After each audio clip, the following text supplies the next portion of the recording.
Everyone says they want to change the world. But not everyone will.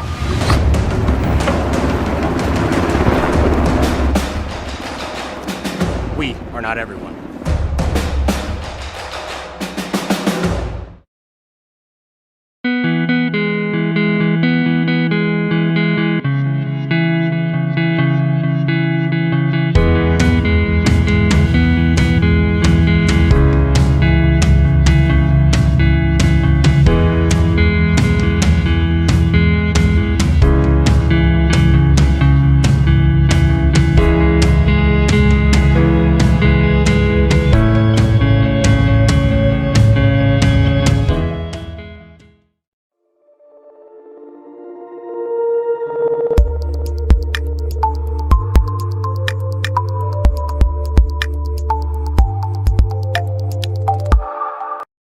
Communities local. Scott Darnell with Lee Real Estate in Pierre is ready to help you find your dream home. There are 10 things you need to do to buy or sell your home. Number 1, call him at 605-220-2676, and he'll handle the other 9.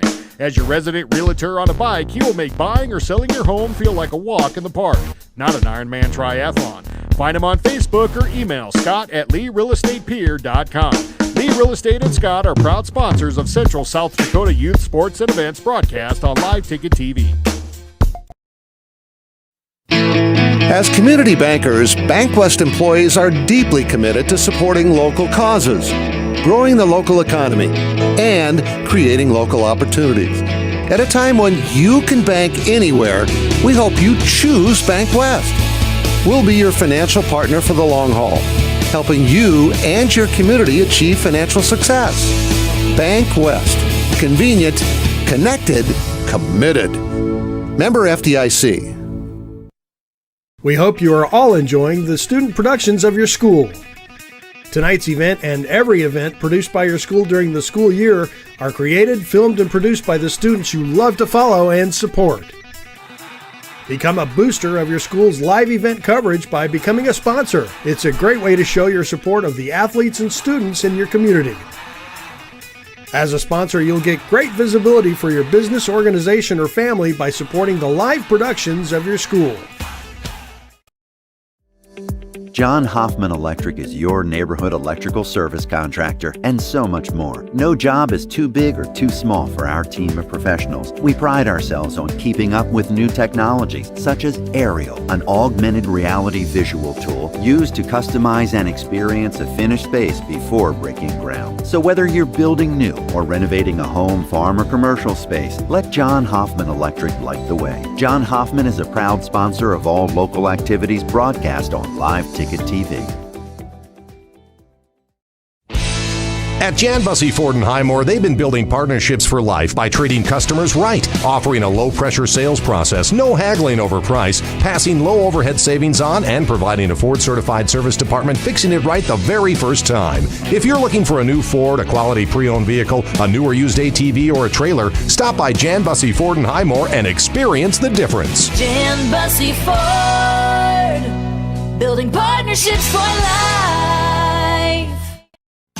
Grossenberg Implement is your destination for tractor and combine parts. Check the website for new aftermarket parts just added and get on their mailing list so you don't miss out. This week, get 8% off all hay moisture testers. Hey, can't beat that deal.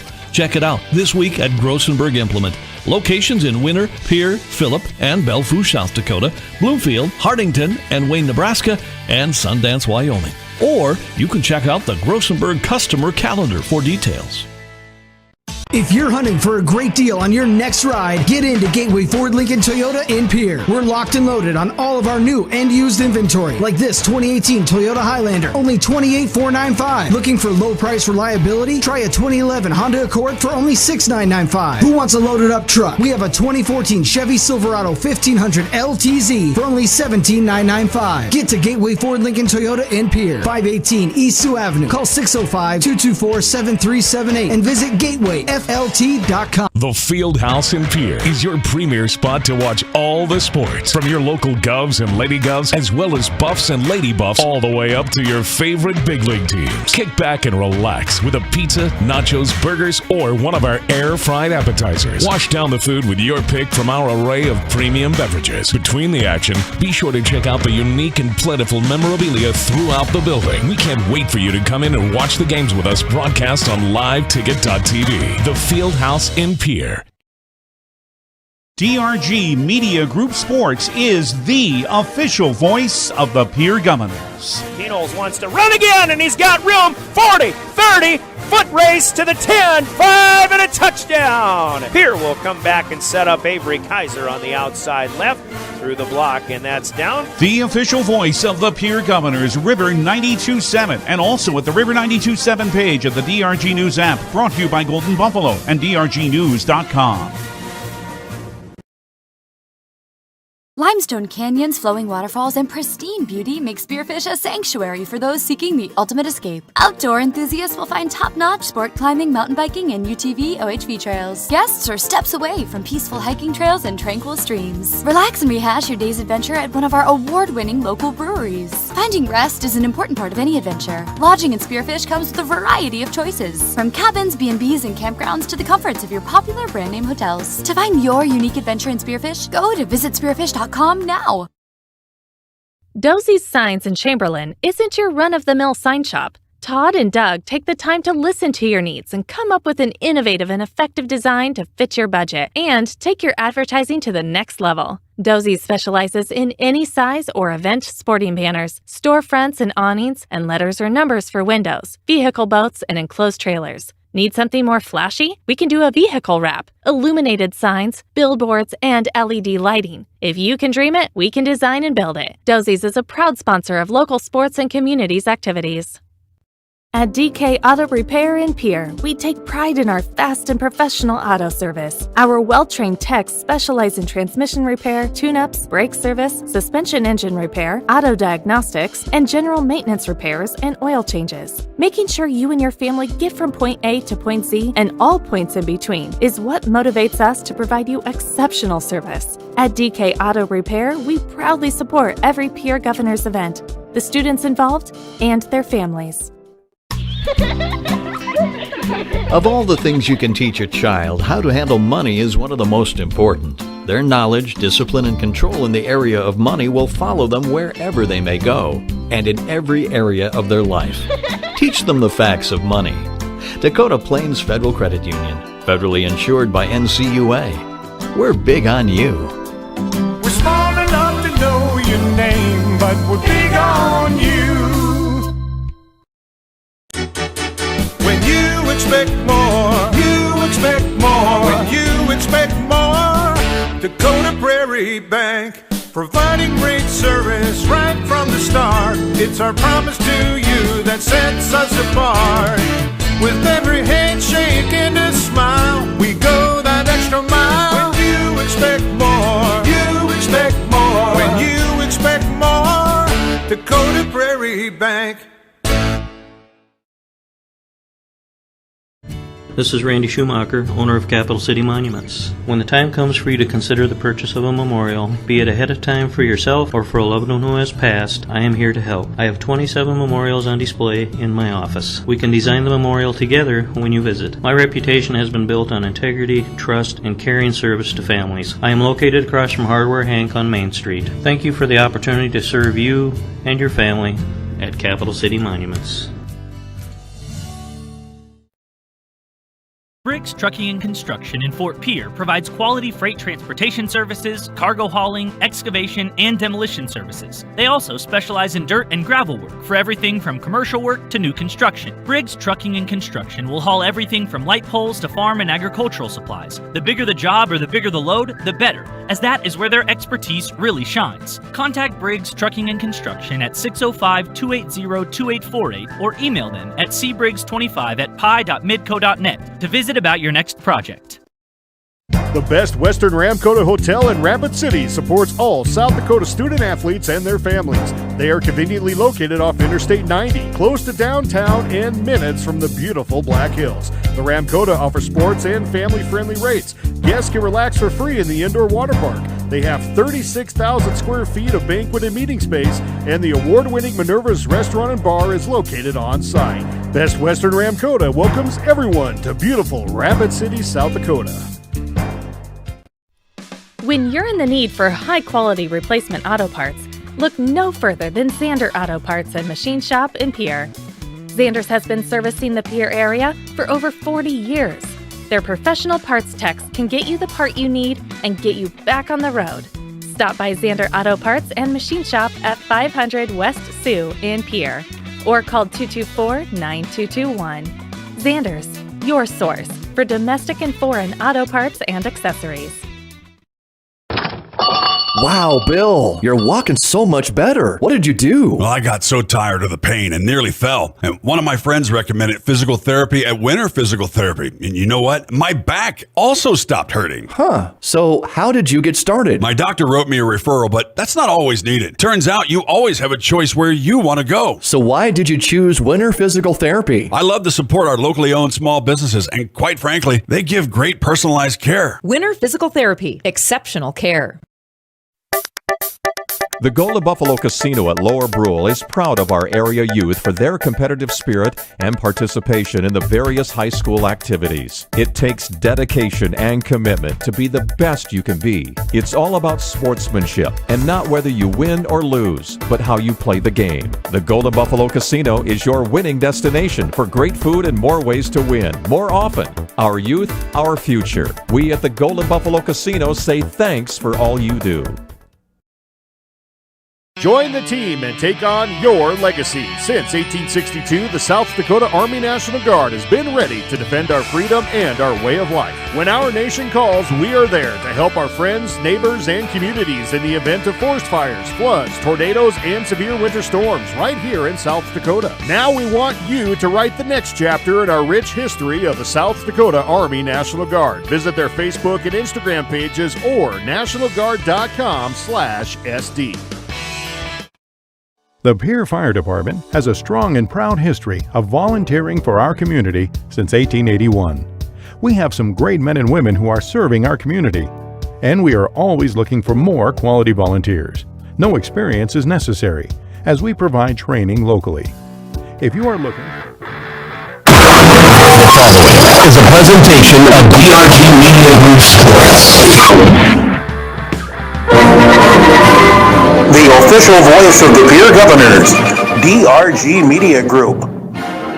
Pierre Governor Football on River 92.7 is brought to you by Bank West, Wins Dakota Mart, Fisher Rounds and Associates, First Dakota National Bank, the May Adam Law Firm, and the Corner Station and the Crossing. Governor Football is brought to you by Beck Motors, Dakota Storm Roofing, Dairy Queen, Live Ticket, Overhead Door, Ranky Gray Wealth Management, Avera Orthopedics, and Gateway Fort Lincoln Toyota. And Governor Football is brought to you in part by Oahe Federal Credit Union, TMA, Adventera, Kathy Sunshine Properties, Gators Pizza Pasta and Subs, Dakota Plains Federal Credit Union, Bauman Lumber, Lariat Lanes, Wagner Auto, the Brittany Shufflebine Agency, and Ferding Electric.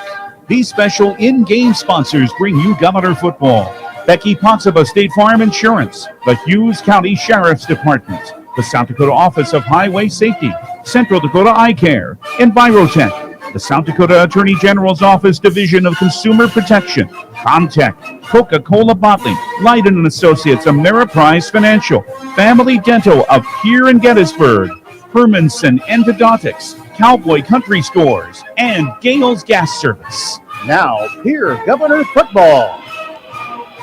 Hey, and a very good Friday evening, everybody. A night of high school football coming your way, and it should be a fun one at that. The Pierre Governors on a 3-game winning streak coming in to the southeastern part of South Dakota. They'll take on the Yankton Bucks as we welcome you to historic Crane Youngworth Field. The Bucks coming in at 2-2, a win and a loss, and a win and a loss. Their loss last week, a 38-35 set back to AAA Sioux Falls Jefferson. They're playing, in my opinion, a little bit better than what their record indicates at 2-2. Of course, these two teams had two great ball games a year ago, both on this field. So here we are back at Crane Youngworth for the 2021 version of Pierre and Yankton. Brian Oakland with the play-by-play. We've got Caleb Brozick, Sarah Schweitzer on camera tonight as we're live streaming with Live Ticket through drgnews.com and the River 92.7 page and the DRG News app, available as well on your smartphone, downloadable, sponsored by the Golden Buffalo Casino in Lower Brule. Governors off of a 43-0 win at Douglas a week ago, getting the offense back on track. They got to stay on track against obviously a much better and tougher opponent here tonight. We mentioned Yankton's loss last week, and they've got maybe another good opponent. They've been playing some tough opponents lately. Just another one here with the Governors. Just couldn't get the upper hand last week, though. They played from behind all game long in that loss to Sioux Falls Jefferson. But here we are, and here we go. We got a full and loaded pregame show coming up. Pregame is brought to you in our broadcast by the Becky Potts of a State Farm Insurance Agency in Pierre. We'll take a look around Class 11 AA, schedules and records and power rankings and things like that. Also take a look at what the big schools are up to, what Central South Dakota schools are up to tonight, and keep you updated on scores throughout as well. Of course, we've got starting lineups. We'll have conversations, lengthy conversations, in fact, with both head coaches when we talk about keys to success. So let's get at it. We'll start with a 2-minute break to start our Becky Potts of a State Farm Insurance pregame show. We're back in 2 minutes. Governors and Bucks and homecoming night in Yankton on River 92.7 and drgnews.com. Here's the deal. When you combine State Farm home and auto insurance, you save an average of $889. The team at Pottsabah State Farm is ready to help you combine home and auto and save. Call 224-4173. Pottsabah State Farm. Like a good neighbor, State Farm is there. Average annual per household savings based on the 2019 National Survey by State Farm of new policyholders who reported saving by switching to State Farm. From the early days of South Dakota statehood through today's digital revolution, BankWest has remained committed to helping customers and communities succeed. BankWest Associates uphold this commitment by developing innovative products, tailoring financial solutions to customer needs, and actively supporting community causes. For a bank committed to helping you and your community prosper, choose BankWest. BankWest, convenient, connected, committed. Member FDIC. There's an app for everything, including high school sports from the stations of DRG Media Group. Download the DRG News app, brought to you by the Golden Buffalo Casino, from the App Store or Google Play. It takes only a moment, so you'll have it in time for this game.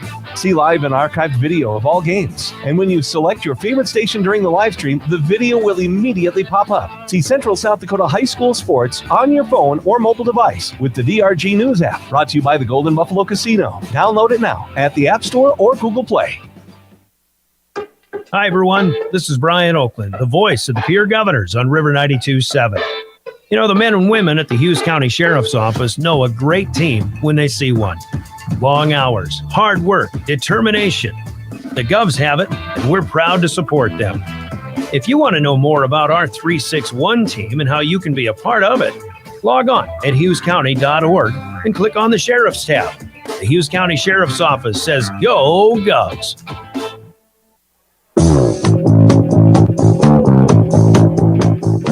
Welcome back to Yankton, and welcome to our Hughes County Sheriff's Department broadcast booth. Thanks to them for giving us a spot to sit and set up shop and broadcast a fun 11AA high school football game coming to you tonight. If you are watching on the live video stream, whether it be through GoGovsLive.com or LiveTicket.tv or through the Pierre School website or even through DRGNews.com and the River 92.7 page, you get a pretty good idea where we're set up on the west 30 to 33 yard line, looking across a beautiful field here in Yankton with that field turf at Crane Youngworth Field. And thanks again to the Hughes County Sheriff's Department for setting us up right here in the Hughes County Sheriff's Department broadcast booth. Let's start our pregame show. Let's with a look around Class 11 AA and how things are going so far. As of last week's games, now just one unbeaten team at 11 AA as Aberdeen Central lost for the first time a week ago. The only 4-0 team is T-Area, the new kid on the block, moving up from 11A, and they are the number 1 ranked team in Class 11AA as well. Aberdeen falls to 3-1, but they're behind Brookings in the power rankings. Brookings also 3-1, as they are the team that beat Aberdeen Central a week ago. So T-Area 1, Brookings 2. Aberdeen is 3. Yankton has a 2-2 record ahead of Pierre at 3-1 in the power rankings, though.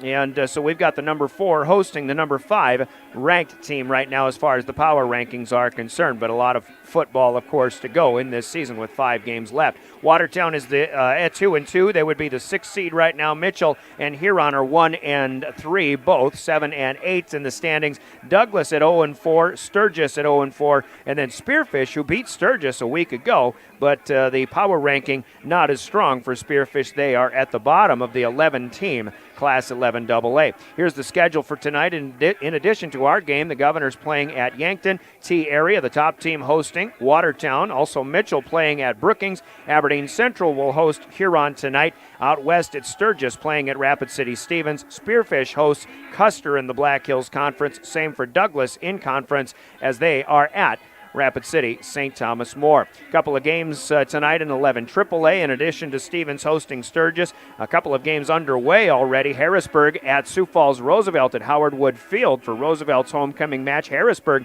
in a dogfight once again, but they have a 10-7 lead at halftime. Sioux Falls Lincoln got a long touchdown on the first play of the game to get out off and running at O'Gorman with a 7-0 lead. Sioux Falls Jefferson plays out at Rapid City Central tonight. Brandon Valley will host Sioux Falls Washington in 11 AAA. Other games that are going on in Central South Dakota and on DRG Media Group stations include the Stanley County Buffaloes hosting White River for the Purple and Gold homecoming this season. On KPLO FM, it's Miller High Moore Herald. They play host to Jim River. That's a new co-op with Scotland and Menno down along the James River Valley in southeastern South Dakota. KMLO should be a fun one. Good ball game. Harriet-Selby area takes on Ipswich, and they're playing that at that all-new Northern State University Dakota Bank Stadium, which is just south of the Barnett Center if you haven't seen it. Phillip, by the way, playing at Kadoka tonight for area action. New Underwood is at Lyman for the Raider homecoming. Wall hosts at Jones County. Potter County will host Sunshine Bible Academy. Chamberlain heads out to Belle Fourche, among other area teams, and Mobridge Pollock on Star 99 of DRG Media Group has their homecoming game as they take on winless Webster area. Just some of the games that we'll be looking in on and providing updates on when given the opportunity here tonight. That's our look around the state of 11AA football and then some here in our Becky Pottseva State Farm pregame show. Let's take another 2-minute break, and we'll come back, get into keys to success, which are courtesy of Central Dakota Eye Care in Pierre. Before we go to break, we'll remind you on behalf of the South Dakota Office of Highway Safety, who celebrates being a part of a team, they say, and they tell us, buckle up every trip, every time, no matter how far you're going. Buckle up from the South Dakota Office of Highway Safety. 2 minutes and a conversation with Pierre head coach Steve Steele is keys to success. Coming up next, you're listening to Pierre Governor Football and your official home of the Governors, River 92.7, live streaming at drgnews.com. Beck Motor Company is celebrating 52 years and would like to say thank you to our loyal friends and customers. Specials in every department. Buy 3, get 1 free on tires. Take $15 off a light detail. Hand wash, only $20. And we have the largest selection of used trucks, along with sweet deals for Chevy Truck Month going on. Call us at 224-5912. Visit us online at beck-motors.com. Beck Motor Company, Pierre.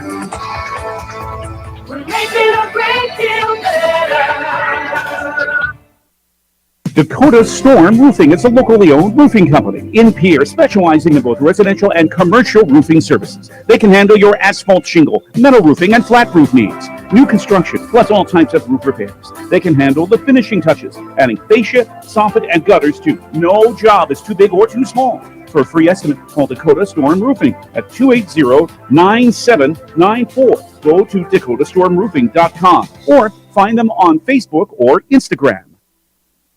Hey DQ fans, is there any better way to bring people together this season than delicious Blizzard treats from DQ? With the new Fall Blizzard Treat menu, there's a little something for everybody and a lot of fall flavor in every treat, with flavors like new pecan pie, returning pumpkin pie, Reese's Pieces cookie dough, sea salt toffee fudge, Oreo mocha fudge, Choco Dip strawberry, and Royal Ultimate Choco brownie. This may be the greatest Fall Blizzard Treat lineup ever. Only way to find out is to try it for yourself today at DQ. Happy tastes good.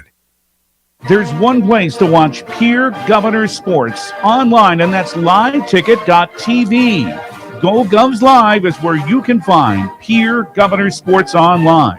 And the folks at Live Ticket thank all of the sponsors that help make sure this all brought to you for free. And if you'd like to sponsor Pierre Governors sports, just call Live Ticket at 833-605-LIVE. That's 833-605-LIVE. Pierre Governors sports. Watch them online with Live Tickets.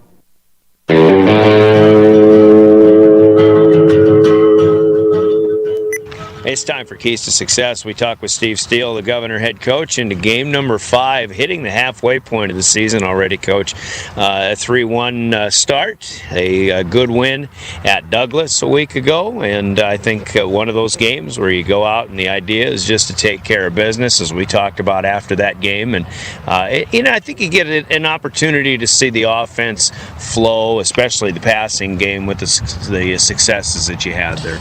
Yeah, it was really good just to see our guys go and do what we knew we were capable of. That was our real message to the team, that we didn't really have to do anything special. We didn't have to do anything specific. We just had to do what we're capable of doing and, execute, because that's what was missing the week before. And it was good to see the guys go out and do that in pretty much all aspects of the game. Yeah, and one thing missing the week before was passing success with Lincoln Keenholz and company, and 4 touchdown passes, and every one of them a beauty the other night. Yeah, no, he was clicking. Our guys were clicking. I don't know if we had a drop. They had a couple nice defensive plays, separating the ball, but no just ugly drops, So it was a good play, or a good game all the way around. We had good protection, good throws, and good catches.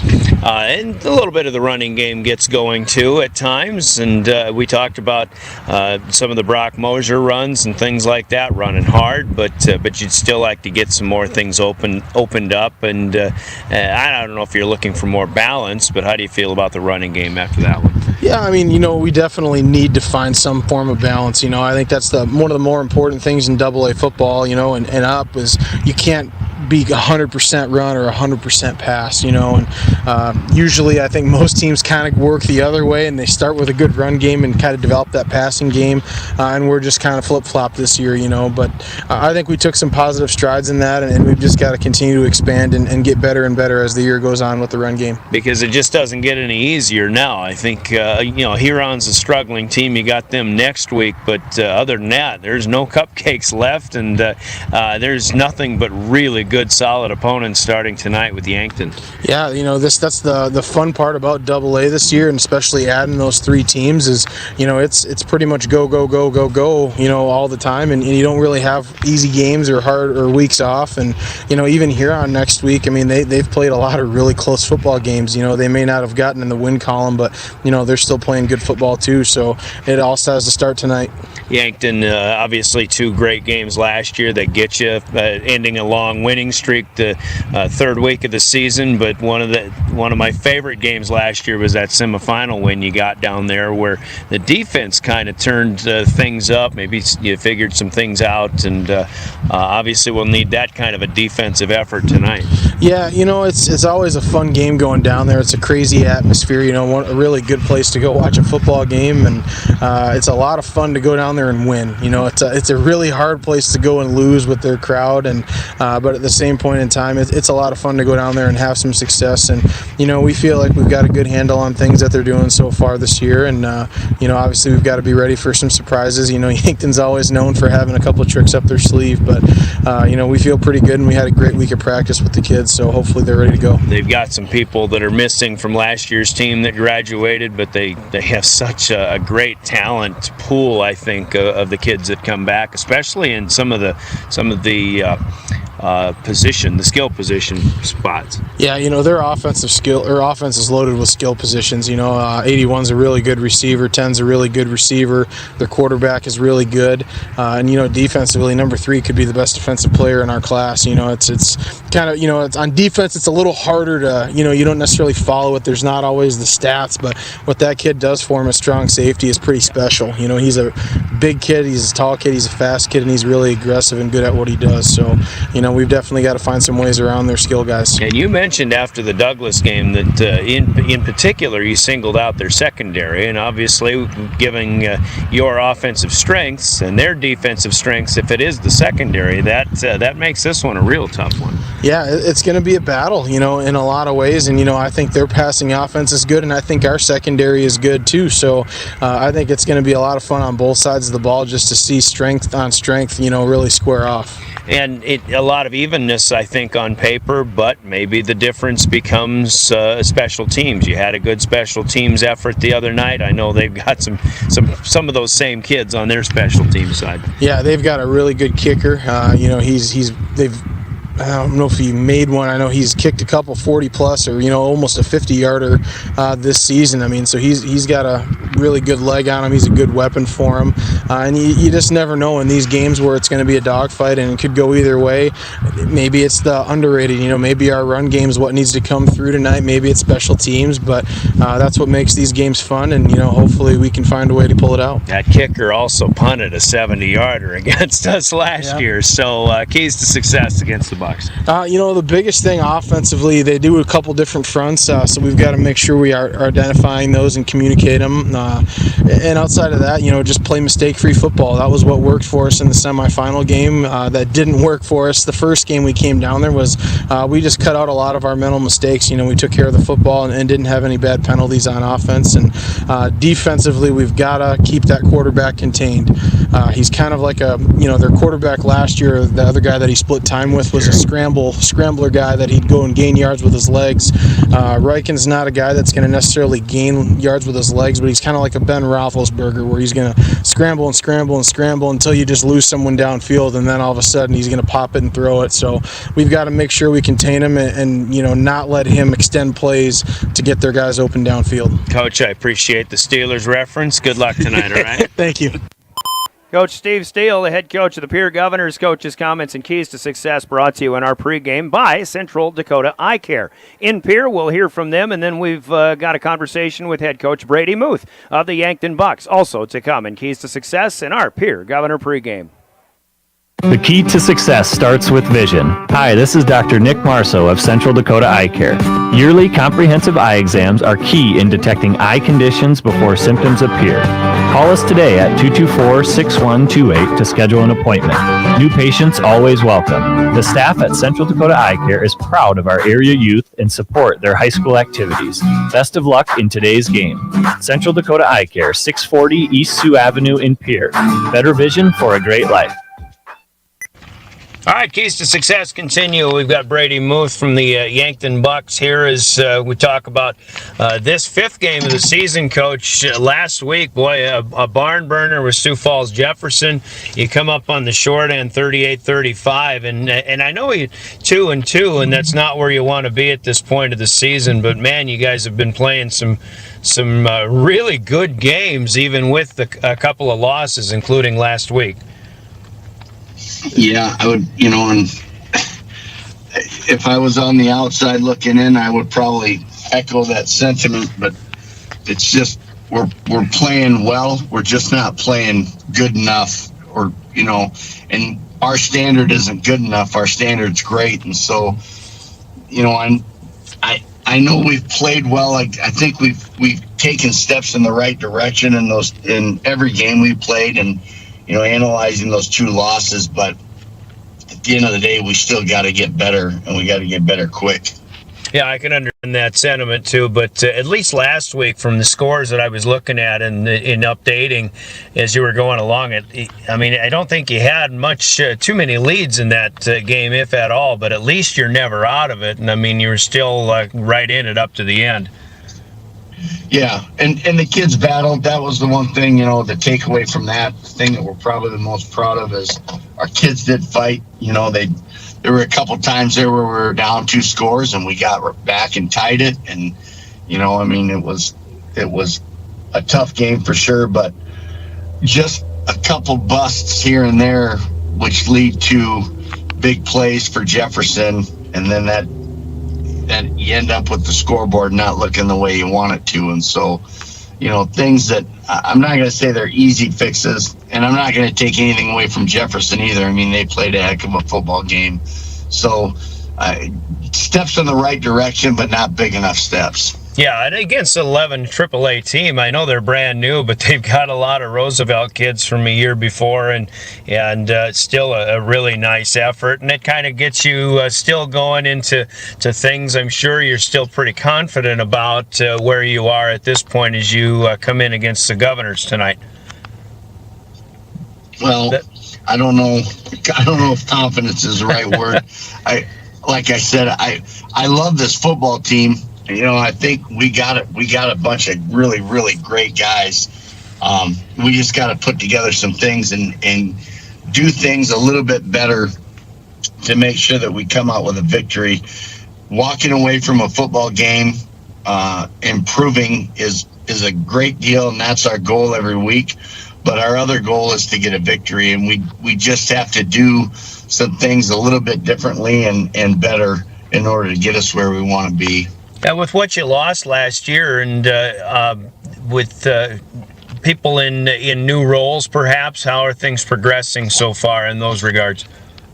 Everything's really good. I'm really happy. Rugby Riken last year split time with us for us at quarterback with Trevor Fitzgerald, and he's really done a good job. I'm really proud of Rugby and the work he put in on the off season.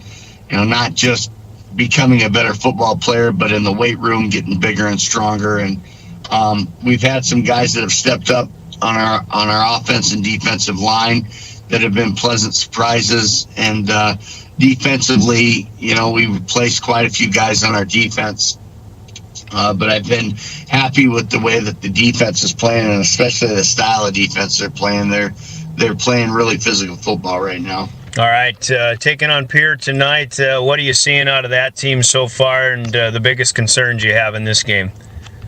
A lot of concerns and a lot of the same things from Coach Steele and his staff. They've done a great job with this team.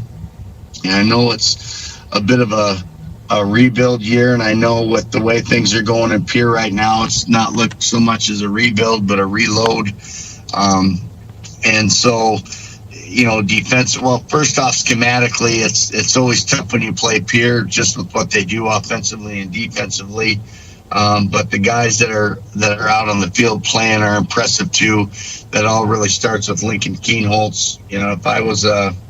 If I was just a spectator, he'd be a lot of fun to watch. Unfortunately, I got to figure out a way to stop him and the Pierre Governors, and so I don't get to take time to enjoy much of that. But he's an impressive kid, not just playing football, but just all the other sports he's involved in, but just as a person too. Just an impressive kid, and does a really good job with the team, making sure everybody's in the right spot, and then getting the ball where it needs to be, and then plays on defense and special teams as well. So everything kind of starts with him. Doesn't end with him, but it starts with him. He's done a really good job. All right. I think we echo those sentiments too, but keys to success in this big game tonight. If we're going to be successful, we got to be more physical. I know that sounds maybe oversimplified, but if we can be physical on the offense and defensive lines, we got a shot. We got to limit big plays. That's been kind of a bugaboo for us in the games that we've lost.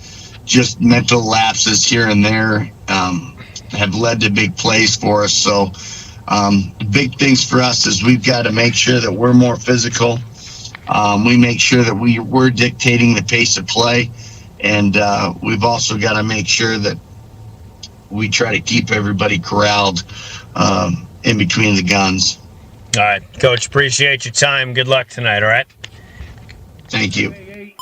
And that's Brady Muth, the head coach of the Yankton Bucks. Coach's comments and keys to success are brought to you by Central Dakota Eye Care in Pierre. Folks, if you're watching on the live video stream, just saw really something cool, a 50-yard shot in the world of archery, as Yankton has been hosting a world archery competition for the last few times that they've been doing this. And Brady Ellison, a 4-time world champion, just hit one right in the heart of the bullseye, shooting popping the balloon and everything with that. Very cool. You may have seen it on our live video stream with the help of Live Ticket. Central Dakota Eye Care with the coach's comments, keys to success. And our national anthem is next here. Let's take a 2-minute break, and we're back with more from Yankton on River 92.7. Chances are you're overlooking a big energy thief in your home or commercial building.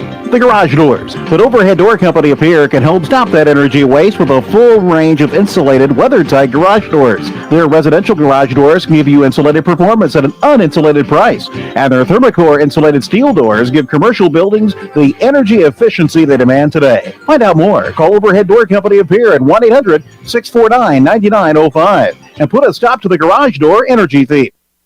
Finances, retirement, and investments can all be confusing. Even though we have access to an infinite amount of information, often there is a disconnect between what we should do and what we are actually doing. That's why at Ranky Gray Wealth Management, our team has devoted over 35 years to bringing clear advice about reaching financial independence. The information you need and how to apply it is as simple as calling Scott and I at 224-5959 or visit rankygray.com. Securities offered through LPL Financial Member FINRA. Investment advice offered through GWM Advisors, a registered investment advisor. GWM and Ranky Gray Wealth Management are separate entities from LPL Financial. Your cancer care should be as unique as you are.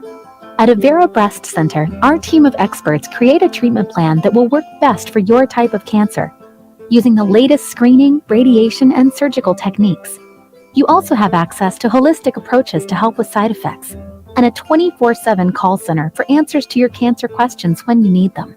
Learn more at avera.org/breast or by calling 855-697-2592. Gateway Ford, Lincoln, Toyota, and Pierre makes it easy when looking for a new vehicle. They get all available vehicle information so you can spend less time researching and more time enjoying your purchase. Check out new and used specials for additional info at gatewayfordtoyota.com. Nobody, and I mean nobody, beats a Gateway deal. Gateway Ford, Lincoln, Toyota, 518 East Sioux Avenue, Pierre.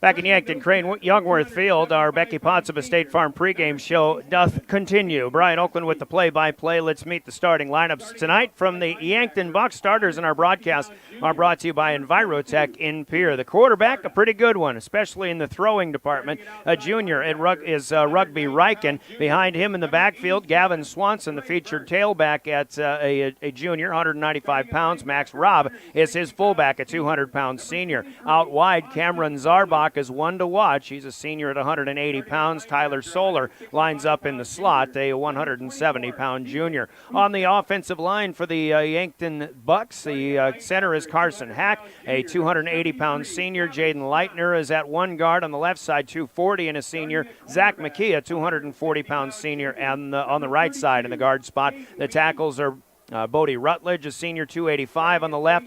Cason Storr, 305, and a junior, the right tackle tonight. And Jaden Kroll, a tight end at 210 pounds. He is a senior.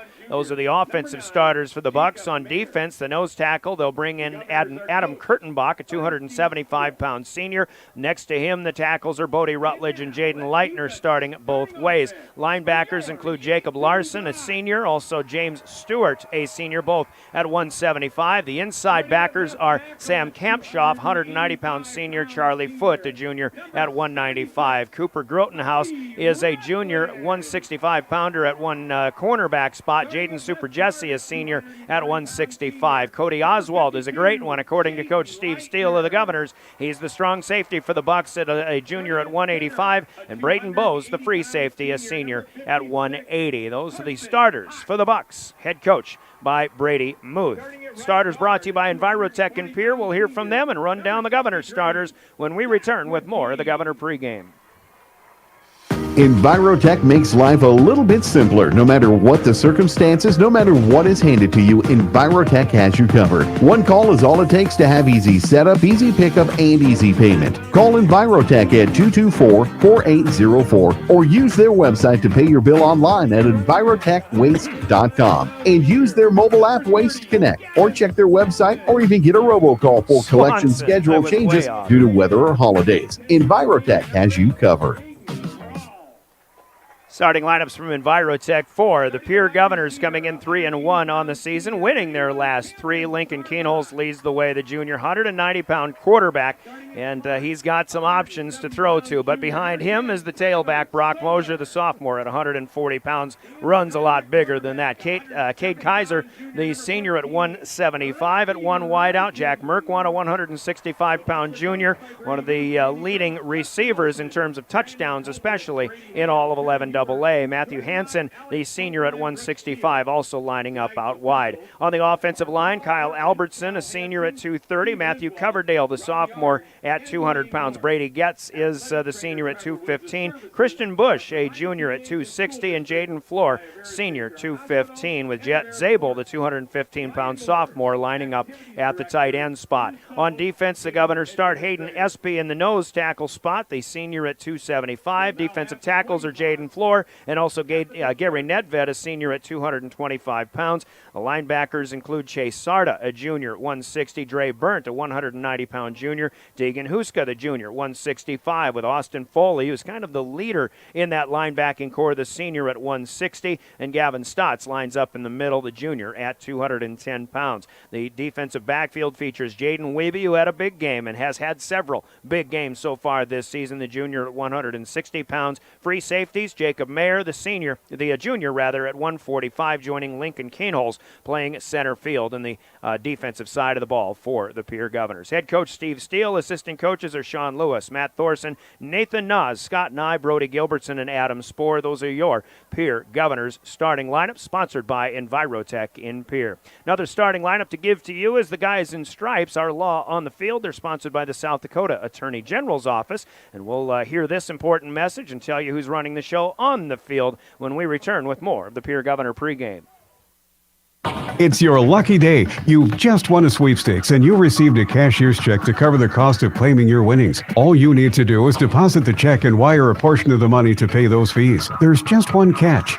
It's a scam. If you deposit the check and wire the money, your bank will soon learn the check is a fake and you are responsible to pay it back. The Attorney General's Office of Consumer Protection wants you to know that counterfeit check scams are on the rise. For more information, contact their office, 1-800-300-1986.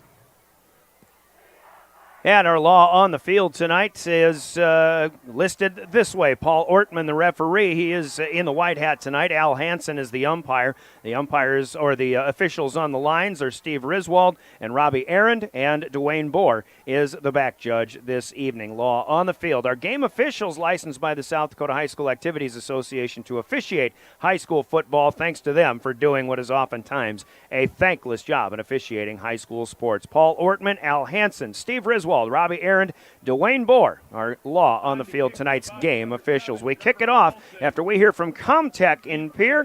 The Yankton Bucks kicking to the Governors. When we return, this is Pierre Governor football.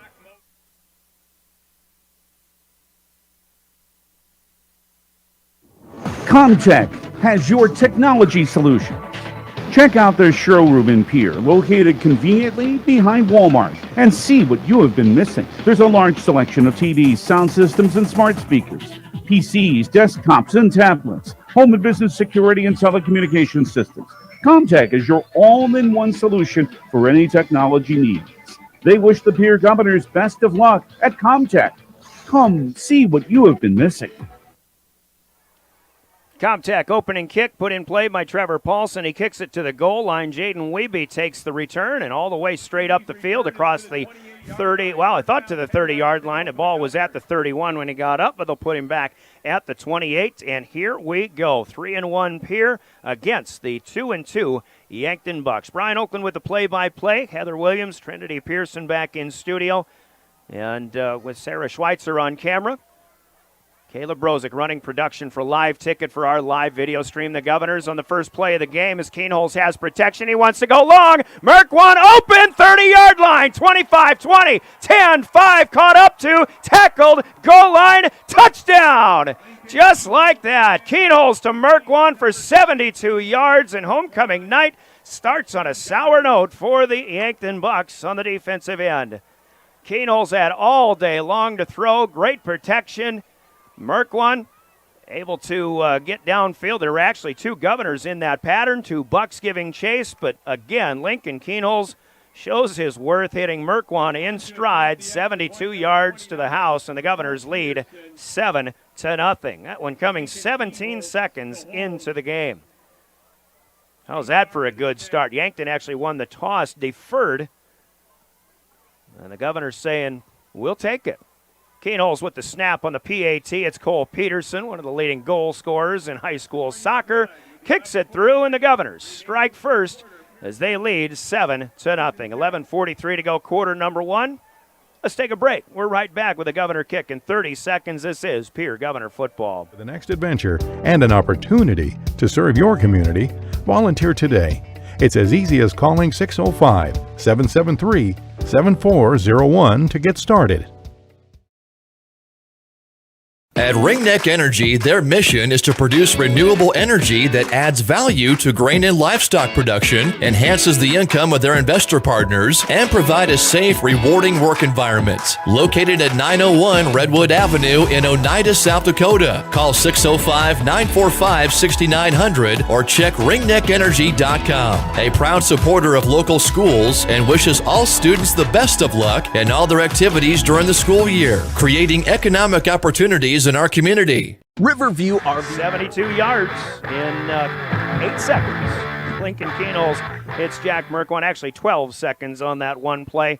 11:43 to go, a touchdown of 72 yards, and the Governors lead 7-0. Cole Peterson kicking into a bit of a breeze and on the run up to the 10-yard line. Kick returned here by the Yankton return man, who is Cody Oswald. A very good one. He'll be wrapped up by guys like Spencer Eastland, 27.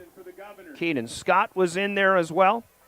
And the Governors on special teams will see the Bucks start up first on their first possession here at their own 30-yard line. Yankton in home red with the white numbers, white pants, and trim. They're heading from right to left, west to east as we follow the action here. And you can again see it on Live Ticket .tv, GoGovsLive.com, and, of course, DRGNews.com. Rugby Riken rolling to the right on the first play from scrimmage, and the Governor defense gives chase. Ball might have come loose as he was tackled just ahead of the 30-yard line. They'll say he is down, and Yankton might have fallen on it anyway, but they are spotting it where Riken came down. It's a 1-yard gain, second down and 9 at the 31-yard line. Riken's in the gun. He wants to run again. And an ankle tackle here, and a good job there for Austin Foley to wrap up Riken as Yankton wants to go in a hurry. They might give him another yard to the 32. So third down and 8. And Yankton is hustling to the line every time. They'll spread it out. 3 wide to the near side left. Ball's just in front, or just inside the near hash mark. Riken looking right where he had 2 receivers, and he's looking for Cody Oswald. Nothing doing there, and just like that, Yankton goes very quickly on a 3 and out. So with 10:42 left, the Bucks will punt on a 4th and 8 from the 32-yard line. I'm not sure. I have a pretty good feeling, in fact, from the conversation we had with Coach Brady Muth yesterday. I don't think this is exactly what Yankton was looking for in their first offensive possession. Brock Mosier back deep along with Jaden Wiebe to return the Trevor Paulson punt. This kid's got a boot. Fair catch to be called for at the Pierre 31-yard line, taken by Mosier. Fair catch by Brock. And the Governors, who got one play, 72-yard touchdown in their first offensive possession, will try 3 yards ahead of that to start possession number 2. 10:35 to go. We're in the first, 7-0. Governors have the early lead. We're driven by the Office of Highway Safety of the state of South Dakota, reminding everybody, you booze, you cruise, you lose. Don't drink and drive, from the South Dakota Office of Highway Safety. And you're listening to Pierre Governor Football on your official voice of the Governors, River 92.7. We are KGFX FM Pierre, a member of DRG Media Group, drgnews.com, the River 92.7 page, also the DRG News app, downloadable for your iPhone or Android, sponsored by the Golden Buffalo Casino. Live Ticket is helping us with our live video stream, and we thank them for doing just that. Off of that punt, an injured Yankton Buck is down on the field, so an injury timeout. We've got a chance to take that with them. Timeouts in our broadcast brought to you by Coca-Cola Bottlings. Grab a quick Coke and be back in 30 seconds. We'll be back with more Pierre Governor football. Bucks on top, the Governors on top of the Bucks, 7-0 early here, River 92.7.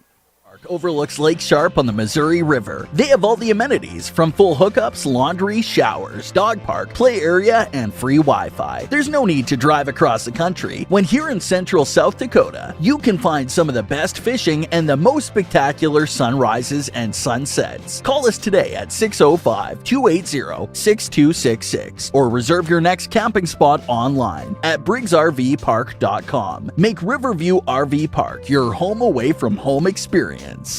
Service Master of Pierre is your go-to service experts for a wide variety of cleaning needs. Since 2003, we have developed the most effective methods and products to service virtually. Play is Austin Goebel. He is a sophomore, 150-pounder, wide receiver, defensive back, and he's favoring his left knee, I think it's his left knee, as opposed to his ankle. Tried to walk it off, but then decided he needed some help. So hopefully that is not a lasting issue for the sophomore Austin Goebel.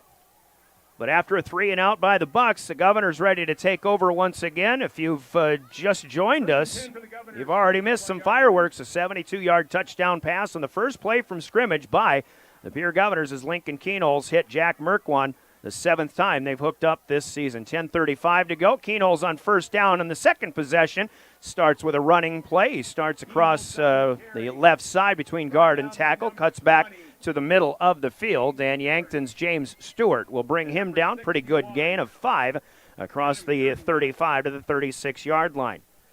A little more conventional of a start to this drive, as you might expect, but I just have the feeling that Coach Steele and the staff thought they might be able to just go right over the top. And interesting, too, because Coach Steele singled out the defensive secondary of the Yankton Bucks as being among the best out there. But the Governors were able to beat them on a big play right away. Keenholz with another keeper, coming right side this time ahead of the 35, brought down by Stewart for the second straight time. Mark him at the 38, only a gain of 2 this time, but it'll be third and a negotiable 3 situation here. Like Yankton, Pierre, of course, we know about the Governors. Very rarely will they huddle up. They've all got wristbands out there. They check the play. It's being signaled from the sideline. Keenholz still alone in the backfield, 3 wide to his left, 1 to the right. Tight end Jet Zabel is bunched up on the line of scrimmage on the right side, too. Keenholz took tried to clap and get him going in that first one, but defense didn't bite. Now he's got the snap, looking over the middle. Now he's throwing outside. There's Matthew Hansen at the Yankton 40-yard line, down the sideline, 30, taken down at the 25-yard line by Cody Oswald. Hansen, the senior, with a big grab down to the Yankton 24-yard line. 38 on that hookup, 2 completions for Keenholz. And 110 yards already for the Governors in passing offense, including that big touchdown that started things off. We're hitting the 9-minute mark in quarter number 1. Actually, the play went out of bounds, so clock stops and a delay on the chain in getting it set to cross the way. Governors are on the sideline across the field from us. Governors in road white with the green numbers, green helmets. Here's a quick pass out on the flat. Mosier has room. 20, 15, down the near side to the 10 and the 5. Lost it, but he was down. Taken down by Cody Oswald. Another big gain, and boy, that was a little too easy as far as the Governors are concerned. Easy flat pass, and Mosier had the wall. He gets 18 yards from the 24 down to the 6, and the Governors have it 1st and goal to go. Pierre coming out guns a-blazing. course, that's a figurative statement, but it's almost literal in this sense. Near hash mark, left to right. Governors heading here under 9 minutes to play. Quarter number one, looking to add to a 7-0 early lead. Cade Kaiser is the single wide out on the near side, the short side of the field. And Keenholz needs to call a timeout. He saw the play clock through the end zone, and it was almost at 0. So they save 5 yards in the red zone, and a Coca-Cola timeout will be taken. We'll take it with them. A 60-second break. Timeout's brought to you by Coca-Cola Bottling in Pierre. Let's take 30, see if the Governors can punch a second touchdown in. When we come back, you're listening to Pierre Governor Football. Every type of industry. We're known for our exceptional carpet and upholstery cleaning, but did you know we also offer cleaning of all types of flooring, along with providing fire and water restoration, commercial cleaning, janitorial services, and construction cleanup. Service Master of Pierre is a proud sponsor of TF Riggs Governors and Lady Govs, as well as Stanley County Buffaloes and Lady Buffs activities. The Corner Station Convenience Store and the Crossing Pub are both conveniently located on Pleasant Drive in Pierre, South Dakota. At the Corner Station, grab your favorite hot and cold beverages and snacks while filling your vehicle up with Cenex brand gasoline. The Corner Station also features a super tunnel car wash to keep your vehicle sparkling clean. At the Crossing, grab a cold beverage and check out their selection of appetizers while watching the Stanley County Buffaloes and Pierre Governors live on their big screen televisions. Best of luck to all area students from the Corner Station and the Crossing. Timeout. Governors save a 5-yard penalty. They've got it first and goal here at the 6-yard line. Welcome back to Yankton. Beautiful night for football. Brock Mosier goes in motion. He's looking to lead the way. Keenholz turns the corner left side, lowers the shoulder. Touchdown, Governors. 6 yards out, and the Govs open up a 13-0 lead on the Yankton Bucks on a 5-play scoring drive on possession number 2. First possession went 1 play, second one, like we say, 5 yards, and Pierre up by 2 scores. And it'll be Cole Peterson to attempt the PAT with 8:50 to go here in the first quarter. Sarda to Keenholz, Peterson, kick, up, and good, 2 for 2, and the Governors open up that 14-0 lead. Yankton will try their second possession after a 3-and-out on their first attempt. We're coming back with a Governor kick after this 30-second break. You're listening to Pierre Governor Football. Graham Tire of Pierre is your premier hometown shop, specializing in tires to fit vehicles, from ATVs to large farm equipment and everything in between. At your tire store next door, you can find a plethora of brand name tires that range from 4 to 10 ply and much more. Our highly skilled technicians can handle brakes, heating, and air conditioning. Call us today at 224-8643 or visit us at grahamtire.com. Graham Tire is a proud sponsor of Pierre and surrounding communities' local activities. Scott Darnell with Lee Real Estate in Pierre is ready to help you find your dream home. There are 10 things you need to do to buy or sell your home. Surprise of many in attendance here in Yankton, including some of us who are wearing green. The Pierre Governors making it look easy so far. They've got a 14-0 lead. Again, 5 plays, 69 yards on possession number 2 as they mark off about a minute 45 off of our first quarter clock. Governors lead with that 6-0 touchdown run for Lincoln Keenholz. Peterson on the run. The ball is muffed, and the Governors have a chance, and they'll recover at the Yankton Buck 28-yard line. I think it was Oswald coming up trying to retrieve or field the short, high end-over-end kick by Cole Peterson up ahead of the 15-yard line. He just didn't have time to completely get it there. Probably had eyes looking upfield. It goes right through his hands, off of his thighs, and then covered by the Govs. So at the Yankton 28, already leading 14-0. Governors have a short field with which to work, and they'll go back to work here with the 3 wides to the left, 1 to the right. Ball's in between the hash marks from left to right. Keenholz takes the snap, wants to throw, has protection, but now tucks and runs. And he'll just duck and cover as he dives to about the 26-yard line, maybe given the 25. Charlie Foote with the tackle. Nope, it's the 26, but a gain of 2 on this one. 2nd and 8. For Keenholz and company. Good recognition and a good safe play on first down. Keenholz still alone in the backfield, which he's been now for all 8 plays from scrimmage. Quick throw, and this one overthrowing. That one a little too tall for Brock Mosier. Yankton had a couple of safeties in behind that throw, about ready to gather it in, but it just wasn't there for them. So a fortunate incomplete pass for the Governors here. That'll bring up 3rd down and 8. 8:10 to play. Clock stopping here with the incomplete pass. We're in the first quarter. 72 yards. Keenholz to Merkwan in the first play of the game. Keenholz with a 6-yard scamper for his second score. And it's 14-0. Keenholz looking left, going to take a hit. He delivers. Pass is in the end zone. Hansen, he's ruled out of bounds. He hauled it in right in the back of the end zone. Honestly, I thought that left foot might have been down, but they say out of bounds. And the Governors, I think, are going to try a field goal. So a couple of incomplete passes. Caleb Brozick, live ticket. Rewind that one for us. I think Hansen might have actually had the foot down on that, but we'll see what Cole Peterson can do. He'll be right in the middle of the field, and the ball going to be spotted at the 33-yard line, so this is a 43-yard field goal attempt. Coming to the 8-minute mark of the first quarter, Peterson's kick is up. It's long enough, and it's a little bit wide to the right. So, Governors will come up empty. Yankton dodges a big bullet after the turnover on the preceding kickoff. We'll have change of possession. Let's take a quick 30-second break. It's 14-0 Governors in Yankton on River 92.7. At 605-220-2676, and he'll handle the other 9. As your resident realtor on a bike, he will make buying or selling your home feel like a walk in the park, not an Ironman triathlon. Find him on Facebook or email scott@LeeRealEstatePier.com. Lee Real Estate and Scott are proud sponsors of Central South Dakota Youth Sports and Events broadcast on Live Ticket TV. Just above the train bridge in Pierre.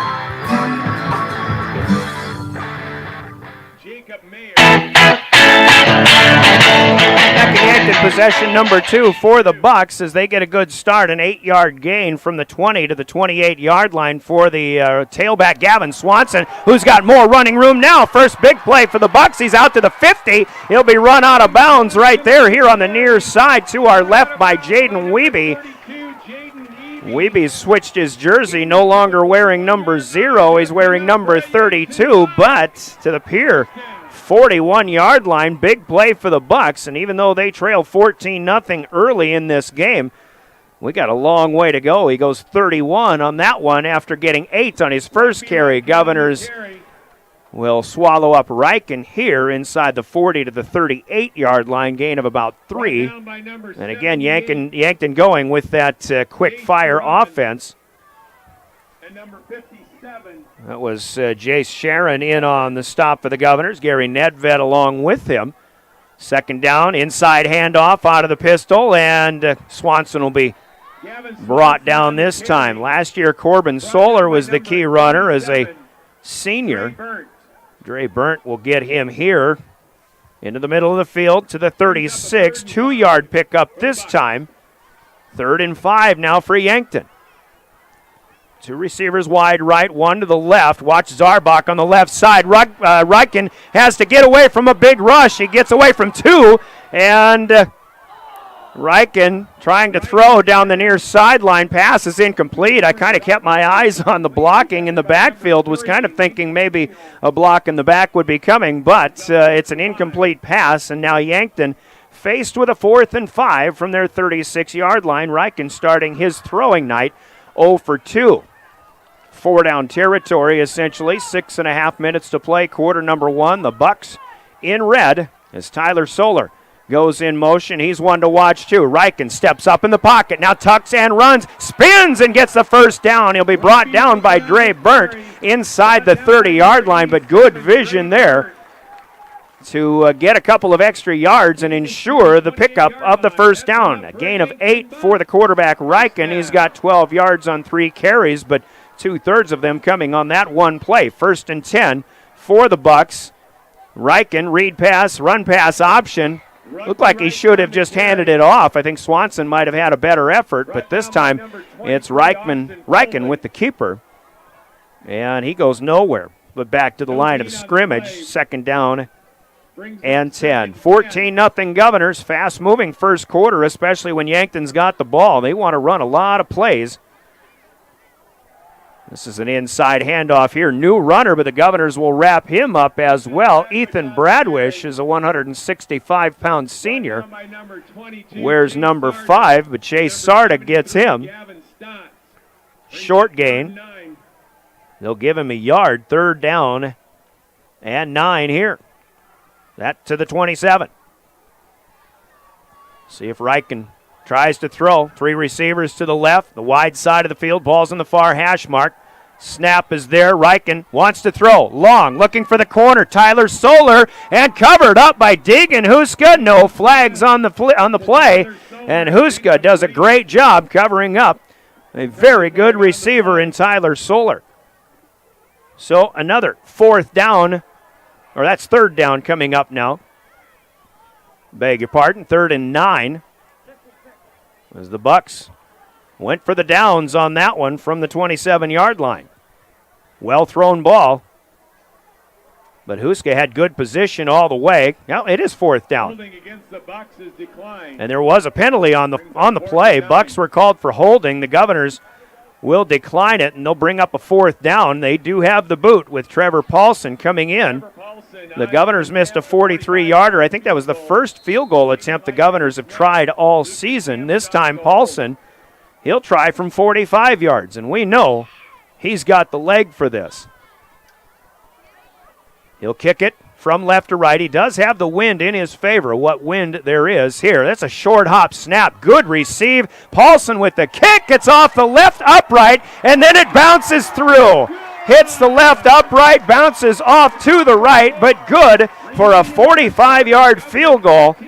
And Trevor Paulson puts the Bucks on the board for the first time, but the Governors still lead 14-3.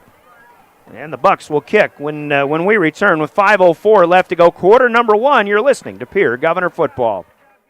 As community bankers, BankWest employees are deeply committed to supporting local causes, growing the local economy, and creating local opportunities. At a time when you can bank anywhere, we hope you choose BankWest. We'll be your financial partner for the long haul, helping you and your community achieve financial success.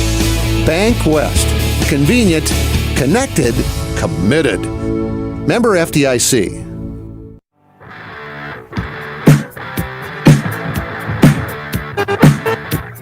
Now back in Yankton, a 9-play, 53-yard scoring drive for the Yankton Bucks. 2:53 off our first quarter clock. Deegan Huska defends a long pass in the end zone, and Trevor Paulson brought on to kick a 45-yard field goal. It was good off the left upright, and Yankton's on the board. But the Govs lead 14-3 with 5:04 remaining. Quarter number 1. Paulson kicks high end over end, and that'll put Jaden Wiebe back into the end zone. He'll let it fall, and it'll be a touchback. And the Governors on their 4th possession. They were stopped on a 28-yard field on their 3rd possession after scoring touchdowns rather easily on the first 2. Scoring the first 14 points of the night. Stopped with that missed field goal on that last possession. See if the Govs continue to throw, but they do have Brock Mosier in at tailback for the first time tonight behind Lincoln Keenholz in the pistol. Got one wide out way left on the far side of the field, 2 to the right. And here comes Mosier as he tries up the middle, but the Bucks will get into the backfield, wrap him up. TFL, tackle for loss. And that'll bring the Governors back about 4 yards inside the 20. Actually, a loss of 3 will put it at the 17. Charlie Foote gets in there quickly. Big defenders on that Yankton defensive line.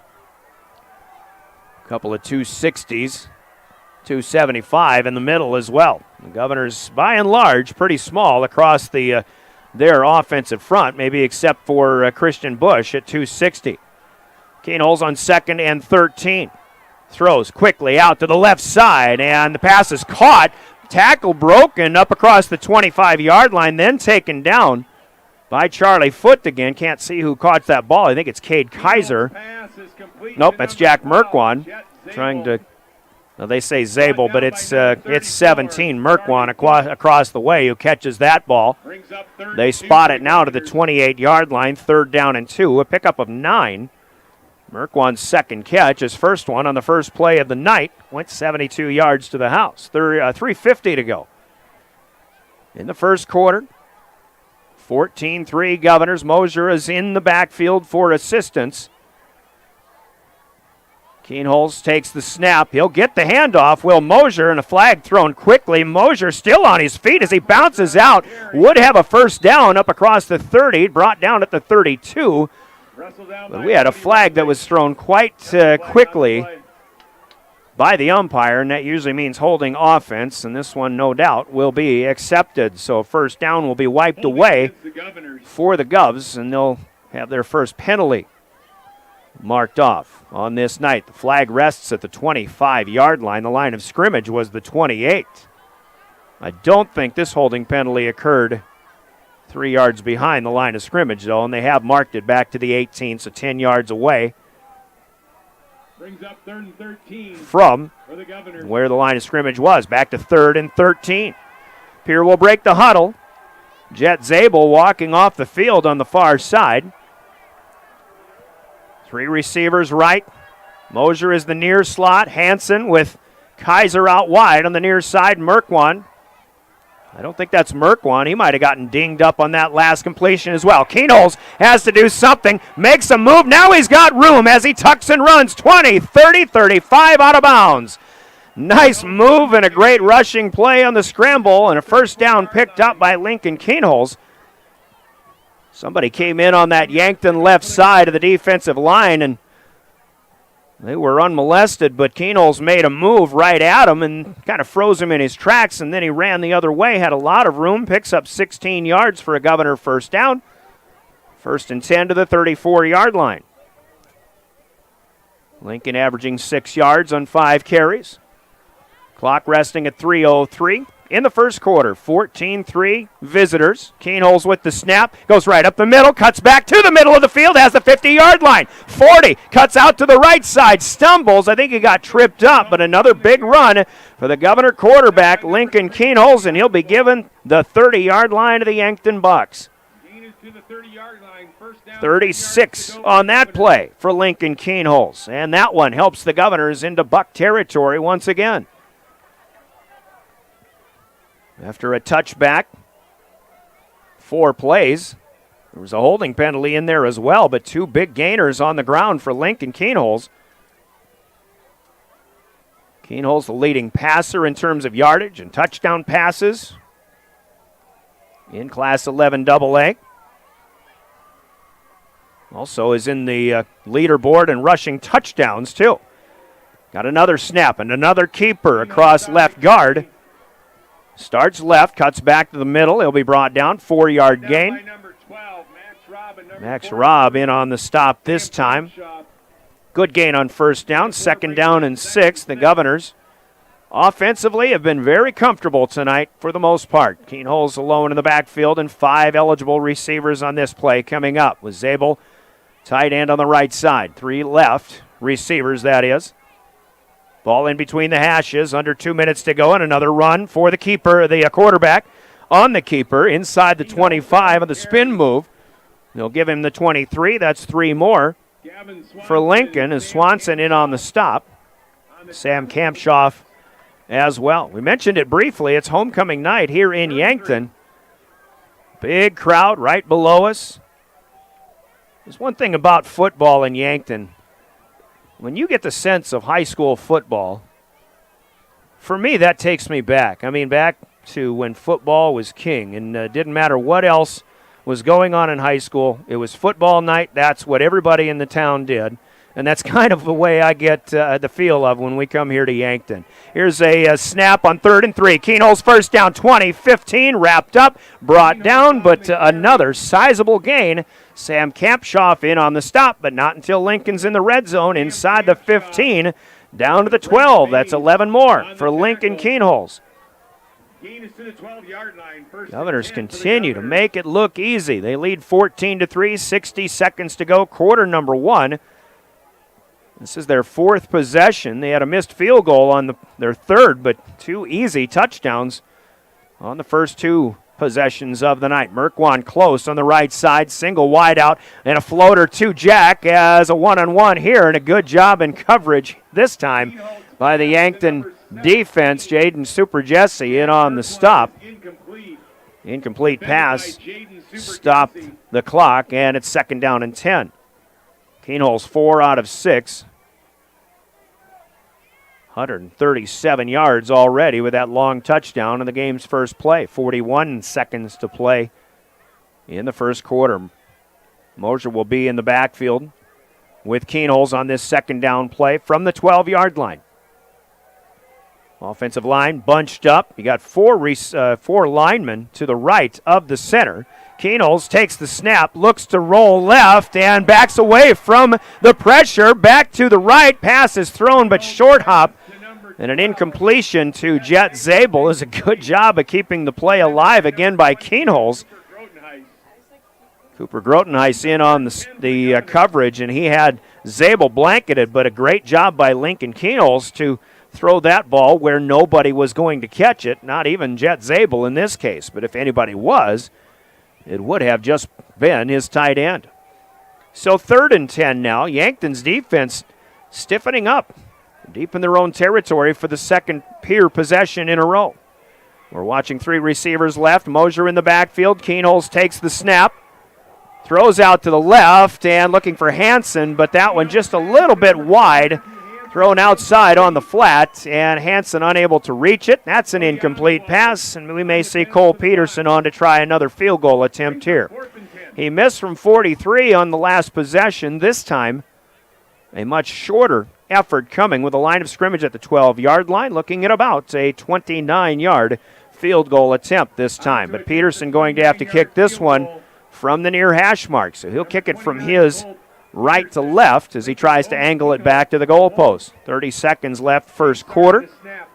Keenholz has the snap. It's a bad snap. Lincoln's got to pick it up, try to make something happen as he'll throw for Zabel. He got wrapped up. He got the pass away, but the Bucks on an incomplete pass will stop the Governors for the second straight time. The snap hit the dirt and or the turf as it is here in Yankton. And Keenholz had to pick it up and try to make a play. Unable to do so here.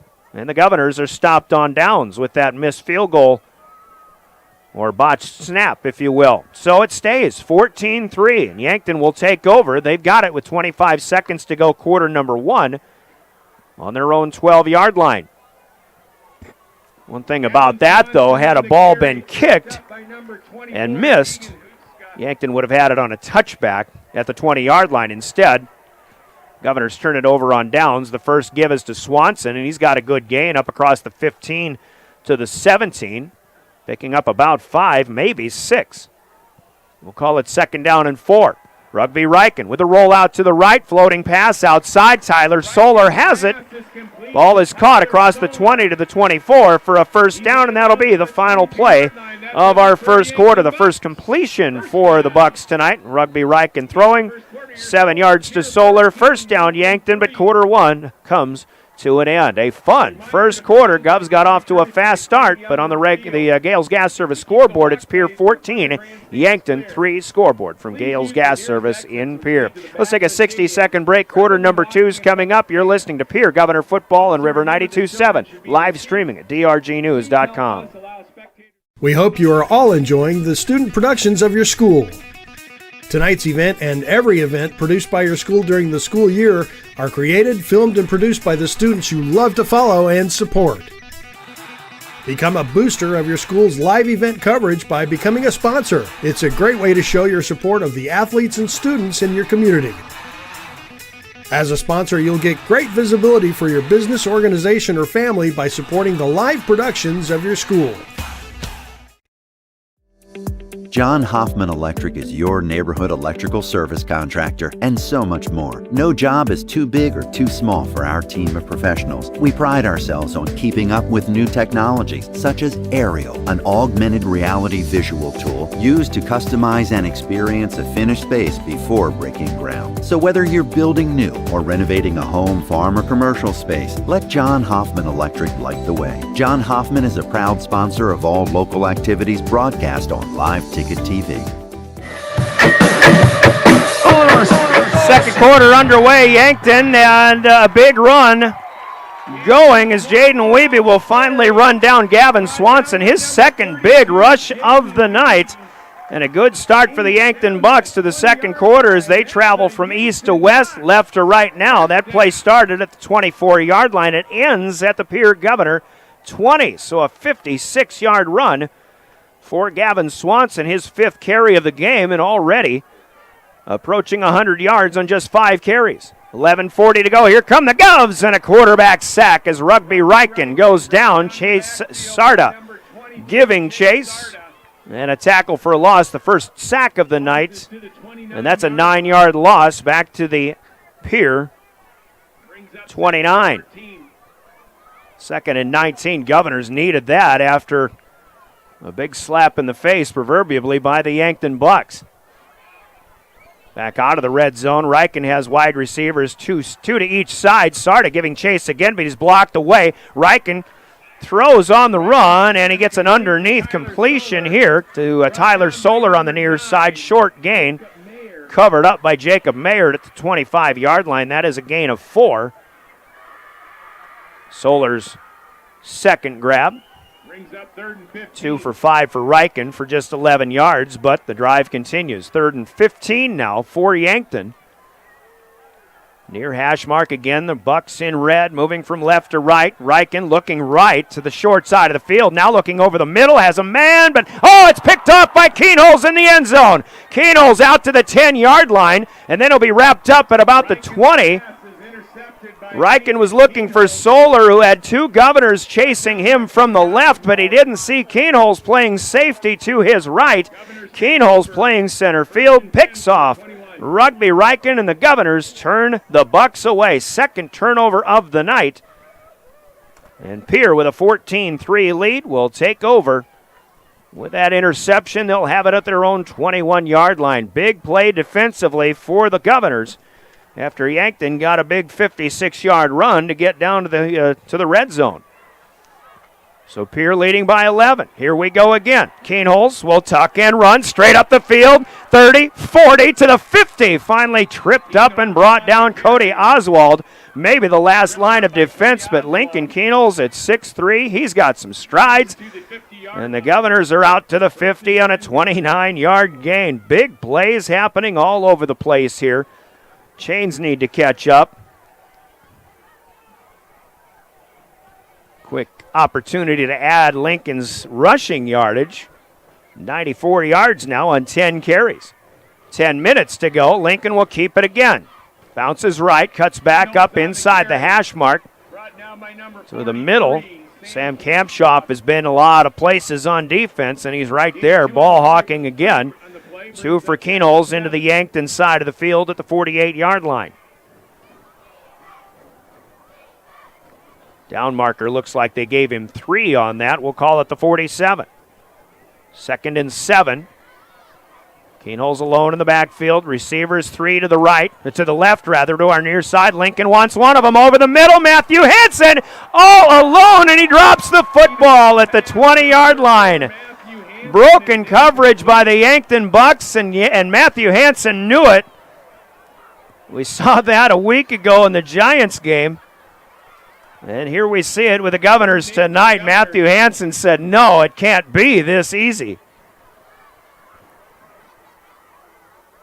But an incomplete pass, as it turns out. It'll be 2nd down and 10 from the Yankton 47. Actually, 3rd and 7. Let's retract that. Ball still in the middle of the field. The Governors will just try to retool. Not sure what happened with that Yankton defensive coverage. Keenholz steps to his right, throws on the run again, and this one just a little bit behind Hansen. He tried to haul it in, could not do that. Not Hansen, it's Kaiser this time, but still a drop, and Cade knew that he had a touchdown had he been able to haul that one in. But what a throw again on the run by Lincoln Keenels. He's actually misfired on his last 4 throwing attempts.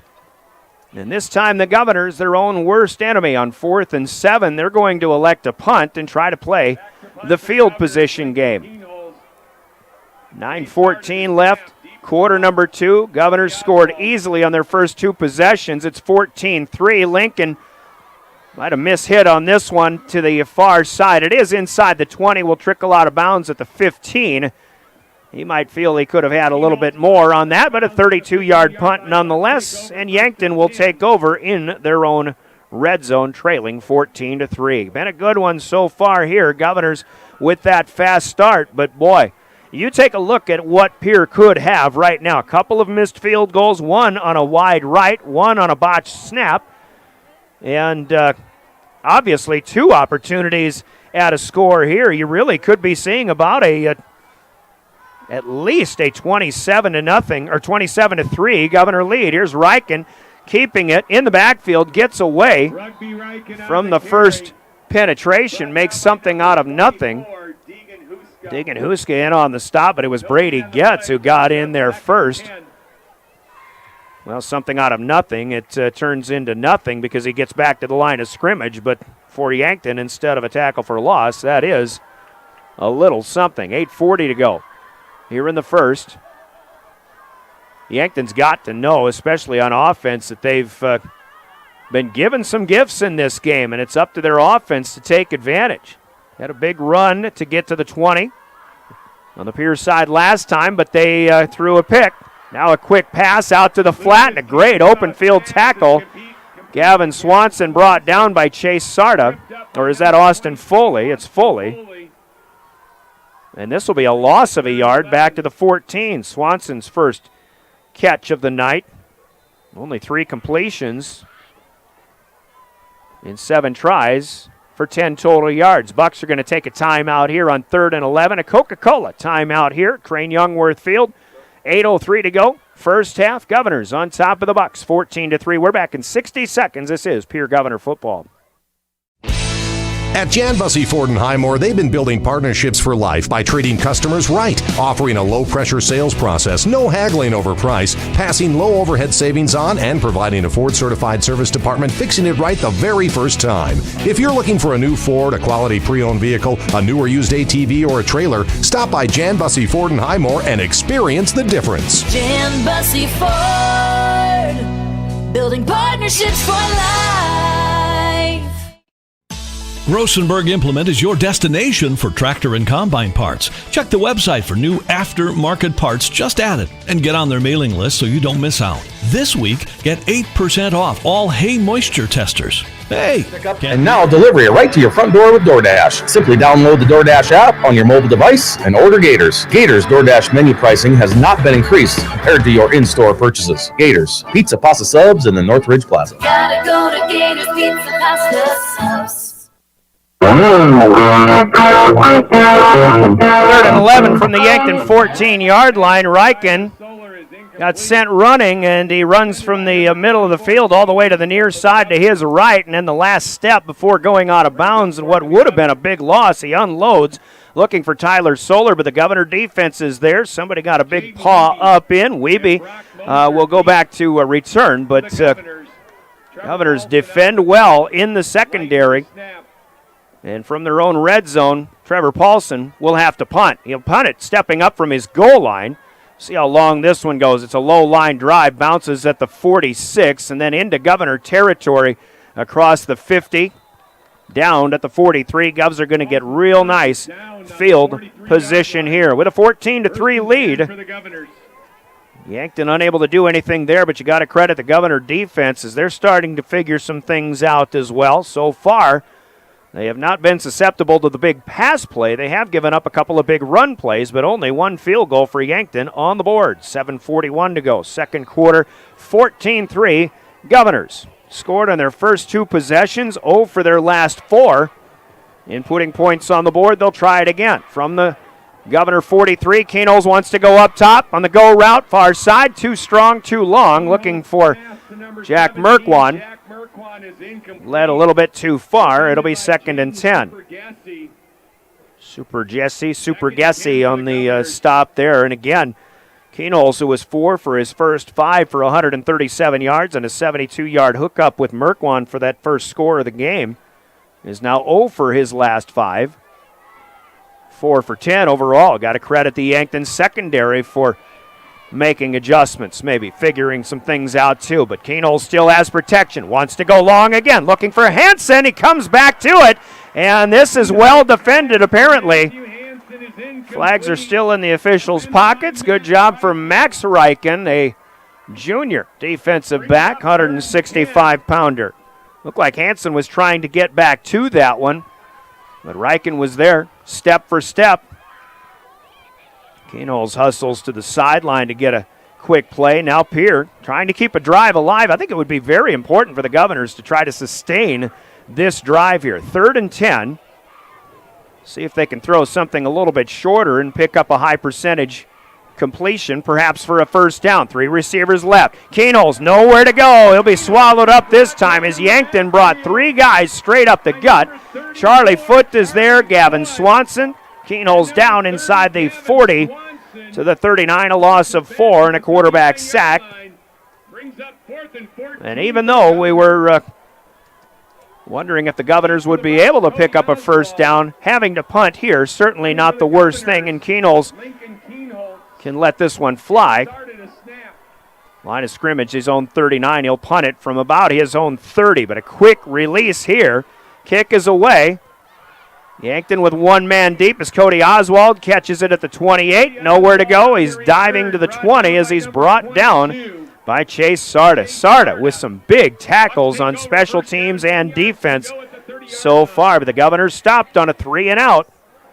And it'll be Yankton coming back to the offensive mold from their own 30-yard line. 6:46 to go. We're in the first half. Second quarter, 14-3 at the end of 1. No scoring as of yet here in the second period. Here comes Gavin Swanson as Yankton tries to get him rolling again. Swanson, a big one. And he's been running like a bruiser, too. He'll get 5 on this one, even 6, in fact, to the 36-yard line. Brady gets in on the stop. Swanson, we mentioned, runs of 56 and 31 yards so far. In fact, now 108 yards unofficially on his 6 carries. Hot start, but still only 3 points on the board for the Bucks. And Swanson with nowhere to go this time will lose a yard back to the 35. Governors are there defensively. They bottle him up for the first time tonight. See what they can do defensively on 3rd and 5 under 6 minutes to go. Sarda ready to go on the blitz. This is a pass on the slant to Cody Oswald. He has it, but he takes a hit. Jaden Wiebe with a big stop at the 42-yard line. That'll be a gain of 7. And really, you take a look at the technique in that tackle. They announced Sarda, but it was 32 Wiebe. Wiebe leading with the shoulder. That is good enough for a first down. As Yankton will move the chains. 1st and 10. Swanson again to the right side. Nowhere to go. Their right side very big. They've got a right tackle at 305. Cason Storr. Their right guard, Zach McKee, actually about 240. Gavin Stotts in on the stop and a pickup of 3 to the 45 for Swanson. Here come the Bucks again. 2nd and 7. Roll out.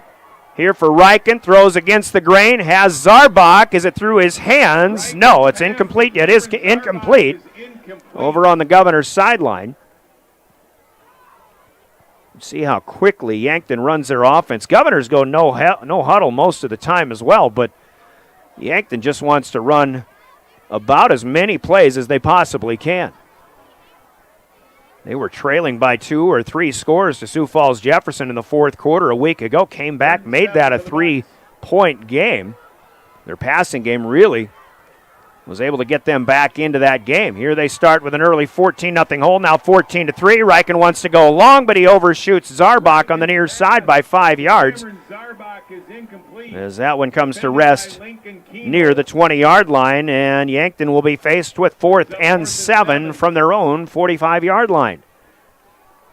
And now they'll try to get a field position advantage, bringing Paulson into punt. This will be his second punt attempt. He's also kicked a 45-yard field goal tonight. One man back deep. I believe that's Wiebe. Paulson gets it away. Fair catch called for and taken at the 21-yard line. Good concentration there by Wiebe. And Pierre will have it 1st and 10 from there. 4:58 to go. We're in the second quarter. Governors still lead 14-3. His scoring started very quickly, but has certainly slowed here in the second quarter. Other scores, homecoming night in Fort Pierce, Stanley County at the end of one quarter, leading White River 12-6.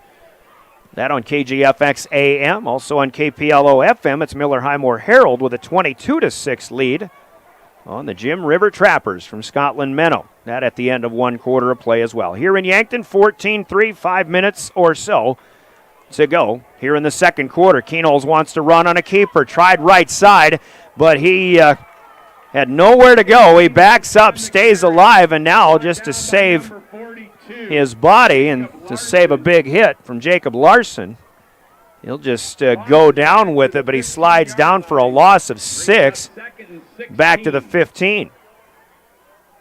So the Governors faced with a 2nd and 16 here. You wonder if Lincoln, he could have probably just thrown that out of bounds and thrown it away to save 6 yards here, but 2nd and 16, certainly still saving the possession. Keenholz, better protection this time, looking left. Got to get rid of it. Over the middle, Hansen has it. 25, makes a move out to the 30 after a Merkwan block. Up to the 40, out of bounds, and a first down gain here. Good patience by Keenholz. He could feel the rush coming from his right side. Hansen has a 19-yard gain, run out of bounds by Jaden Supergessi, and the Governors move the chains. First completion in 6 attempts for Keenholz. Hansen with his second grab. Hansen could have had a touchdown on the last possession, but dropped an easy one. Far hash mark. Keenholz takes the snap up the middle, wrapped up. He'll get a yard. Good job here by the big fella on the interior line of the Bucks. Adam Kurtenbach, a 275-pound senior. Wraps up the 195-pound Governor quarterback at the 41-yard line for a gain of 1. Keenholz going to be running a lot tonight. That's his 13th keeper of the night. Has a 6-yard touchdown. Clock running, 3:40 left to go. In a perfect world, the Governors sustain this drive, go in for a score. Don't leave Yankton much time left in the first half for a possession. Yankton would get the ball to start the second half as well. Keenholz, quick throw. Looking for, I'm assuming, Merkwan. Far side, ball is caught, but is it in bounds? I don't think it was. They say it's incomplete, out of bounds. Jack Merkwan making a heck of a grab. Supergessi right there in coverage, but forcing Merkwan out of bounds. It'll be 3rd and 9 from the Pier 41. Even an incompletion, though. What a fun play to watch. What a fun combination. Keenholz with name your receiver, whether it's Merkwan or Hansen, Kaiser. Hansen with a couple of big ones so far, but still the Governors are going to be wondering about the ones that they could have had. Here's Keenholz on the rollout, got to elude the rush. He'll come up the far side, not throw it away. He'll be sacked for a loss as he runs it out of bounds. And the Bucks defense comes up big again. And in this case, unfortunately for the Governors, they stop the clock. For what it's worth, Pierre, with this play coming to an end, they're going to mark him at the 35. So that's a loss of 6. Looked like Keenholz might have gotten a little further ahead of that. Second sack of Keenholz, though. 3:19 rather. Clock stopping. It's 4th and 15. Keenholz kicking. Low line drive here, and it's just going to roll for a while. Oswald will let it go. Inside the Yankton 20, down to the 15, 14, maybe the 13, where 4 or 5 Governors will down it there. after a punt from the Pierre 35 to the Yankton 13. That's a 52-yard punt, but it was about 20 yards on the roll and 30 plus on the line drive fly. Well, the Bucks have it, trailing 14-3. We've got 3 minutes, 6 seconds to go in quarter number 2. Pierre scored on their first 2 possessions, a total of 6 plays. Scored on play number 1 from 72 yards. Keenholz to Merkwan, a 5-play scoring drive after a Yankton 3-and-out. A 6-yard run for Lincoln Keenholz to make it 14-0. Yankton with a 45-yard field goal later in the first quarter. Swanson runs 8 yards to the 21-yard line on play number 1 of this possession here for Yankton. They've got 2 timeouts to use here. Swanson wrapped up, but he reaches the ball out across the 20-yard line to the 23. That should be enough for a first down, I believe. Foley in on the stop, and they are moving the chains. The umpire stands over the ball to make sure the chains get set. 10 carries for Swanson now. 120 yards unofficially. Reichen wants to throw now on first down. He's got time now, being chased as he'll throw it away out of bounds on the near side over the top of Swanson and Zarbach, who were there. Smart play for Rugby Reichen. A lot of people going to know about the name of Lincoln Keenholz, but Yankton, who had Trevor Fitzgerald running the quarterback position a year ago, very well, I might add, but they had some packages for Reichen as a sophomore at the time when they needed to throw the football a little bit more. So Reichen has that potential, but so far, percentage-wise, his completions not stellar as of yet. He'll get a completion here, pass out on the flat, but another great open field tackle by the Governor safeties here. This is Jacob Mayer. Nope, that's Keenholz. 3, 9, can't tell. Foley was there, but it was Jacob Mayer in on the stop. So under 2 minutes to play, a pickup of 3. They give it to the 26. I think that pass was caught by number 12, Max Robb. And the Bucks on a 3rd and 7 coming from the 21. Left to right. Reichen throws on the button hook right to the sticks, and there's our first look at Cameron Zarbach tonight. Catches that between the 8 and the 1. Good strike thrown. Pickup of 8 on 3rd and 7. Keenholz was right there with them, but Zarbach knew exactly where he needed to be. The Bucks move the chains. Now Reichen again throws, and Oswald tries a one-handed dive catch. Unable to get it. Not Oswald here. Instead of 3, it's number 8, Jaden Krull, the tight end. Jaden Wiebe in there in coverage. So back to the far hash marks to go. I'll tell you who's getting a workout tonight. The game officials. Moving the football. Yankton as fast as their offense moves in between plays. Play clock still at 15 seconds, and Reichen now taking the snap in the gun. Looking right. Over the middle, pass caught. No, it's not. As he was coming down, the ball comes away out of the hands of Tyler Solar.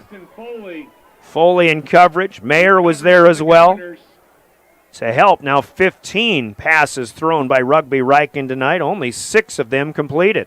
3rd and 10 for the Bucks. And not for a big yardage number. I've got him at 28 yards.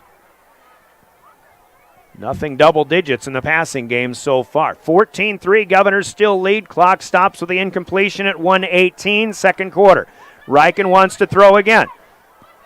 Plenty of time. Now looking to throw long, has Zarbach into Governor territory. Steps out of bounds ahead of the 45 to the Governor 42. Foley was there. And for the first time, really, Reichen had a lot of time to set up, and he looks eye to eye to his number 1 receiver, Cameron Zarbach, taken out of bounds at the Pierre 42-yard line. That's a pickup of 24. Biggest pass play of the night for the Bucks.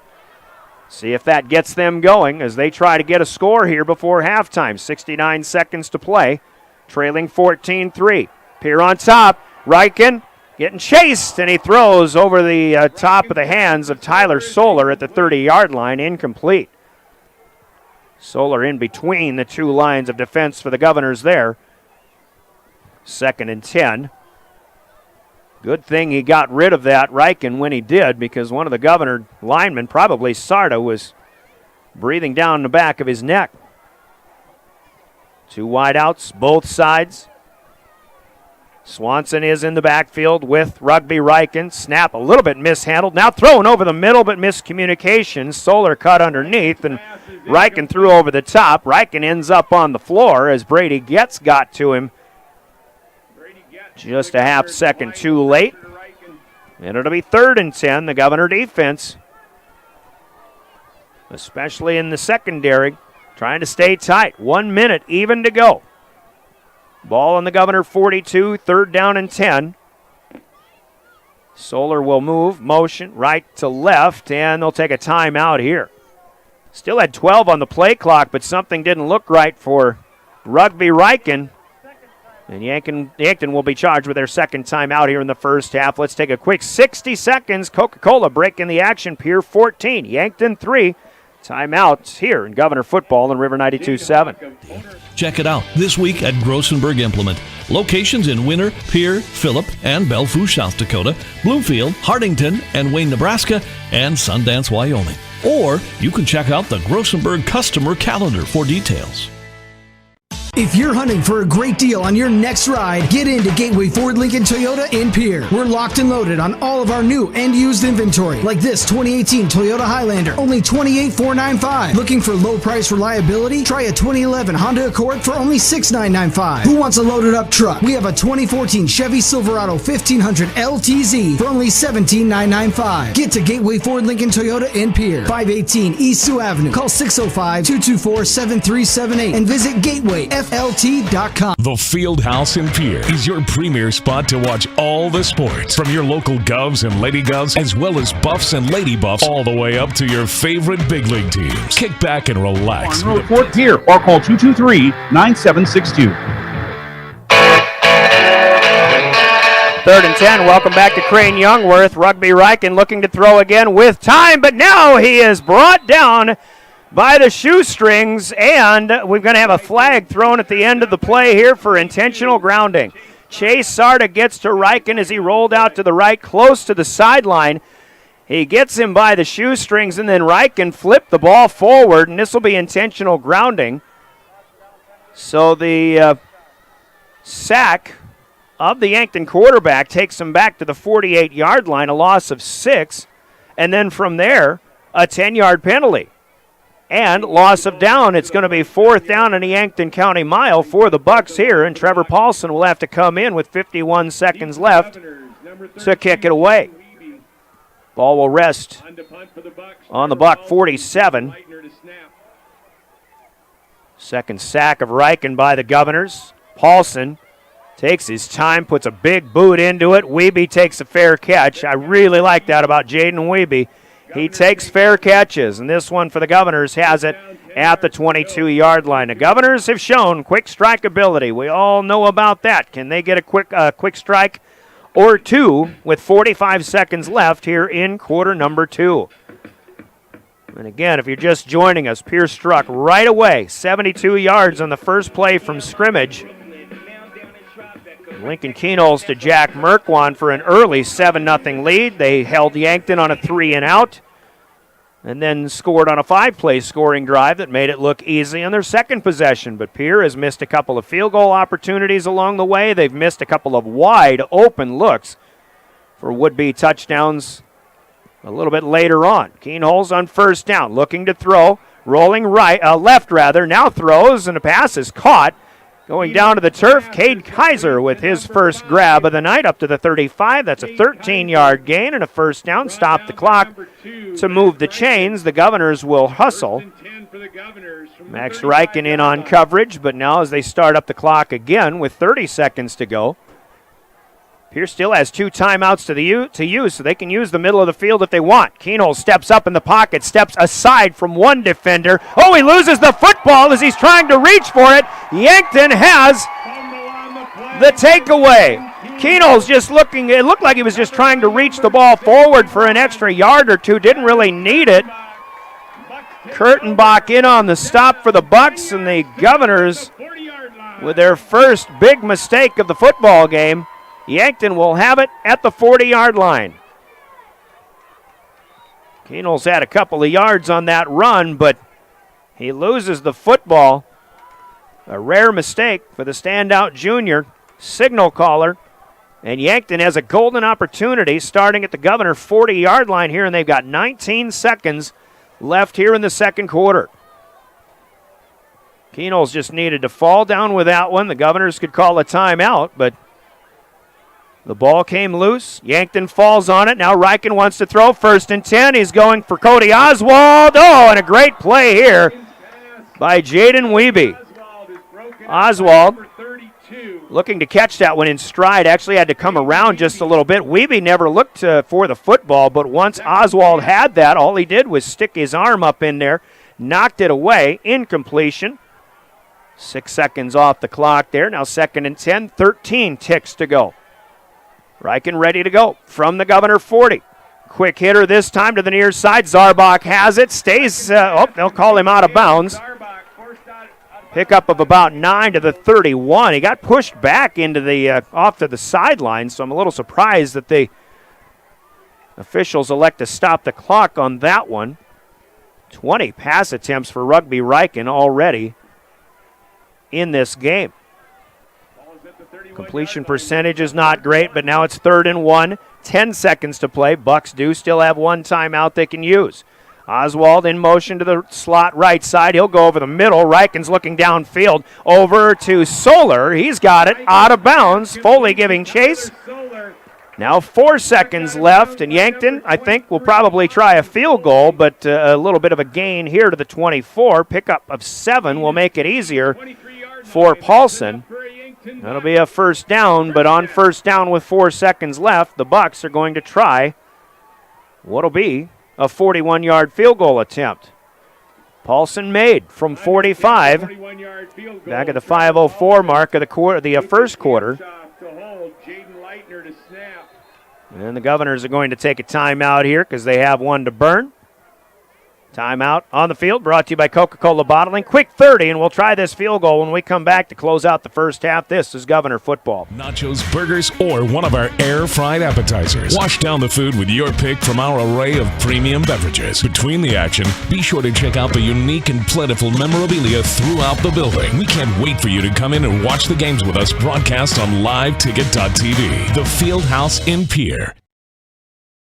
DRG Media Group Sports is the official voice of the Pierre Governors. Keno's wants to run again, and he's got room. 40, 30, foot race to the 10, 5, and a touchdown. Pierre will come back and set up Avery Kaiser on the outside left through the block, and that's down. The official voice of the Pierre Governors, River 92.7, and also at the River 92.7 page of the DRG News app, brought to you by Golden Buffalo and DRGnews.com. Ryan Oakland with the play-by-play Governor Football and your official voice of the Governors, River 92.7, KGFX FM Pierre, a member of DRG Media Group, live streaming at DRGnews.com. 41-yard field goal. Paulson looks like he's hooking this one, and it'll be no good as the first half will come to an end. So a fast start for the Governors. Yankton has bent but not broken ever since, and the Governors lead 14-3. Our score on the Gales Gas scoreboard, brought to you by Gales Gas Service in Pierre. Should mention also Governor Sports, brought to you by our Pierre Sports marketing partners, who include Eisberg Funeral Home, Pierre Dental Clinic, Pierre Chamber of Commerce, Pitts Design and Build, Wagner Auto, Red Rosa, Olinger Law Firm, Stalkin Peterson Lingle, Walti Jones LLP, and the fine men and women of the South Dakota National Guard, your Pierre Sports marketing partners. Gales Gas Service scoreboard, once again, it's 14-3. Governors on top of the Bucks on Yankton's homecoming night. We'll take a 3-minute timeout, and we'll come back for Leiden & Associates halftime report. You're listening to Pierre Governor Football and your official voice of the Governors, River 92.7, live streaming, DRGnews.com. Limestone canyons, flowing waterfalls, and pristine beauty make Spearfish a sanctuary for those seeking the ultimate escape. Outdoor enthusiasts will find top-notch sport climbing, mountain biking, and UTV OHV trails. Guests are steps away from peaceful hiking trails and tranquil streams. Relax and rehash your day's adventure at one of our award-winning local breweries. Finding rest is an important part of any adventure. Lodging in Spearfish comes with a variety of choices, from cabins, B&Bs, and campgrounds to the comforts of your popular brand-name hotels. To find your unique adventure in Spearfish, go to visitspearfish.com now. Dosey's Signs in Chamberlain isn't your run-of-the-mill sign shop. Todd and Doug take the time to listen to your needs and come up with an innovative and effective design to fit your budget and take your advertising to the next level. Dosey's specializes in any size or event sporting banners, storefronts and awnings, and letters or numbers for windows, vehicle boats, and enclosed trailers. Need something more flashy? We can do a vehicle wrap, illuminated signs, billboards, and LED lighting. If you can dream it, we can design and build it. Dosey's is a proud sponsor of local sports and communities activities. At DK Auto Repair in Pierre, we take pride in our fast and professional auto service. Our well-trained techs specialize in transmission repair, tune-ups, brake service, suspension engine repair, auto diagnostics, and general maintenance repairs and oil changes. Making sure you and your family get from point A to point Z and all points in between is what motivates us to provide you exceptional service. At DK Auto Repair, we proudly support every Pierre Governors event, the students involved, and their families. Of all the things you can teach a child, how to handle money is one of the most important. Their knowledge, discipline, and control in the area of money will follow them wherever they may go, and in every area of their life. Teach them the facts of money. Dakota Plains Federal Credit Union, federally insured by NCUA. We're big on you. We're small enough to know your name, but we're big on you. When you expect more, you expect more. When you expect more, Dakota Prairie Bank, providing great service right from the start. It's our promise to you that sets us apart.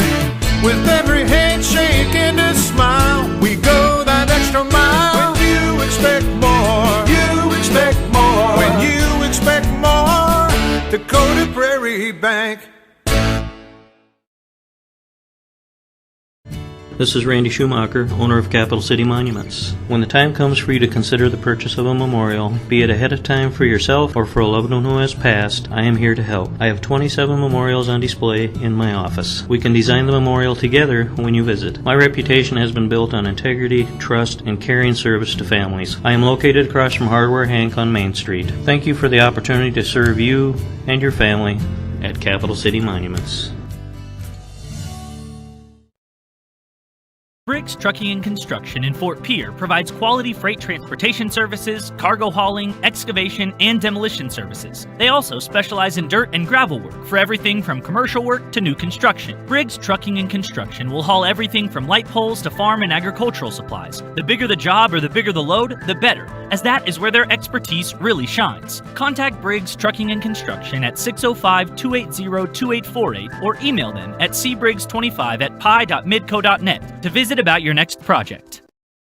The Best Western Ramkota Hotel in Rapid City supports all South Dakota student athletes and their families. They are conveniently located off Interstate 90, close to downtown and minutes from the beautiful Black Hills. The Ramkota offers sports and family-friendly rates. Guests can relax for free in the indoor water park. They have 36,000 square feet of banquet and meeting space, and the award-winning Minerva's Restaurant and Bar is located on site. Best Western Ramkota welcomes everyone to beautiful Rapid City, South Dakota. When you're in the need for high-quality replacement auto parts, look no further than Zander Auto Parts and Machine Shop in Pierre. Zander's has been servicing the Pierre area for over 40 years. Their professional parts techs can get you the part you need and get you back on the road. Stop by Zander Auto Parts and Machine Shop at 500 West Sioux in Pierre or call 224-9221. Zander's, your source for domestic and foreign auto parts and accessories. Wow, Bill, you're walking so much better. What did you do? Well, I got so tired of the pain and nearly fell. And one of my friends recommended physical therapy at Winter Physical Therapy. And you know what? My back also stopped hurting. Huh. So how did you get started? My doctor wrote me a referral, but that's not always needed. Turns out you always have a choice where you want to go. So why did you choose Winter Physical Therapy? I love to support our locally owned small businesses, and quite frankly, they give great personalized care. Winter Physical Therapy. Exceptional care.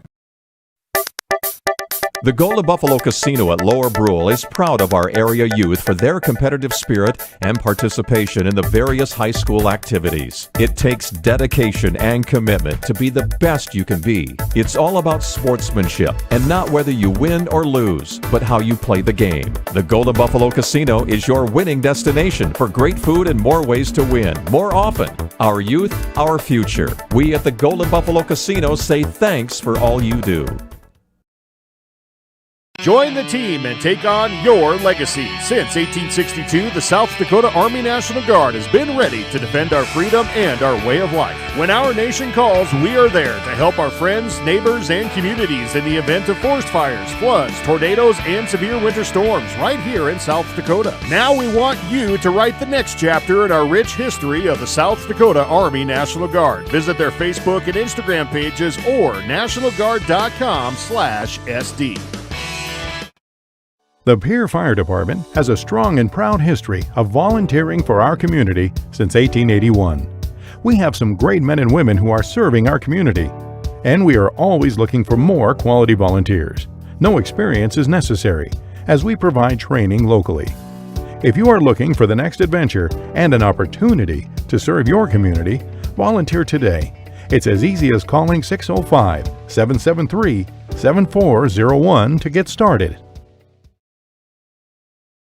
At Ringneck Energy, their mission is to produce renewable energy that adds value to grain and livestock production, enhances the income of their investor partners, and provide a safe, rewarding work environment. Located at 901 Redwood Avenue in Oneida, South Dakota. Call 605-945-6900 or check ringneckenergy.com. A proud supporter of local schools and wishes all students the best of luck in all their activities during the school year, creating economic opportunities in our community. Riverview RV Park overlooks Lake Sharp on the Missouri River. They have all the amenities from full hookups, laundry, showers, dog park, play area, and free Wi-Fi. There's no need to drive across the country. When here in central South Dakota, you can find some of the best fishing and the most spectacular sunrises and sunsets. Call us today at 605-280-6266 or reserve your next camping spot online at briggsrvpark.com. Make Riverview RV Park your home away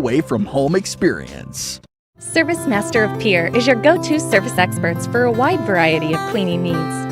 Since 2003, we have developed the most effective methods and products to service virtually every type of industry. We're known for our exceptional carpet and upholstery cleaning, but did you know we also offer cleaning of all types of flooring, along with providing fire and water restoration, commercial cleaning, janitorial services, and construction cleanup. Service Master of Pierre is a proud sponsor of TF Riggs Governors and Lady Govs, as well as Stanley County Buffaloes and Lady Buffs activities. The Corner Station Convenience Store and the Crossing Pub are both conveniently located on Pleasant Drive in Pierre, South Dakota. At the Corner Station, grab your favorite hot and cold beverages and snacks while filling your vehicle up with Cenex brand gasoline. The Corner Station also features a super tunnel car wash to keep your vehicle sparkling clean. At the Crossing, grab a cold beverage and check out their selection of appetizers while watching the Stanley County Buffaloes and Pierre Governors live on their big screen televisions. Best of luck to all area students from the Corner Station and the Crossing. Graham Tire of Pierre is your premier hometown shop, specializing in tires to fit vehicles, from ATVs to large farm equipment and everything in between. At your tire store next door, you can find a plethora of brand name tires that range from 4 to 10 ply and much more. Our highly skilled technicians can handle brakes, heating, and air conditioning. Call us today at 224-8643 or visit us at grahamtire.com. Graham Tire is a proud sponsor of Pierre and surrounding communities' local activities. Scott Darnell with Lee Real Estate in Pierre is ready to help you find your dream home. There are 10 things you need to do to buy or sell your home. Number 1, call him at 605-220-2676, and he'll handle the other 9. As your resident realtor on a bike, he will make buying or selling your home feel like a walk in the park, not an Ironman triathlon. Find him on Facebook or email scott@LeeRealEstatePierre.com. Lee Real Estate and Scott are proud sponsors of Central South Dakota Youth Sports and Events broadcast on Live Ticket TV. As community bankers, BankWest employees are deeply committed to supporting local causes, growing the local economy, and creating local opportunities. At a time when you can bank anywhere, we hope you choose BankWest. We'll be your financial partner for the long haul, helping you and your community achieve financial success. BankWest. Convenient, connected, committed. Member FDIC. We hope you are all enjoying the student productions of your school. Tonight's event and every event produced by your school during the school year are created, filmed, and produced by the students you love to follow and support. Become a booster of your school's live event coverage by becoming a sponsor. It's a great way to show your support of the athletes and students in your community. As a sponsor, you'll get great visibility for your business, organization, or family by supporting the live productions of your school. John Hoffman Electric is your neighborhood electrical service contractor, and so much more. No job is too big or too small for our team of professionals. We pride ourselves on keeping up with new technology, such as Aerial, an augmented reality visual tool used to customize and experience a finished space before breaking ground. So whether you're building new or renovating a home, farm, or commercial space, let John Hoffman Electric light the way. John Hoffman is a proud sponsor of all local activities broadcast on Live Ticket TV. At Jan Bussey Ford & Highmore, they've been building partnerships for life by treating customers right, offering a low-pressure sales process, no haggling over price, passing low overhead savings on, and providing a Ford-certified service department fixing it right the very first time. If you're looking for a new Ford, a quality pre-owned vehicle, a new or used ATV, or a trailer, stop by Jan Bussey Ford & Highmore and experience the difference. Jan Bussey Ford, building partnerships for life. Grossenberg Implement is your destination for tractor and combine parts. Check the website for new aftermarket parts just added and get on their mailing list so you don't miss out. This week, get 8% off all hay moisture testers. Hey, can't beat that deal. Check it out this week at Grossenberg Implement. Locations in Winter, Pierre, Phillip, and Belfouche, South Dakota, Bloomfield, Hardington, and Wayne, Nebraska, and Sundance, Wyoming. Or you can check out the Grossenberg customer calendar for details.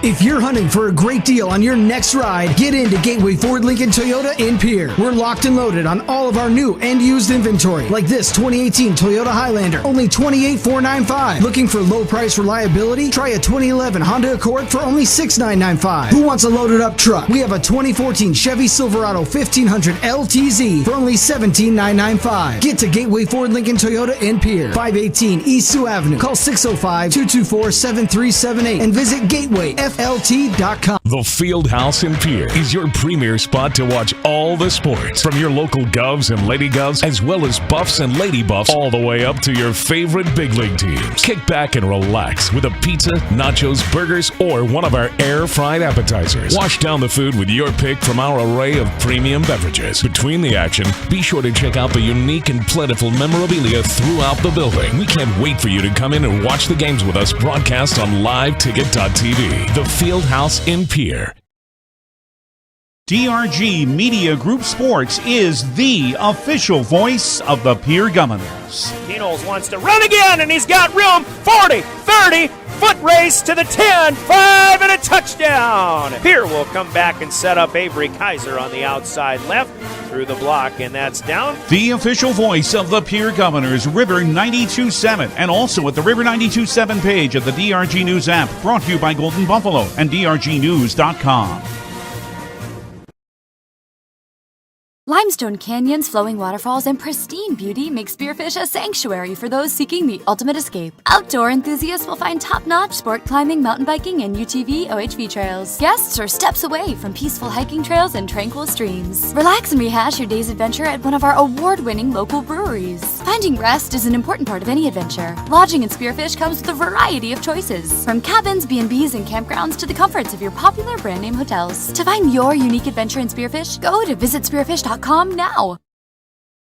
Dosey's Signs in Chamberlain isn't your run-of-the-mill sign shop. Todd and Doug take the time to listen to your needs and come up with an innovative and effective design to fit your budget and take your advertising to the next level. Dosey's specializes in any size or event sporting banners, storefronts and awnings, and letters or numbers for windows, vehicle boats, and enclosed trailers. Need something more flashy? We can do a vehicle wrap, illuminated signs, billboards, and LED lighting. If you can dream it, we can design and build it. Dosey's is a proud sponsor of local sports and communities activities. At DK Auto Repair in Pierre, we take pride in our fast and professional auto service. Our well-trained techs specialize in transmission repair, tune-ups, brake service, suspension engine repair, auto diagnostics, and general maintenance repairs and oil changes. Making sure you and your family get from point A to point Z and all points in between is what motivates us to provide you exceptional service. At DK Auto Repair, we proudly support every Pierre Governors event, the students involved, and their families. Of all the things you can teach a child, how to handle money is one of the most important. Their knowledge, discipline, and control in the area of money will follow them wherever they may go, and in every area of their life. Teach them the facts of money. Dakota Plains Federal Credit Union, federally insured by NCUA. We're big on you. We're small enough to know your name, but we're big on you. When you expect more, you expect more. When you expect more, Dakota Prairie Bank, providing great service right from the start. It's our promise to you that sets us apart. With every handshake and a smile, we go that extra mile. When you expect more, you expect more. When you expect more, Dakota Prairie Bank.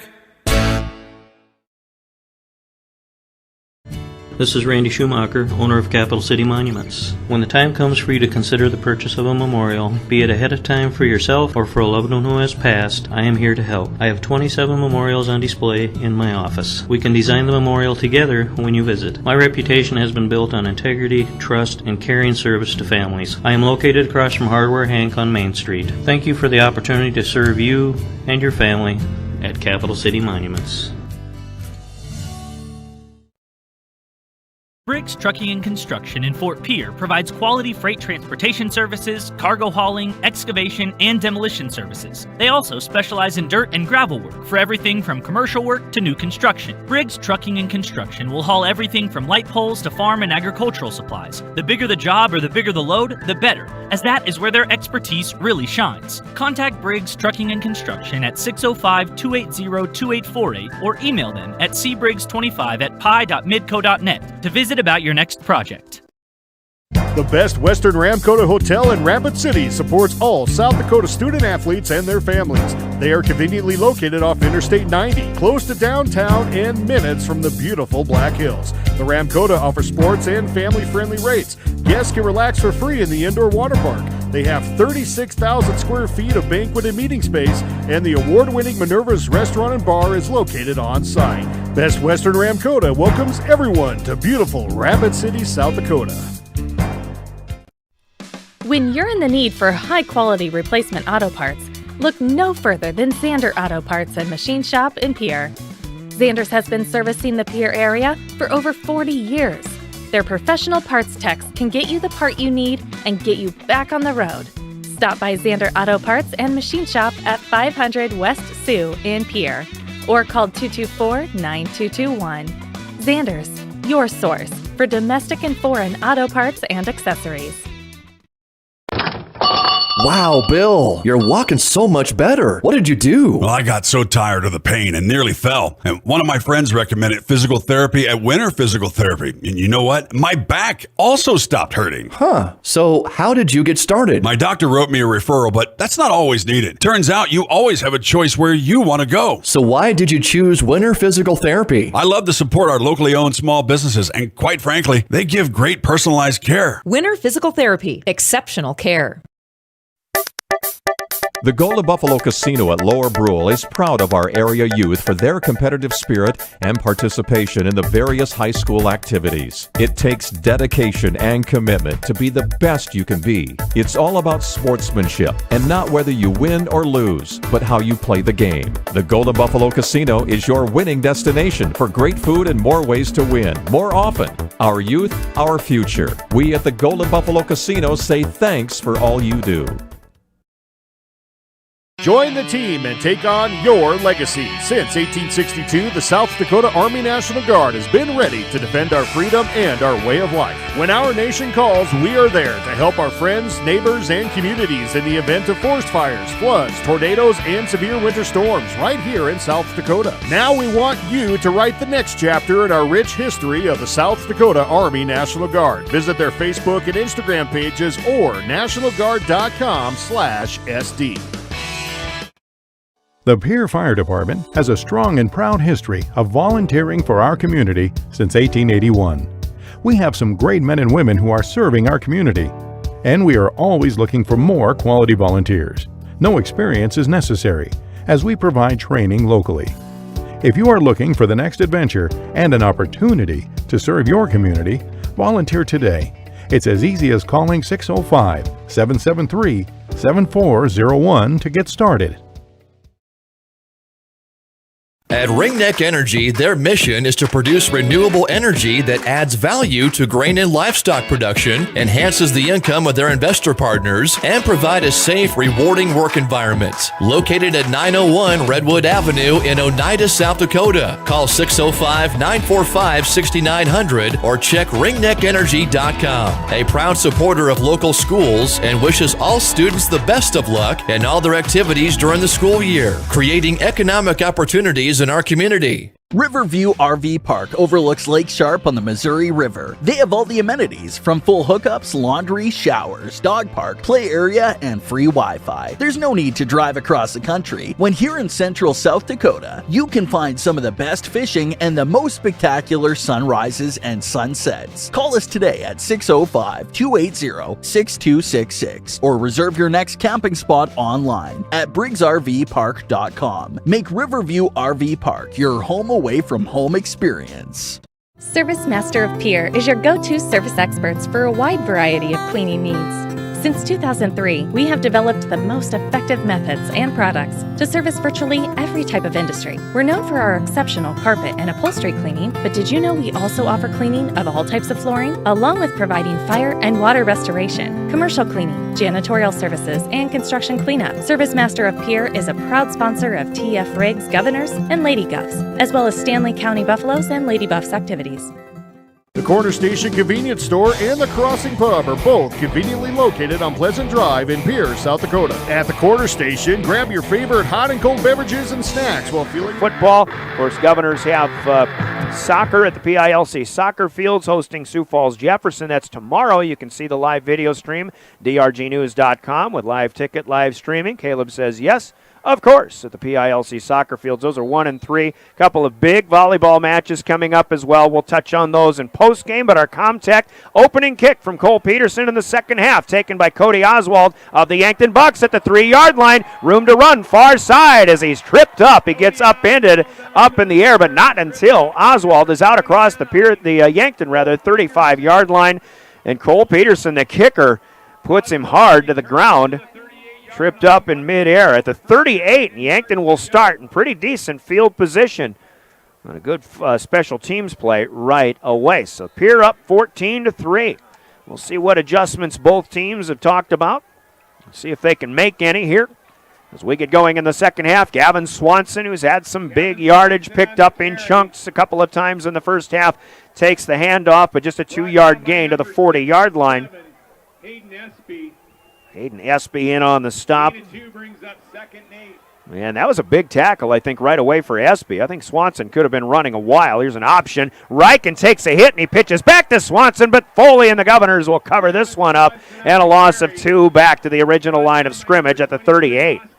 Whoever hit Rugby first really kind of broke that play up. Foley just cleaned it up.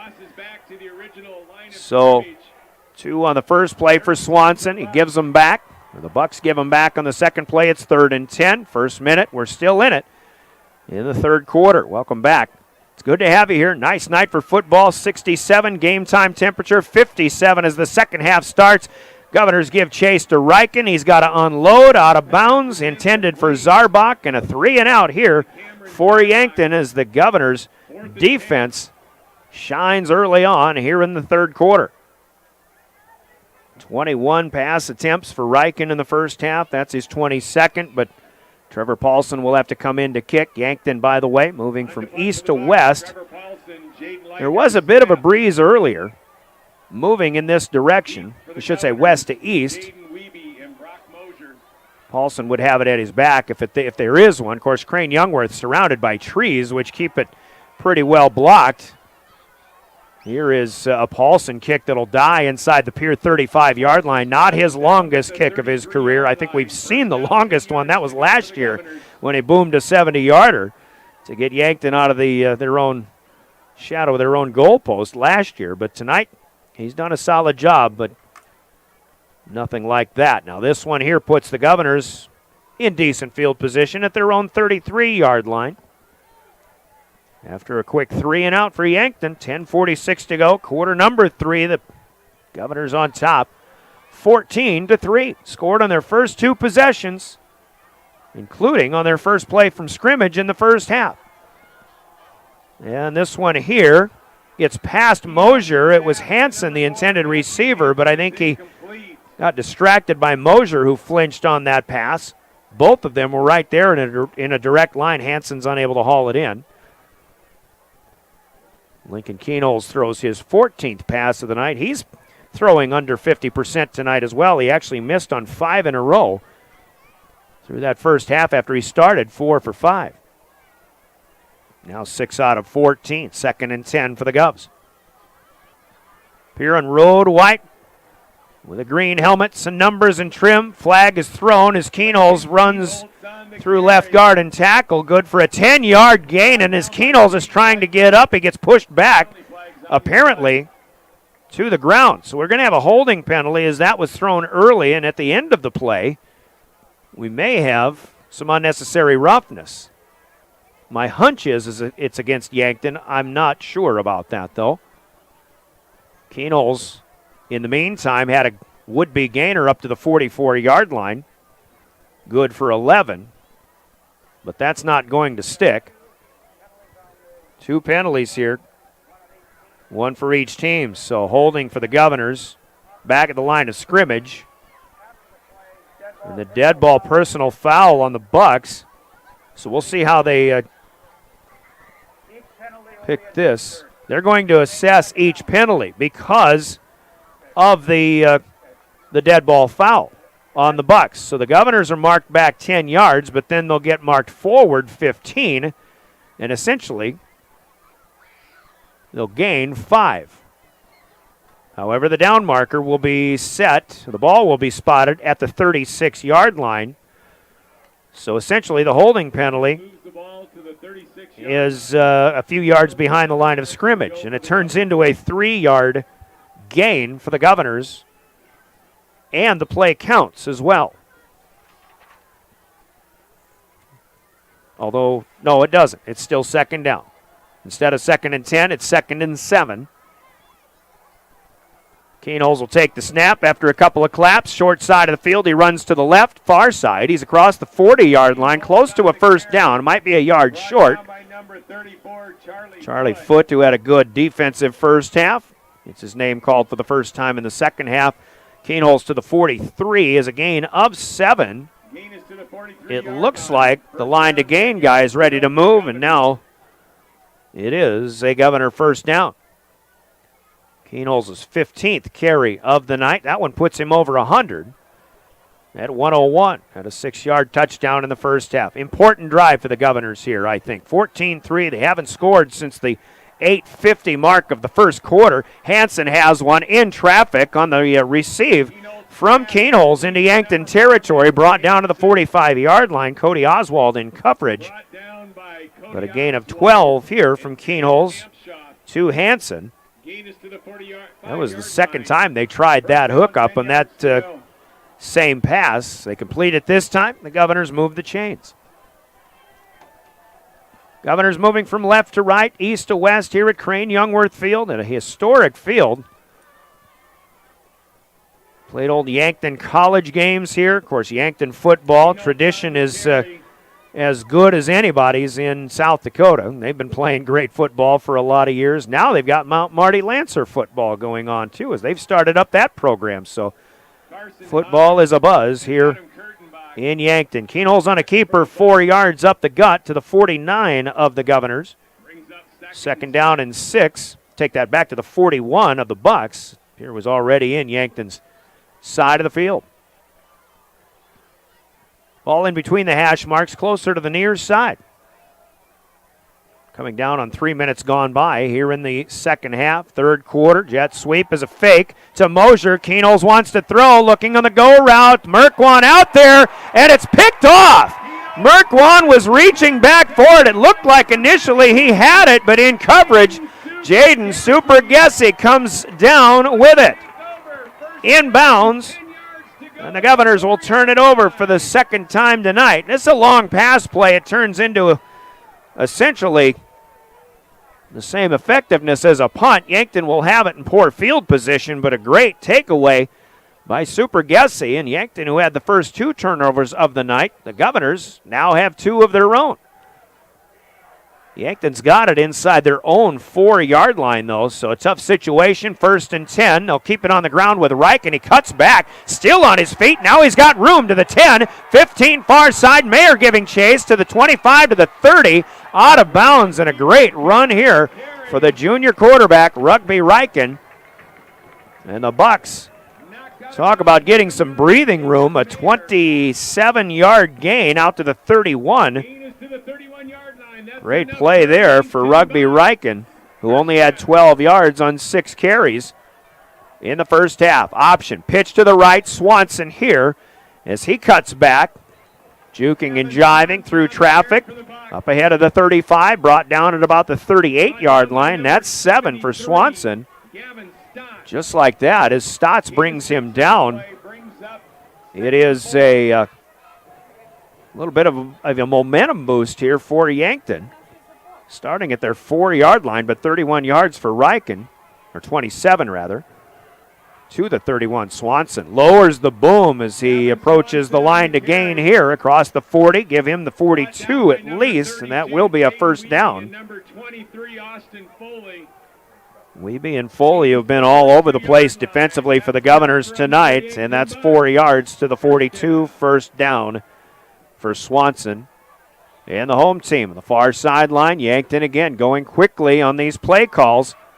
Reichen will keep it on the run-pass option and sidesteps the shoestring tackle attempt from Austin Foley. Foley eventually got him to fall down, but not until Reichen dives forward to the 45 for a pickup of 3. 2nd and 7. 5th play of the drive coming up. This coming off of a Keenholz interception. Just a great play made by the defender, Jaden Supergessi, taking one away from Jack Merkwan at the 4-yard line. Red zone pick.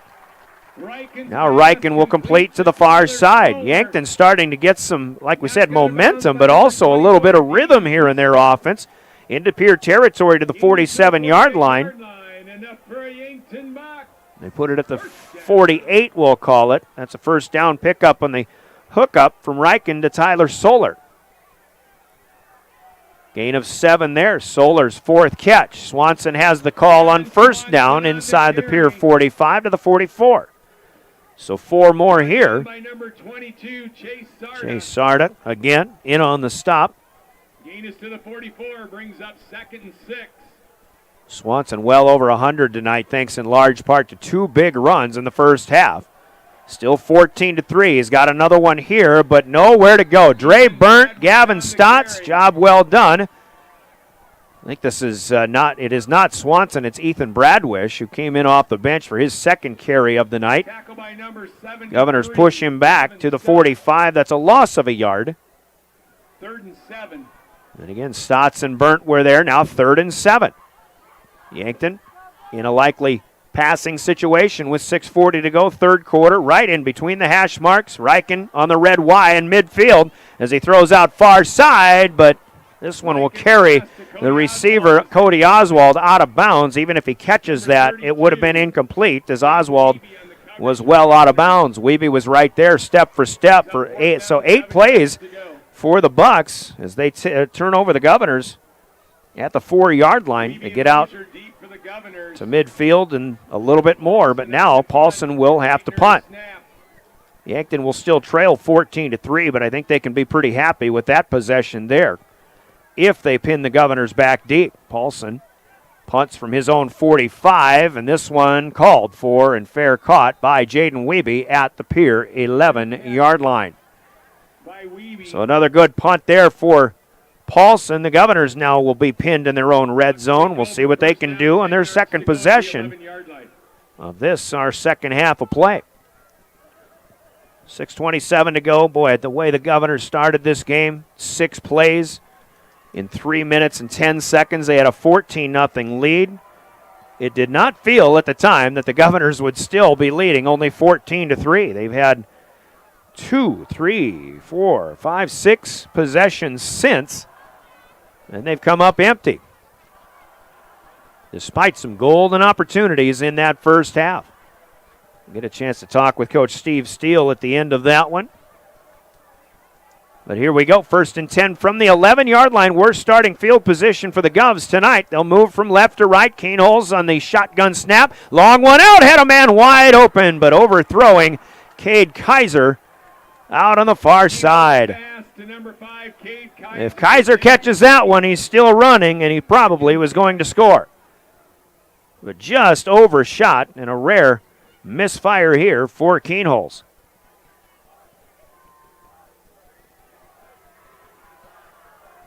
Well, I don't want to say a rare misfire. He is passing for less than 50% tonight, but with that one just missing a wide open receiver, that's the rarity. You don't see that very often. 2nd and 10. Mosier's in the backfield. Keenholz going to roll to his right. He's looking, has a man with a step, but overthrows him at the 30-yard line. Matthew Hansen running headlong into the Yankton sideline on the near side. Oswald gave him a shove just for good measure at the end of that play. And it'll be 3rd and 10 for the Govs. Yardage would be good here. See if the Govs can get out of the, halfway into their own red zone. Yankton's defense certainly figured some things out after they got beaten soundly on the first 2 Pierre offensive possessions tonight. Keenholz looking to make the right play here.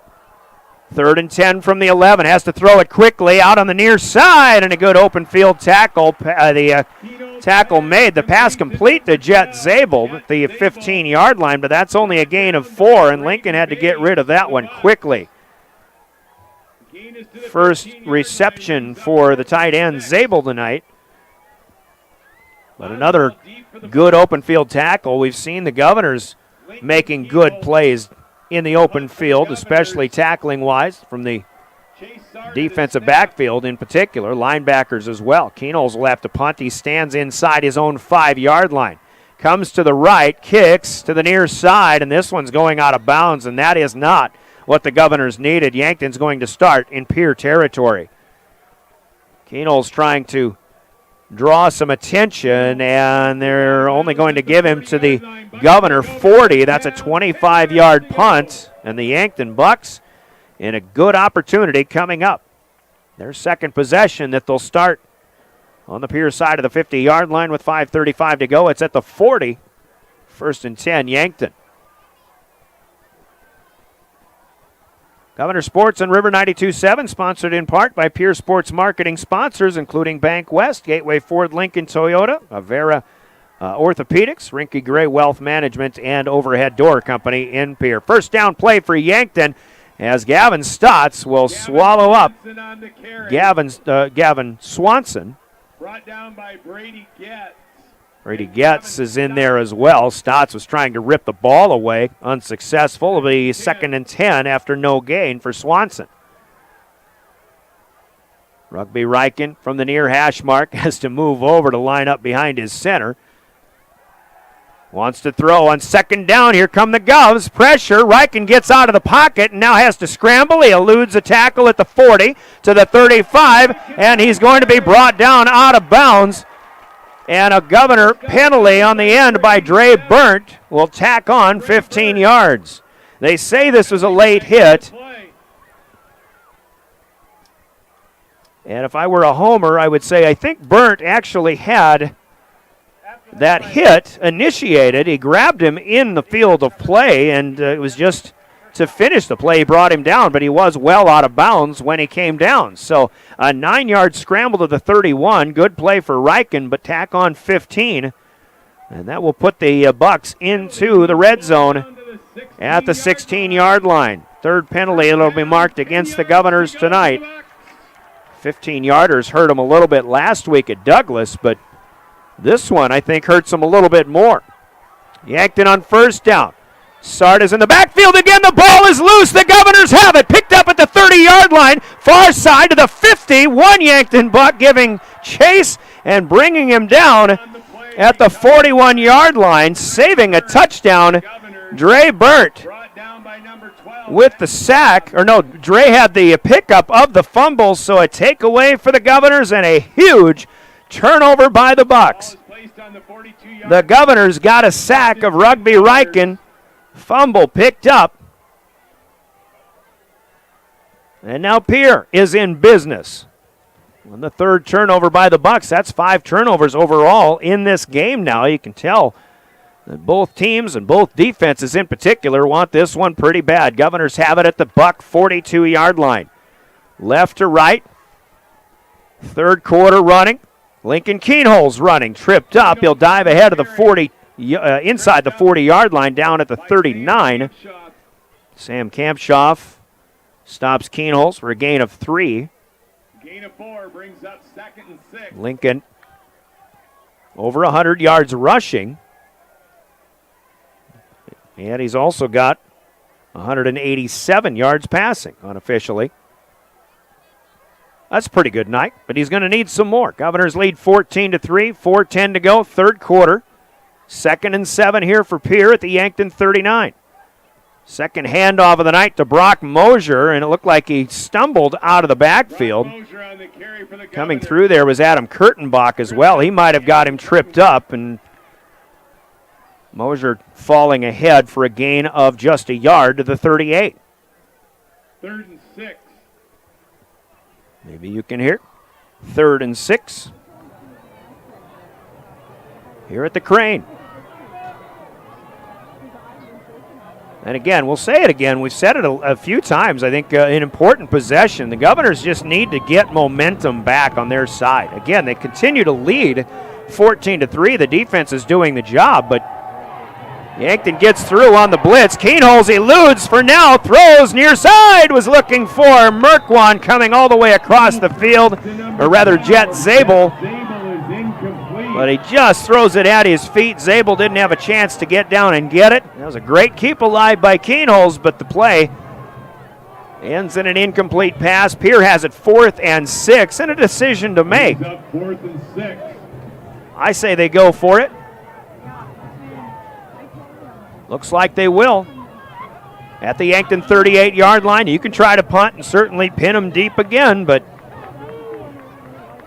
the Governors, I think, have to feel that they can make a play here. Yankton's defensive backfield's doing a great job, and they almost got the Lincoln coming on the blitz through that offensive line, too. Keenholz going to have to run again, and he will this time. First down. Well, he's got to the line to gain if he gets the spot. This near side official, I don't think, is going to give it to him. Looked to me like he got inside the 32-yard line, which was the line to gain, and everybody is converging at the 33 instead, or the 32 and a half. They're not going to give it to him, but I tell you what, folks, Lincoln had this first down. The play is right out in front of us. He got pushed back. It's not a favorable spot, but it's homecoming night in Yankton, and that's the way it goes. Give Lincoln 6, but he needed 7 or 6.5. The Governors will turn it over on downs. So the takeaway, well, it's interesting now they spot the ball at the 32. The 32 was the line to gain. This just doesn't make sense. Now, Swanson, 1st and 10, handoff, good run, left side. He'll get up across the 40 to the 42. The Governors are saying they have the football, and the umpire says they do. They got the ball loose. And another takeaway by the Pierre defense. Brady gets a little slow in getting up, but another huge defensive play. After a 10-yard run by Gavin Swanson, personally, I thought the Governors should have had a first down and a drive sustained anyway. Instead, they get a quick takeaway, and they'll have it at the 40-yard line. What do they say? Turnabout, fair play, something like that? So the Governors have it. And again, hopefully Brady Getz will be feeling all right as we continue. But at the Yankton 40-yard line, the Governors get it right back with 3:01 to go here in the third quarter. Still 14-3 Govs. Keenholz and company back at it. Takes the snap. Starts left. Still goes right. Bounces left. Running room. He'll have a first down. He'll take a bit of a hit inside the 30-yard line by Cody Oswald. Brought down, though, at the 27. 13 to start on this possession for Lincoln Keenholz. Solar with the trip up as well. This game signals the midpoint of the 9-game regular season. 4 down and 4 to go after this one. 4 down coming into it, 4 to go afterward. Yankton 2-2. Governors, of course, 3-1, working on a 3-game win streak. 2.5 minutes to play, third quarter, 1st and 10 at the 27 for Pierre. Keenholz with Mosier behind him, inside handoff. Mosier bounces out to the right, near side, wrapped up, short gain, but another decent run by Mosier, but just a good job by the defense. 21, Braden Bays, 170-pound safety. The senior, just a pickup of a yard to the 26. Brings up 2nd and 9. 2nd and 9 for Pierre. We could talk all night long, and we'll continue to say the same thing. Sustaining drives, huge for the Governors right now. See if they can get some momentum, but again, just try to maintain and make sure they maintain the upper hand. We've got a flag thrown pre-snap, and this is probably on the Governors, as they 99.9% of the time are. False start on the Governors. So a 5-yard penalty. It'll be marked off back to the 31. It'll be 2nd down and 14 for Pierre.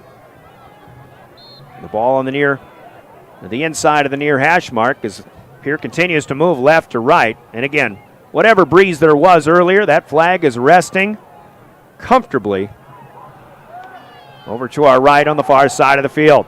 Keenholz looking, gets hit from behind, but the pass is caught. Oh, what a grab inside the 20-yard line. Caught here by Matthew Hansen.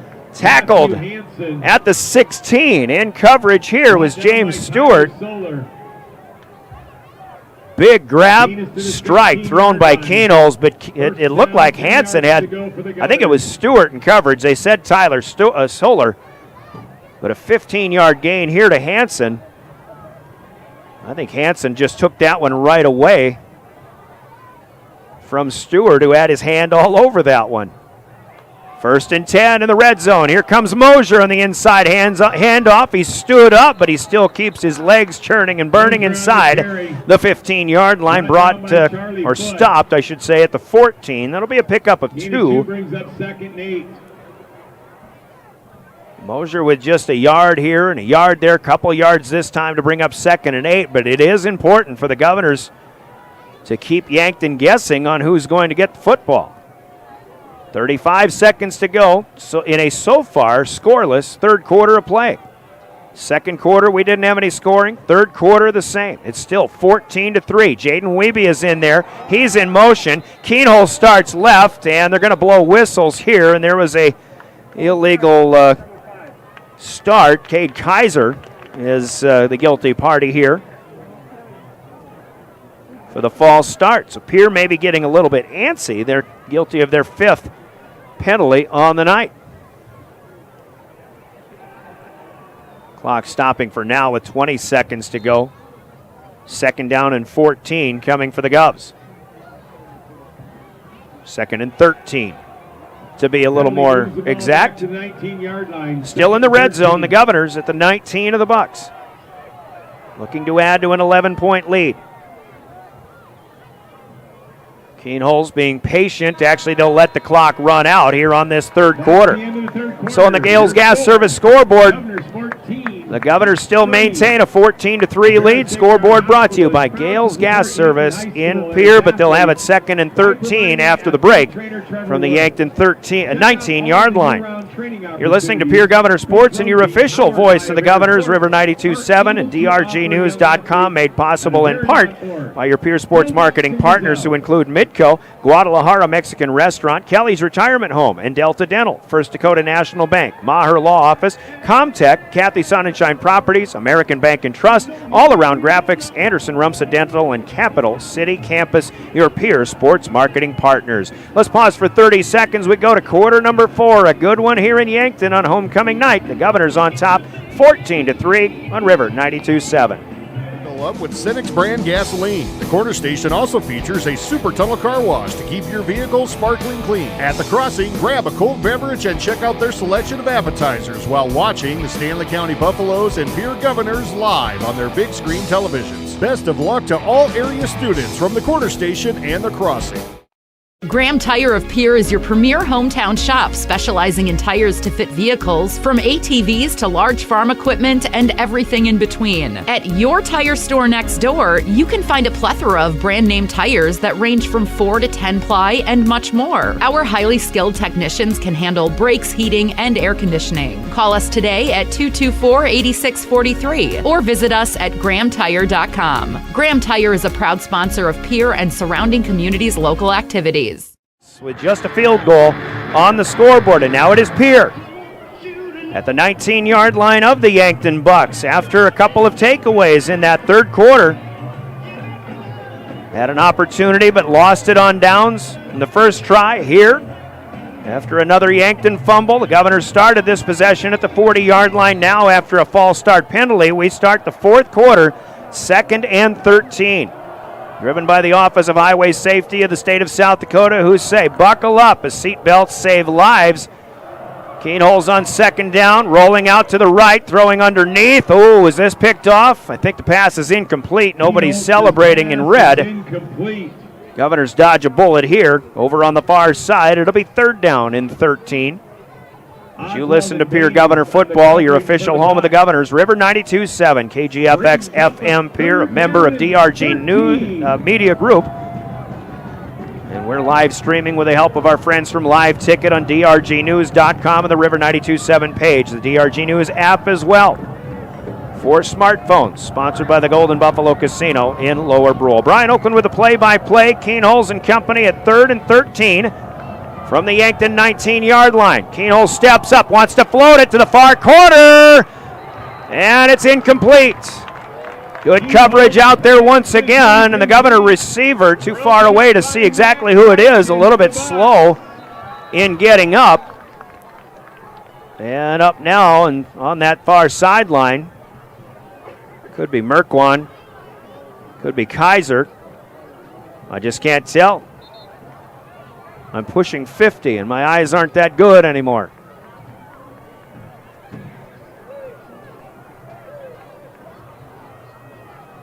Should have brought my binoculars out here tonight, but at any rate, an incomplete pass, and the Governors from the 19 are going to try for the third time a field goal. Cole Peterson, obviously, has had a good season kicking. He'll have it in the middle of the field here. He missed from 43 wide right from the middle of the field in the first half.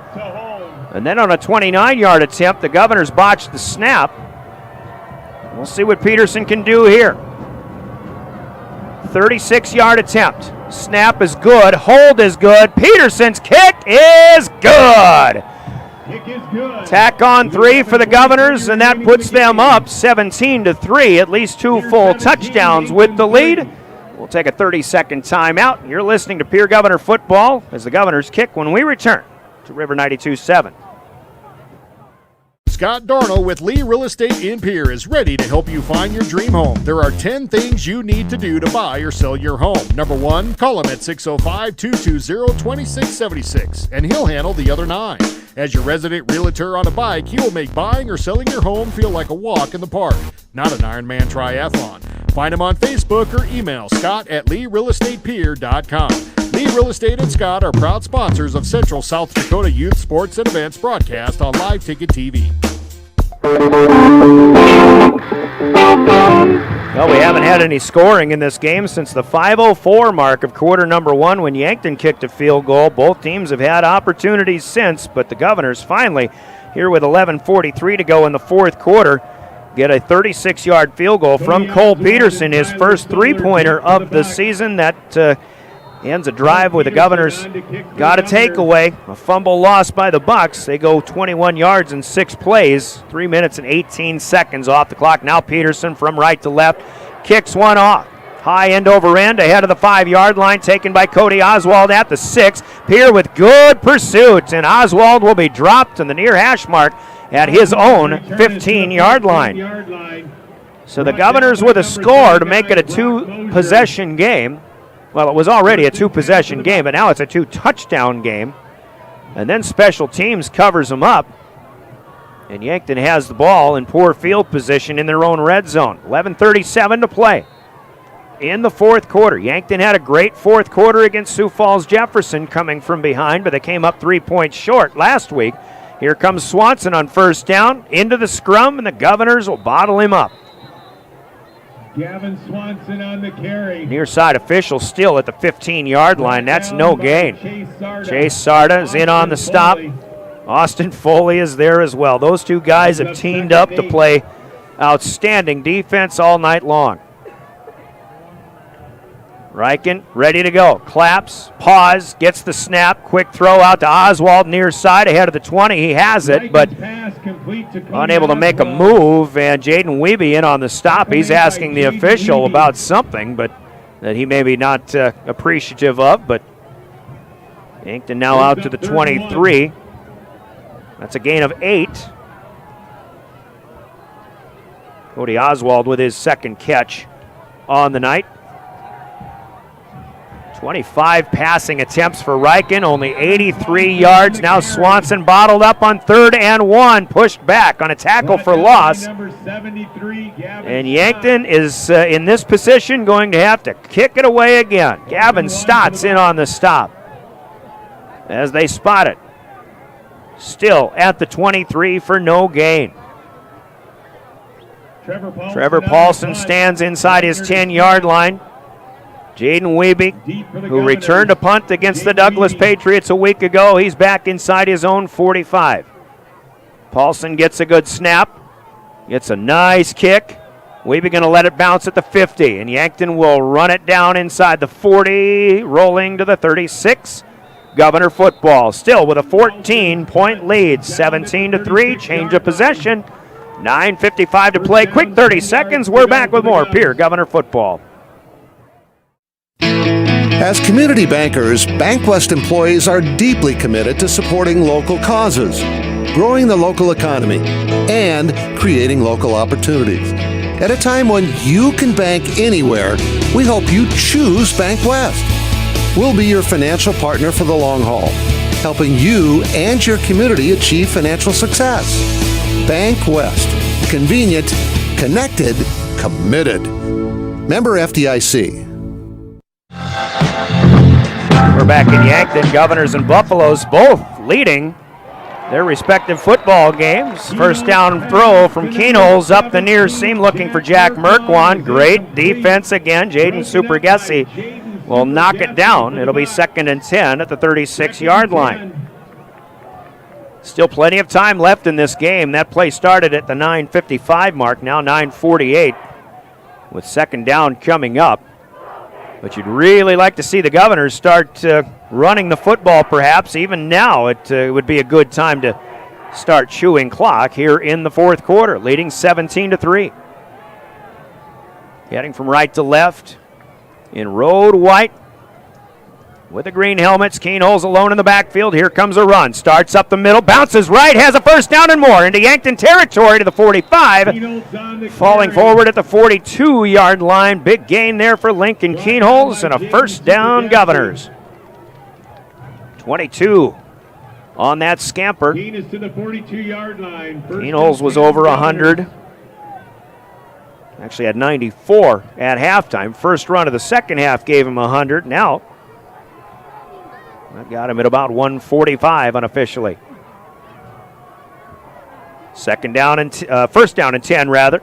Put Mosier out in the slot to the left. 3 receivers left. Keenholz will keep it again. Trying to follow the big guys up front. Yankton gets him from behind. This time James Stewart will bring him down. At the 40-yard line, but still a positive gain of 2. Gain of 2 brings up 2nd and 8. Check it now. I've got him at 145. 20 carries tonight on the keepers for Keenholz, and the clock runs here inside of 9 minutes to go. 17-3. Governors looking for their 4th win in a row, trying to spoil homecoming. Keenholz will watch that play clock, now starting to let it go as far as he can.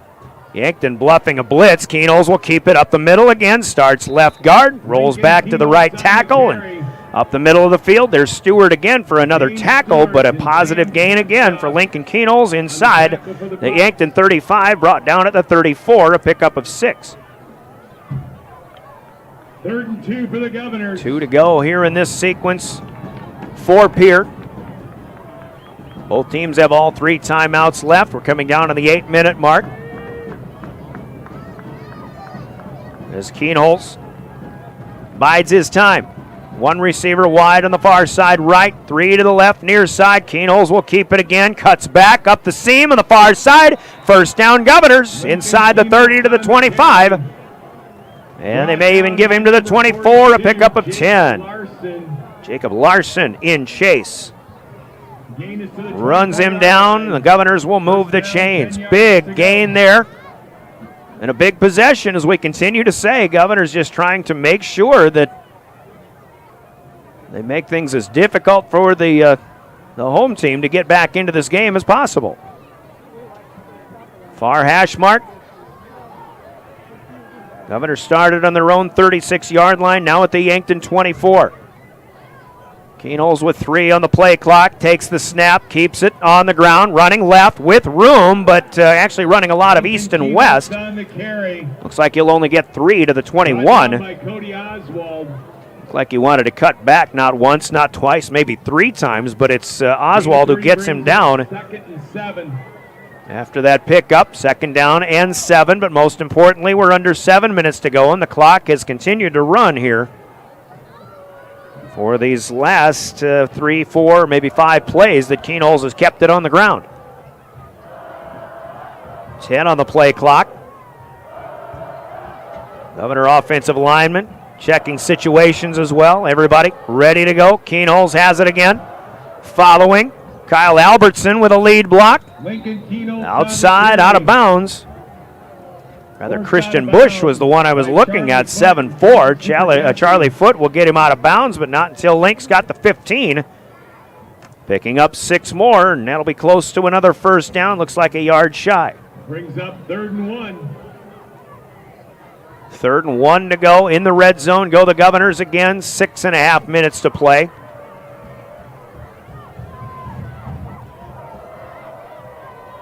Yankton's missed some opportunities. The Governors have missed some big opportunities too. This game started very fast for Pierre, but it turned into a much bigger defensive battle than we ever thought. Now we'll have a timeout taken by Pierre here with 6:32 to play. 3rd and 1, get everybody on the right page. We'll take a Coca-Cola timeout. Be back in 30 seconds. Pierre leading 17-3 in Yankton, your official home of the Governors, River 92.7. We hope you are all...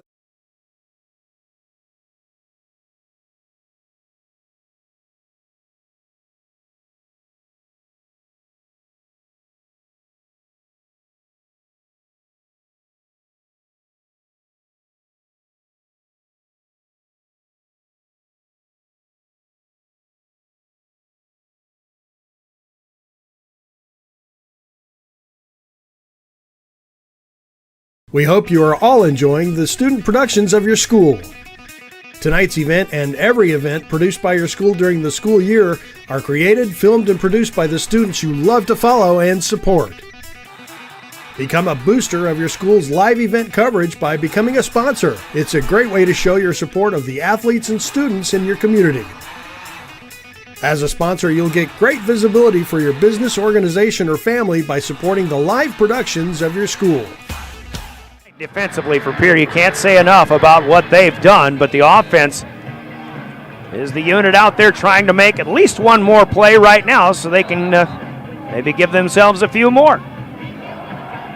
And for much of this drive, it's been the Lincoln Keenholz show running the football. Coming into this drive, I think that's exactly what they needed to try to make plays, try to keep that clock moving. This drive started with 9:55 to play. Now, almost 3.5 minutes later, after a timeout, Keenholz on 3rd and 1, goes near side, short side left, 15 to the 10, out of bounds, 1st down, Governors. And we'll see, it looks like they'll have him inside the 10 to the 9. It'll be goal to go for Pierre. That's a pickup of 6 on Lincoln Keenholz, 25th quarterback keeper of the night. Just about everything, positive gains for Lincoln. I've got him at 176 now on the ground. He's had a pretty good night throwing the football too. Some big plays made. Near hash mark now. Takes the snap, up the middle, bounces right, looking, back to the left. Well, he'll get inside the 5 to the 4. And that's 5 more for the quarterback. Sam Kampshoff in on the stop. Gain is to the 4-yard line. So it'll be 2nd down and goal for the Governors from there. Halfway through quarter number 4. 7 minutes into this game, it was 14-3. 25 minutes into this game, 36 minutes into this game, it was 14-3. And the Governors got a field goal. Now they're looking for 6. Keenholz still with it. In traffic. He's going to be pushed back for the first time in a while. Charlie Foote, 34, in on the stop. Might have given, well, they got him back to the 4. Stewart on the tackle for the Bucks. Jimmy Stewart in on that stop, too. That was a terrible impersonation, but you get the idea. 3rd and goal from the 4. I'm actually too young to know much about Jimmy Stewart. 3rd and goal, near hash mark. Keenholz looking for that one possession that seals the deal here, still with plenty of time to go. Jet sweep, Brock Mosier looking for the outside. Now he needs a cutback lane. Follows a blocker. He's got it to the 1-yard line. But he got tripped up, and it looks like Cody Oswald is coming off the pile first.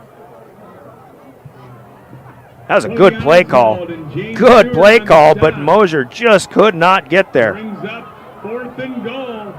4th and goal. Now, this is an interesting situation.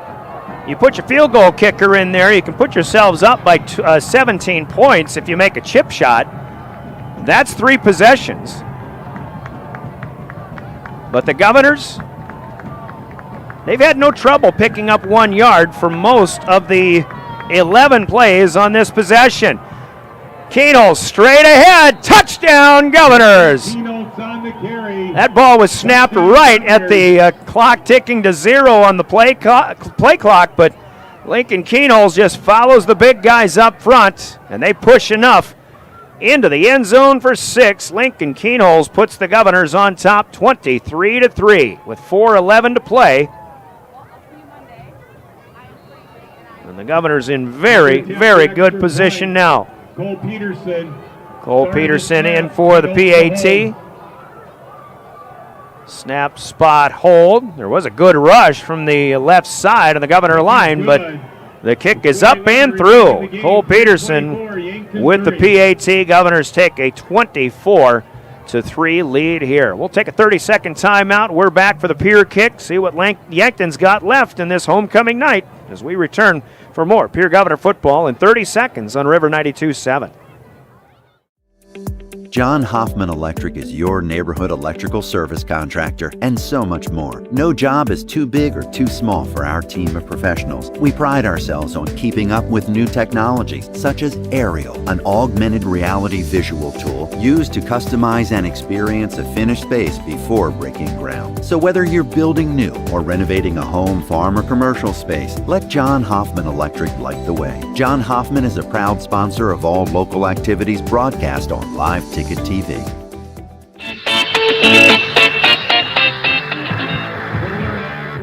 12 plays on that scoring drive of the Governors. 64 yards, most importantly of all, 4 minutes and 44 seconds taken off the fourth quarter clock. A 1-yard plunge from Lincoln Keenholz, who did pretty much all the running on that drive. I think Lincoln might have actually had, except for 3 from Brock Mosier, 63 of those 66 yards. Trey Lewis in on the stop here in special teams on the kickoff return from Yankton. Not bad field position. They'll start at their own 35, but not a lot of time left now with a 3-touchdown deficit for the Bucks. And again, they made a lot of nice plays in the fourth quarter, coming from behind against Sioux Falls Roosevelt a week ago. This time a quick pass out to Cameron Zarbach, 3 yards, but wrapped up by the defender right there at the 39. Lincoln Keenholz with a good tackle. 2nd and 6. They'll give him 4 to the 39. 2nd down and 6. Solar's in motion now over the middle. Oswald at the 50-yard line. Big play here for the Bucks. Sidesteps, breaks 1, 2, 3 tackles inside the 25 to the 20, down to the 18-yard line. So a little spread. Gavin Stotts, the linebacker, big fella, finally runs him down, but not until Oswald is down to the Governor 18-yard line. That's 43 yards on quick math there. You see what we mean. Yankton able to make plays. Now Riken takes a big hit, but he tosses one up. Oh, Oswald had it, but he hits the deck, and then it squirts out. It'll be incomplete. Good pass by Riken as he stared down a defender. Paid the price on that. Jaden Wiebe out there in coverage inside the 20-yard line. 2nd down and 10 at the 18. 3:15. Clock did stop with the incompletion. Riken's looking right. Now over the middle. Now nowhere to go. He'll be brought down back at the 30-yard line. Jaden Floor, the guy that gets to him. A 12-yard loss. Sometimes you say, like a fine wine, people get better with age. Well, as this game's gone on, I think the Governor defense has gotten better. And even though they gave up a big play on that 43-yarder to Oswald, Floor and company say, nope, we're just right here. And this actually coverage by Wiebe. Looking for Oswald. The pass is underthrown at the 5-yard line, and it'll be 4th down for the Bucks, and 4th and 22 to be specific after that 12-yard loss on the sack. Last-ditch effort perhaps coming here for Yankton, trailing 24-3. 2:40 left in the fourth quarter. Oswald comes slot right. Solar will go near slot left on the far side. 5 wides here for the Bucks. To his left, Reich and pump fakes a couple of times, finally unloads, but the pass overthrown at the 10-yard line. Jaden Krull, the intended receiver. And the Governors stop him on downs. Again, bend, but no break. And the Governors in great shape now. 24-3, they'll take over on downs at their own 30-yard line. Pierre ran the football very effectively on their last drive, all the way to a touchdown. They've scored 10 points here in the fourth quarter. After 14-3 seemed to be the norm for the vast majority of the game. Social distancing, by the way, has become the norm here at Crane Youngworth Field. A lot of people after that last touchdown by the Governors have taken to the exits. Brock Mosier on the carry. And homecoming celebrations will take place elsewhere in Yankton tonight. Brock Moser comes in to get a carry. No gain, tripped up. Yankton will take the first of their 3 timeouts. We'll take a Coca-Cola break with them, catch our breaths. Governors with 2.5 minutes to play, leading 24-3. We're back in 30 seconds on River 92.7. At Jan Bussey Ford and Highmore, they've been building partnerships for life by treating customers right, offering a low-pressure sales process, no haggling over price, passing low overhead savings on, and providing a Ford-certified service department fixing it right the very first time. If you're looking for a new Ford, a quality pre-owned vehicle, a new or used ATV, or a trailer, stop by Jan Bussey Ford and Highmore and experience the difference. Jan Bussey Ford, building partnerships for life.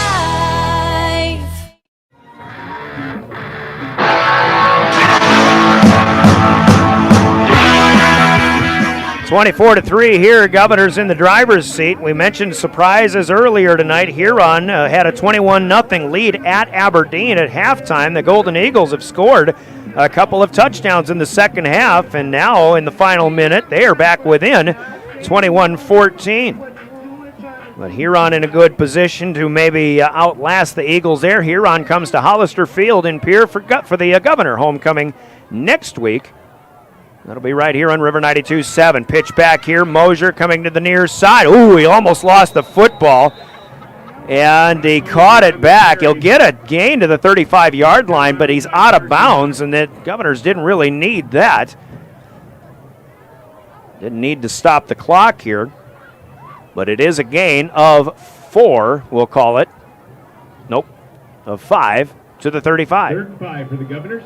Biggest gain for Mosier tonight. Important thing was he held on to the football, and getting out of bounds was not such a bad thing in order to save the possession. But Pierre needs to obviously keep it in play. Yankton with 2 timeouts left, but a 3-touchdown lead for the visitors. 2 wide to the near side, short. Keenholz wants to throw now. Over the middle, Merkwan. 35-yard line, he had it, but it's knocked away. And again, great effort in coverage by Jaden Super-Gessie. Broken up by Jaden As the Governors on 4th and 5 will punt.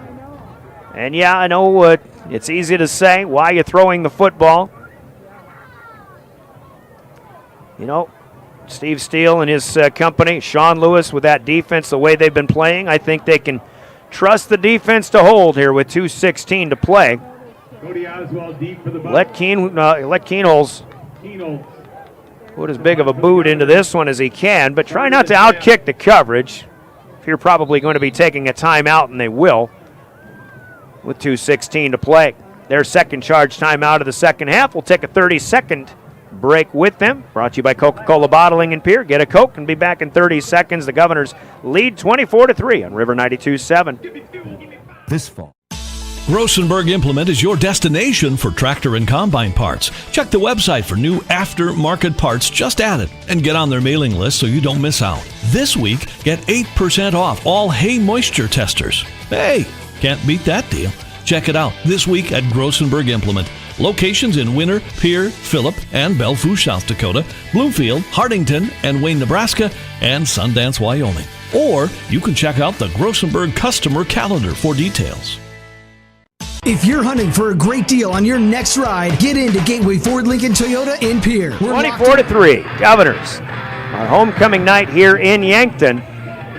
About to punt it away here after this timeout. Yankton will have at least one more effort try to make something happen here. We'll have a conversation in the postgame with Coach Steve Steele. Can't wait to ask him about his defense, the way they have played here tonight. After that fast start, Yankton's defense was up to the task. We've got whistles that'll be thrown. The Governors apparently with a pre-snap penalty. It'll cost them 5 yards. So certainly don't need any more help offered to the Bucks here. 6th penalty marked off against Pierre tonight. 5th of the second half, in fact.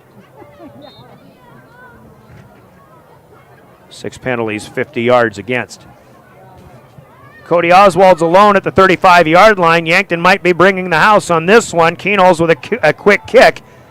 And Oswald backs off, waits for it to bounce at the 30. He takes it on a hop at the 35, comes near side. He's at the 50. Surveys on a pause, and then he'll walk it out of bounds into Pierre territory at the 49-yard line. So a net of just 16 yards for the Governors. And Yankton once again will have it just on the Pierre side of the field. 2:04 to go, and important for the Governors defensively not to lose focus here. Rugby Riken, solid thrower. Cameron Zarbach, quick receive, but can't get out of bounds. And that is Keenholz who brings him down inside the 45 to the 42. Pickup of 7. As far as the Governors are concerned, Yankton can have all of those that they want. Riken again on 2nd down. 2nd and 3. Finds Oswald coming back to it. He'll step out of bounds right here in front of us. Good well-run play there to the Governor 36. That gains 6. 10 yards to go. Oswald with 4 catches tonight. Zarbach has 5. Tyler Solar with 4, but really not a lot of big ones. Zarbach had a 24-yarder. Cody Oswald here in the second half with one from 43, or that went for 43. 3 wide to the right. Solar will join in motion. The other 2 to the left from the near hash mark. Joshua Strand was coming on the blitz, and Oswald was wide open on the far side, but couldn't haul this one in. He heard the footsteps of Austin Foley. By number 23, Austin Foley. So an incomplete pass here. The 33rd pass attempt of the night by Rugby Riken. We've had a lot of pass attempts. Keenholz with 22. But again, as the Governors tried to protect a lead, they went to the running game with the quarterback instead of the pass. Most of the time here in the second half, Riken unloads again, and Oswald has this one caught. Touchdown. He got it at the 10-yard line. Jaden Weeby got spun around. Cody Oswald catches it in stride. And homecoming night with at least one more score here for the Yankton Bucks with 1:24 to play. That one covers 36 yards. And Yankton finally scores their first touchdown of the night. Riken to Oswald. Trevor Paulson will come in to try to tack on 1. Governor lead was 21, so the math makes sense. Try to get 7 at a time. The holder for Yankton is Lucas Kampshoff, sophomore backup quarterback. Snap is good, spot and the kick are good as well. And Yankton with a little bit of life with 1:24 to go. New score, Governors 24, Yankton 10. Yankton kicks after a 30-second break. You're listening to Pierre Governor Football. All of our new and used inventory, like this 2018 Toyota Highlander, only $28,495. Looking for low price reliability? Try a 2011 Honda Accord for only $6,995. Who wants a loaded up truck? We have a 2014 Chevy Silverado 1500 LTZ for only $17,995. Get to Gateway Ford Lincoln Toyota in Pierre, 518 East Sioux Avenue. Call 605-224-7378 and The Fieldhouse. To make matters easy now and into the future, too. Call 224-8803. May Adam Law Firm of Pierre, since 1881.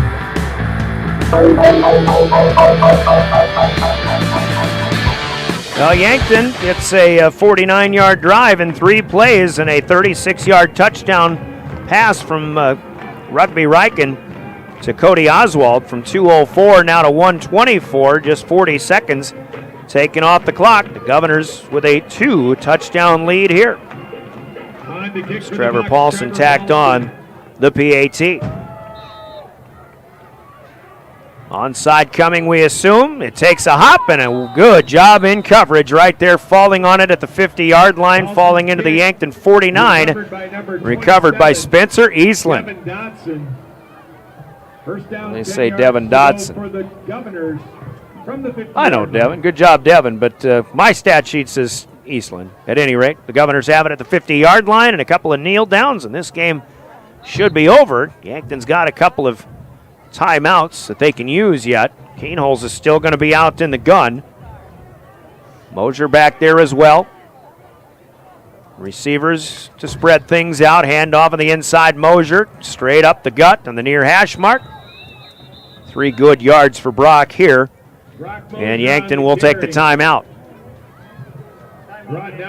So with 1:16 left, as Kurtenbach brings him down, Yankton will call their second play stopper, and we'll be back in 30 seconds after this Coca-Cola timeout. The Governors lead 24-10 on River 92.7. Your premier spot to watch all the sports, from your local Govs and Lady Govs, as well as Buffs and Lady Buffs, all the way up to your favorite big league teams. Kick back and relax with a pizza, nachos, burgers, or one of our air-fried appetizers. Wash down the food with your pick from our array of premium beverages. Between the action, be sure to check out the unique and plentiful memorabilia throughout the building. We can't wait for you to come in and watch the games with us broadcast on DRG Media Group Sports is the official.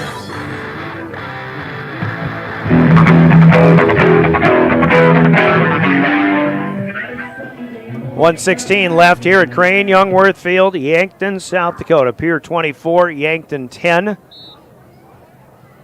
2 good games between these two teams on this same field a year ago. Yankton, in fact, stopped an 18-game win streak by the Governors with a 50-29 victory in Week 3 last year. But the Governors got the last say with that semifinal victory, 21-12, that sent them on to the Dakota Dome, where they dispatched the Brookings Bobcats on that night, 38-6, to win their 4th straight state title. But here tonight, we expected an up-and-down affair, maybe some lead changes. We haven't seen that. The Governors got a fast start. By the way, Brock Mosier just ran again.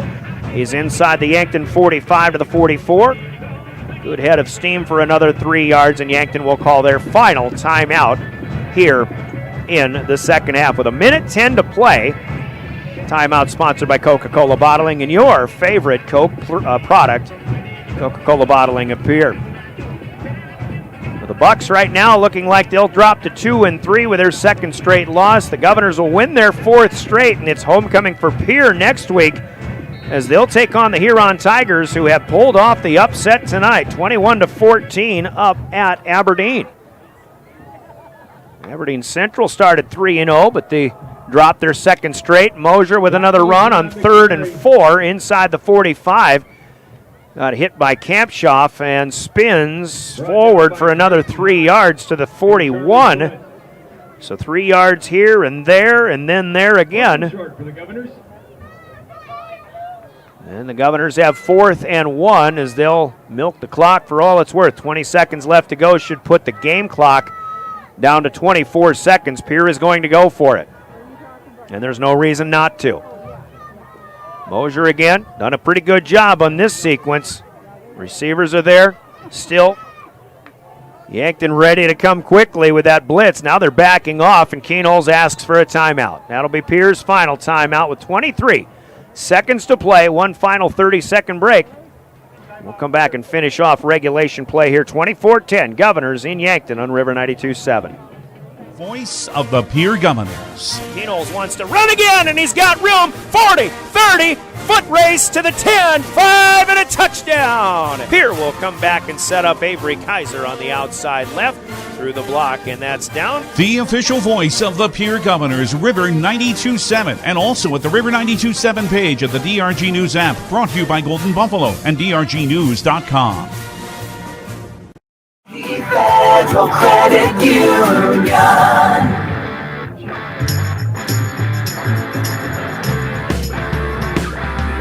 Well, we're back in Yankton.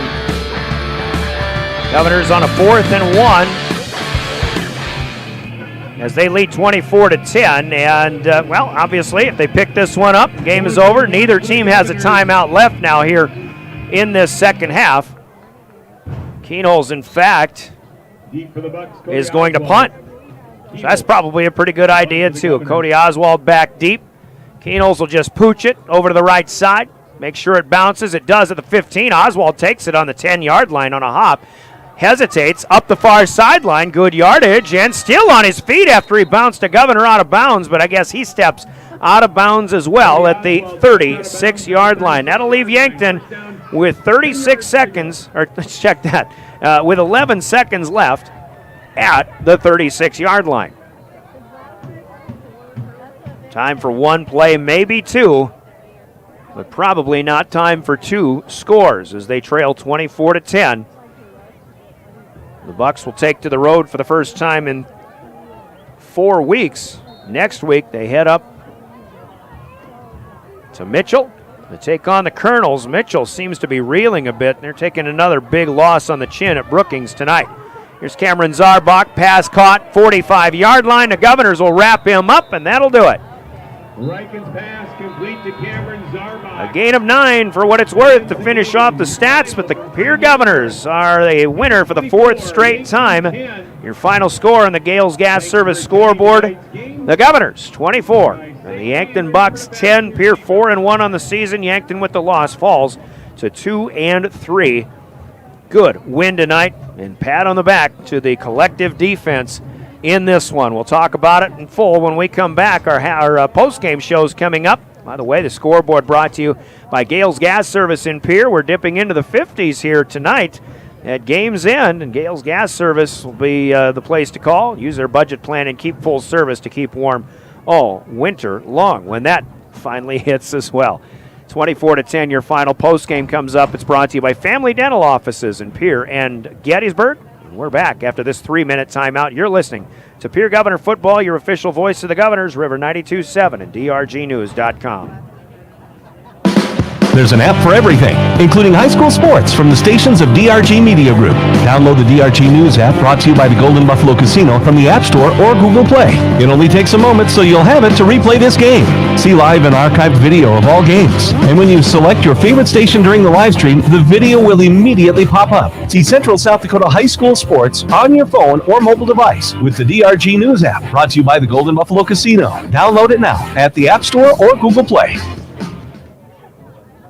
At American Family Insurance, we help protect what you've achieved so you can fearlessly go after your dreams. For auto, home, business, and life, contact us today. American Family Insurance. Insure carefully, dream fearlessly. American Family Insurance, Life Mutual, Standard of Ohio and Wisconsin Company, 6000 American Parkway, Madison, Wisconsin, 53783. Call the Brittany Scheffelbein Agency, LLC, with offices in Pierre, Oneida, and Gettysburg. From the early days of South Dakota statehood through today's digital revolution, BankWest has remained committed to helping customers and communities succeed. BankWest Associates uphold this commitment by developing innovative products, tailoring financial solutions to customer needs, and actively supporting community causes. For a bank committed to helping you and your community prosper, choose BankWest. BankWest, convenient, connected, committed. Member FDIC. Have you heard about the all-new pet wash in town? Wash and Wag is located with the Superwash Car Wash on Garfield Avenue. It's open 24/7, accepts cash, credit cards, and Superwash cards. $10 for 12 minutes with all the products you need right there. All you have to do is supply the pets. It's the all-new Wash and Wag in Pierre. Call Beck Motor Company at 224-5912 for more information or to purchase a Superwash card today. We're making a great deal better. Dakota Storm Roofing is a locally owned roofing company in Pierre, specializing in both residential and commercial roofing services. They can handle your asphalt shingle, metal roofing, and flat roof needs. New construction, plus all types of roof repairs. They can handle the finishing touches, adding fascia, soffit, and gutters too. No job is too big or too small. For a free estimate, call Dakota Storm Roofing at 280-9794. Go to dakotastormroofing.com or find them on Facebook or Instagram. The team at Family Dental of Pierre and Gettysburg are devoted to spending time with each patient to answer all questions and address any concerns that arise. Family Dental wants all of their current and future patients to feel welcome and comfortable, and to have the healthiest and best-looking smile possible. They can take care of all of your family's dental needs with cleanings, checkups, implants, same-day crowns, and many other dental services. Dr. Ryan Jensen welcomes new patients too. Family Dental of Pierre and Gettysburg, caring for all of your family's dental needs. Welcome back to Crane Youngworth Field. A good night for the Pierre Governors, even though some missed opportunities that might have the coaching staff chewing their fingernails a little bit through the middle part of that game. But they started hot and they finished as the better team tonight as well. Better fourth quarter than the Bucks played this evening. And again, I think there's a statement that says start together, end together. Good things happen tonight. The Governors get a win 24-10 in Yankton, which is never an easy place to play. And that puts the Governors again in the winners column for the fourth time in a row. Pierce started so hot tonight, taking the opening kick to the 28-yard line, and on the first play, protection for Lincoln Keenholz, a long pass, and Jack Merkwan catches it in stride, even though he was pretty well covered, but he goes 72 yards for the touchdown, tackled at the goal line, but into the end zone. And Cole Peterson's PAT made it 7-0, just 17 seconds into this one. And Yankton, on a very fast-paced 3-and-out, had to punt it back. The Governors take over at their own 31-yard line. 5 plays later, Lincoln Keenholz runs it in from 6 yards out, and suddenly the Governors led 14-0 with 8:50 to play, and it just seemed like it was going to be too easy tonight, especially after the Governors kickoff. A little bit short, Cody Oswald muffs the return, and the Governors recovered at the Yankton 28-yard line. But Yankton's defense started to stiffen a little bit at that moment in time. The Governors went 3-and-out, tried a 43-yard field goal from the middle of the field. Cole Peterson's kick was wide to the right. Yankton came back with a field goal to finish a 9-play scoring drive on their first scoring opportunity. That made it 14-3, and again, that with 5:04 left in the first quarter. Governors missed a field goal with a botched snap on their next possession, and then on their next possession after a Lincoln Keenholz interception in the end zone, they come back, had 2 golden opportunities for long touchdown passes, but balls that were dropped by 2 very sure-handed, normally, Governor receivers. And so, again, those missed opportunities, the Governors could have had a bigger lead, but that 14-3 lead stayed all the way to the half as Trevor Paulson missed a 41-yarder. He hooked it left on the last play of the first half. It was 14-3 at the half. Yankton had the first opportunity in the second half, but again, a quick 3-and-out. The Governors with a couple of first down pickups on their first possession, but Lincoln Keenholz threw an interception down the far sideline that Merkwan apparently had it, but it was just taken away by the Yankton defender. They made a lot of great plays after the way this game started, so a lot of credit to that Yankton defensive backfield tonight. But the Bucks had to punt from there. Pierre had a 3-and-out from deep in their own territory, punted out, and Yankton in a golden opportunity from the 20-yard line, but a fumble takeaway by the Governors,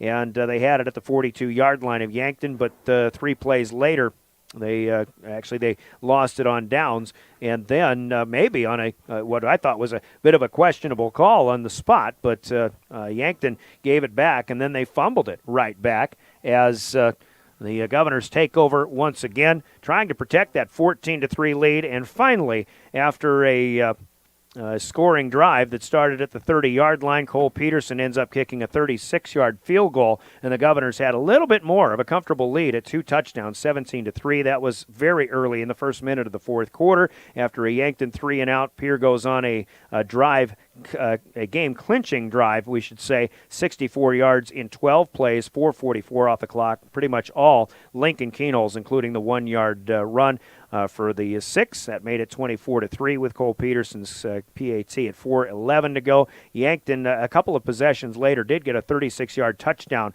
from Rugby Riken to Cody Oswald, but that is your final score, 24-10 right there. Steve Steele, the Governor head coach, has come up to talk to us about this one, and this was an up-and-down emotion game, I think. We've seen those before, but what are you thinking when you're not even 4 or 5 minutes into this game, and it's almost too easy. I mean, a quick strike, 72 yards, a quick 3 and out, you get it right back, and you again get an easy touchdown. You're up 14-0, and this is not what you expect when you come into Yankton. No, it certainly wasn't. We felt like we had some free runners there, and I think we did a great job running our routes. I mean, we had plenty of opportunities. I think we really had a chance to put the game away earlier in the game, and we just didn't do that offensively. I thought Lincoln threw the bell extremely well. I don't know that we've seen him. I think he missed maybe 1 or 2 throws the entire game. But we had some drops, obviously that really kept the game close, as the game went on. And, I think overall I was very pleased with how we ran the football. We really did a good job. That last drive was a toughness drive. They knew we were running, we knew we were running, and we were able to still go right down the field and end up punching it in. You had those opportunities, and I know what are the kids thinking when they come to the sideline thinking, oh, how could I miss that ball, But and then what are you guys thinking too? And in this game, you talked in the pregame of Yankton's secondary, and those guys after that start that you had, they came to play tonight. That's a tough defense to complete passes on. You say Lincoln's missing or hitting every throw, and his completion percentage just didn't show it tonight. Yeah, and I said that's where some of those throws were lower percentage throws, but we can't drop 2 touchdowns when there's no one within 30 yards of us. We had 2 free touchdowns that we just gave away. That one in the back of the end zone, I think the 3rd drive to Matthew Hansen. That was a really close one. That's one where I don't know if he was in, but it was definitely worth video review. It was very close and a heck of a catch. And that's just that ball's got to be thrown right where he put it. So even on some incomplete passes, he made some really, really good throws. I thought they did a good job mixing pressures and mixing coverages. And, so maybe it's one of those cases of expectation. Our expectation, it was going to be very tough. To throw the ball, and he did an outstanding job finding our open receivers and delivering it and giving them a shot. All the good things that did happen on offense, plus all the good things that should have happened on offense, it's still the defense that shined the brightest tonight. To keep this offense and that talented quarterback and the receivers that they've got, and plus a couple of big runs that really could have turned into good things for them. How you kept them at 3 points until the last couple of minutes in this game certainly deserves a lot of pats on the back. Yeah, our defense played absolutely outstanding. That was by far our best overall defensive game. Not just from in points, but they didn't let anything get bad. After a big play, we responded, and I don't think you'd have to correct me, I guess, but that after when they had those big chunk plays, that they got another first down. Nope. It was a big chunk play, and then we regrouped and got off the field. So I thought that was outstanding. One of those things where hey, we can have a bad play, we can't have 2.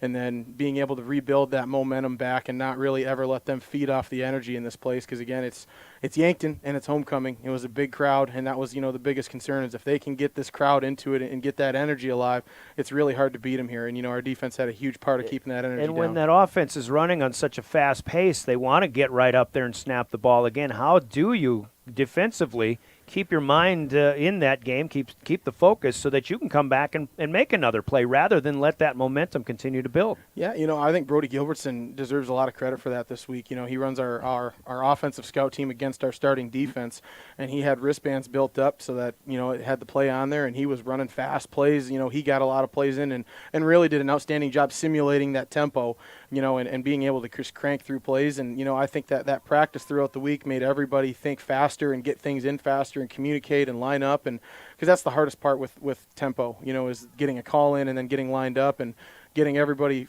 feeling good on the same page. And I think that Brody's job with the scout team this week really helped our defense get that practice for 3 straight days, and then when they got to today, it wasn't a major shock because we'd seen it all week. Yeah, so again, I'll say it again, but despite the things that could have happened in this game, you got to feel so good about the way this game turned out, because now you're halfway home. You got 4 games to go against pretty tough opponents, including a Huron team that pulled off an upset in Aberdeen tonight. Next week in homecoming, but this is definitely a great springboard for the rest of the season here. Yeah, absolutely. There's no such thing as an easy win at Crane Youngworth Field. So, it feels good to get down here and find a way to spoil a homecoming. Now we got to go and make ours good. So Huron, that's a team we've talked about kind of expecting struggles, but the way they made things happen, I look at they've got a pretty good receiver core as well, and one of them had a couple of touchdowns tonight, the Kranzler kid. That's maybe a focal point, but what do you expect out of Huron next week? They're just going to be a gritty team. They're kind of similar to us in the sense they're not very big, but they're going to play hard, and they've got a quarterback that's back again, and he knows what he's doing back there, and they've got a couple guys they can throw it to. So their coaching staff does a good job, I think, of getting their kids into a system that fits what they have. They're not trying to run something they just don't have people to run. They're dinking and dunking with the short throws and then taking the big shots when they can. So it'll be a good game. It's going to be fun. Feels good to spoil homecoming. You hope that doesn't happen to you next week, though, right? Yeah, it was a real easy speech at the end of the game there today of, hey, you know how much fun this is? They don't get to have that much fun. Don't let it happen next week. Final question, Coach. What is this all about at DSU? They're doing outstanding alumni awards, and there's a smiley face right down there with your picture on it, and something going on this weekend. Yeah, it's pretty cool. I said I was fortunate enough to get my master's degree there, and get to coach football there for 4 years. And learned a lot. Obviously, that's really paid off. Both academically, with what I'm doing teaching, and then, obviously coaching football there too. Just a lot of fun, great place to go. And, we've been very thankful that we've gotten a chance to send some of our players, Colin Brueggemann's there right now. Mm-hmm. Nathan Schnabel was there. Caden Height went there. So, it's been a really good relationship, even after we've moved here and taken this job, and still being able to keep that connection and sending guys back there. And, it's definitely a good place. And, like they say, they're rising because they've put a lot of money in since I've left. It looks so different since when I was there. Well, you're smiling because it's at the Dakota Dome, and smiles happen when you go to the Dakota Dome. So, Coach, congratulations on that. Big win tonight. We'll see you next week, all right? Thanks you very much. Steve Steele, the head coach, and a 24-10 victory tonight. Quick 2-minute break, and we're back with more of the postgame next on River 92.7. There's one place to watch Pierre Governors sports online, and that's liveticket.tv. Go Govs Live is where you can find Pierre Governors sports online. And the folks at Live Ticket thank all of the sponsors that help make sure it's all brought to you for free. And if you'd like to sponsor Pierre Governors sports, just call Live Ticket at 833-605-LIVE. That's 833-605-LIVE. Pierre Governors sports. Watch them online with Live Tickets. From the early days of South Dakota statehood through today's digital revolution, BankWest has remained committed to helping customers and communities succeed. BankWest Associates uphold this commitment by developing innovative products, tailoring financial solutions to customer needs, and actively supporting community causes. For a bank committed to helping you and your community prosper, choose BankWest. BankWest, convenient, connected, committed. Member FDIC.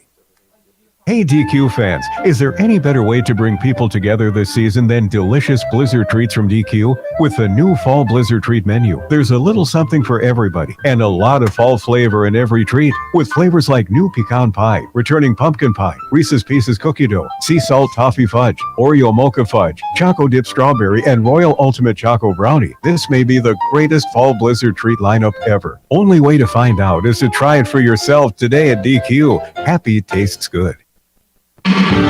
Chances are you're overlooking a big energy thief in your home or commercial building. The Garage Doors. But Overhead Door Company of Pierre can help stop that energy waste with a full range of insulated, weather-tight garage doors. Their residential garage doors give you insulated performance at an uninsulated price. And their Thermocore insulated steel doors give commercial buildings the energy efficiency they demand today. Find out more. Call Overhead Door Company of Pierre at 1-800-649-9905 and put a stop to the garage door energy thief. Family Dental postgame continues here. Brian Oakland play-by-play. The Governors defeating Yankton tonight 24-10. Here are the stats that go along with it. Governors racking up 392 yards of total offense, 200 on the ground, and about 202 passing for Lincoln Keenholz, but net passing yards as he was sacked a couple of times. We go at 192, so 392 total. Lincoln through the air, just 9 of 22 for those 202 yards. 1 touchdown thrown. First play of the game, 72 yards to Jack Merkwan. Merkwan had 2 catches for 81 yards. Matthew Hansen had a good game, 4 catches for 84 yards, and could have had about 120, 130 yards, but he did miss one of those 2 easy touchdowns that he's probably going to wish he had back, even though the Governors get the win tonight. Brock Mosier with 1 catch for 18 yards. Cade Kaiser with a 13-yard grab, and Jet Zabel 1 grab for 4 yards. On the ground, Lincoln Keenholz was the ground gainer, though, 182 yards on 27 keeps as he gets 2 touchdowns from 6 and 1 yard out. Brock Mosier finished strong, but 10 carries for 18 yards in this one, 200 on the ground for the Governors. 14 first downs picked up by Pierce, 6 penalties for 50 yards lost. They did have 1 fumble lost and 1 interception on a great defensive play by a Yankton defender, but the Governors good enough to get the win tonight. For Yankton, 187 on the ground tonight, 145 of that from Gavin Swanson on 18 carries. Rugby Riken had 42 yards on 8 carries, 27, most of them coming on 1 play. Riken through the air. Actually, Ethan Bradwish had 2 carries for a net 0 yards, though. So 187 on the ground. Riken threw the ball 34 times tonight. He completes 16 of them for 152 yards. He was picked off 1 time. He did throw a touchdown at the end of the game, 36 yards to Cody Oswald. As I see, I didn't even add that in, so I guess you have to add 36 yards to these stats. Oswald catches 5 balls for 100 yards, and we'll go 100 and, quick math, in trouble, 185, nope, 188, but losses of 27 puts them back at 159 of total passing yardage, and that'll be about 341 total with the ground gain added to it as well for Yankton. But again, Reichman with the 1 touchdown pass. Oswald, 100 yards receiving. Cameron Zarbach, 6 catches for 61 yards. He's one of the best in the state, though. Tyler Solar with 4 catches and 25 yards. Max Robb and Gavin Swanson with a catch each for minimal or no gain. But 3 fumbles lost, the big story for the Bucks tonight, and along with that interception, 4 turnovers. They lose the turnover game and they lose the ball game as well, 24-10. 14 first downs overall for the Bucks, and just 1 penalty marked against them, although it went for 15 yards. Pierre wins it, their 4th win of the season. Orders of business in the post game coming up. We take a gander at who's going to be the player of the game. That's on the way, but we start with big plays in the game. The big plays are brought to you by Hermanson Endodontics of Pierre. We'll hear from them, and we announce our big play of this game when we come back. You're listening to Pierre Governor Football. Quality comes first at Hermanson Endodontics. Dr. Brian Hermanson serves Central South Dakota with specialty root canal treatment. Hermanson Endodontics strives to provide treatment that is not only comfortable, but also provides the best possible outcome. They do this by effective and timely communication with your dentist and preserving as much of the tooth as possible using state-of-the-art 3-dimensional imaging and the dental operating microscope to guide diagnosis and treatment. Ask your dentist if a root canal specialist is right for you. Hermanson Endodontics in Pierre. Hermanson Endodontics, big plays of the game, and I think there's no doubt about it. We just start with the first play of the game before people even get seated from the tailgate parties here on homecoming night. Lincoln Keenholz back to pass with protection. He finds Jack Merkwan over the middle, and Merkwan tackled at the goal line, but a 72-yard touchdown pass. The Governors led 7-0, 17 seconds into this game, and never trailed after that, even though Pierre had so many chances for even more, but they led 14-0 with 8:50 to go in the first quarter. They led 14-3 at the half. They sealed it in the fourth quarter, but right off the bat, homecoming night was spoiled, it seemed, for the Bucks in that regard with that 72-yard touchdown. Big play of the game. Keenholz to Merkwan for the 7th time this season. Big plays brought to you by Hermanson Endodontics in Pierre. And a lot of candidates for the player of the game. That comes to us courtesy of Cowboy Country Stores in Pierre and Fort Pierce. Certainly give pats on the back and honorable mention for the Yankton secondary. Jaden Supergessi, Cody Ott.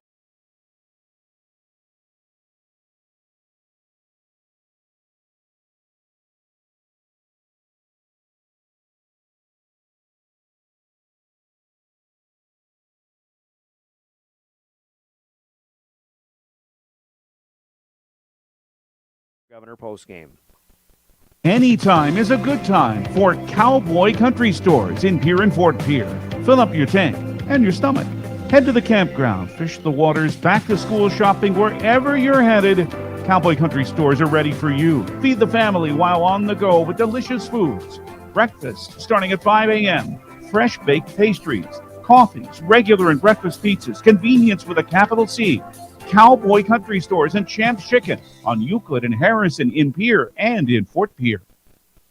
Cowboy Country Store's player of the game candidates. Lincoln Keenholz with a lot of offense tonight, 182 yards, 27 carries, 2 touchdowns, 202 passing yards. Not many people can put 384 yards of offense into a football game, but Lincoln Keenholz does that on a regular basis. But he is not our player of the game tonight. We've got to go with the defense, who so many times bent but did not break, and it was led by the linebackers. Austin Foley had a great night. He's been a player of the game. Tonight's player of the game has to be Chase Sarda. Chance, maybe later, but Chase this time. Chase just played outstanding, the 160-pound junior linebacker. Every time the Governors needed a stop, it seemed, after a big play maybe put up by the Bucks, it was Chase Sarda right there. He is our player of the game tonight. We'll get him a T-shirt noting his accomplishments and helping his team, especially the defense, who kept Yankton off the board for so much of this football game. Governors win at 24-10. Chase Sarda is tonight's player of the game, brought to you by Cowboy Country Stores in Pierre and Fort Pierre. So, Yankton going to Mitchell with a 2-3 record next week. The Governors return home after the last two have been on the road. They've got the Huron Tigers, 7 o'clock with the kickoff tomorrow, or next Friday night, 6:30 pregame here on River 92.7, live streaming with the help of Live Ticket at drgnews.com. Governors have 2 in a row at home. In fact, they'll take on the Watertown Arrows 2 weeks from tonight. Governors Soccer is at the PILC Soccer Fields tomorrow as they host Sioux Falls Jefferson with games at 1 and 3. View them in the drgnews.com website, the River 92.7 page. And then on Tuesday, the final home matches of the season have the Governors hosting Huron, also on the River 92.7 page of drgnews.com and the Live Ticket live stream. Volleyball back at it Tuesday night. The 8-1 and third-ranked Govs go to Rapid City Christian, who right now is unbeaten, but they play Brandon Valley coming up this weekend in a Pentagon affair. That'll be Tuesday night out in Rapid City. And then the Governors go to number 1 O'Gorman in Sioux Falls on Thursday before having a Saturday game a week from tomorrow at home against Brandon Valley. We'll have all 3 of those matches, of course, right here on River 92.7. A quick look at the rest of the schedule. Athletic-wise, competitive cheer and dance is in Rapid City at Stevens High tomorrow, 11 o'clock Mountain. Cross country will next run at Watertown on Thursday. ESD golf tournament comes up tomorrow in Watertown for the boys golf team, and the girls tennis squad is hosting Spearfish tomorrow in a 12 o'clock match tomorrow. Also at Griffin Park, we should say. And the ESD tournament played at Huron will start Tuesday morning at 8 a.m. Football-wise, we've got Vikings football as they host the Seahawks with a 2:30 pregame, 3:25 kickoff on KPLO and KMLO of DRG Media Group on Sunday. Quick run through the scores in 11AA. The Governors with a 24-10 win over the Yankton Bucks. Out west, Spearfish beat Custer 30-0. Rapid City Stevens leads Sturgis 28-7 just before halftime. And it was St. Thomas More shutting out Douglas 36-0. Douglas 5 games, no points. Meanwhile, again, the big upset of the night, Huron goes up to Aberdeen, defeats the Golden Eagles 21-14. It's those Tigers coming to Pierre next Friday night. Brookings defeats Mitchell 43-14, and T-Area over Watertown tonight 44-13. 11 AAA, Harrisburg outlasts Sioux Falls Roosevelt 38-34. Lincoln beating O'Gorman in Sioux Falls 21-17. Brandon Valley over Sioux Falls, Washington 17-10. And it was Jefferson out in Rapid City defeating Central tonight 35-6. Chamberlain at Belfouche tonight takes a 28-14 loss to the Bronx on the 11B schedule. Mobridge Pollock comes from behind on homecoming night as they defeat Webster Area 24-22 on Star 99.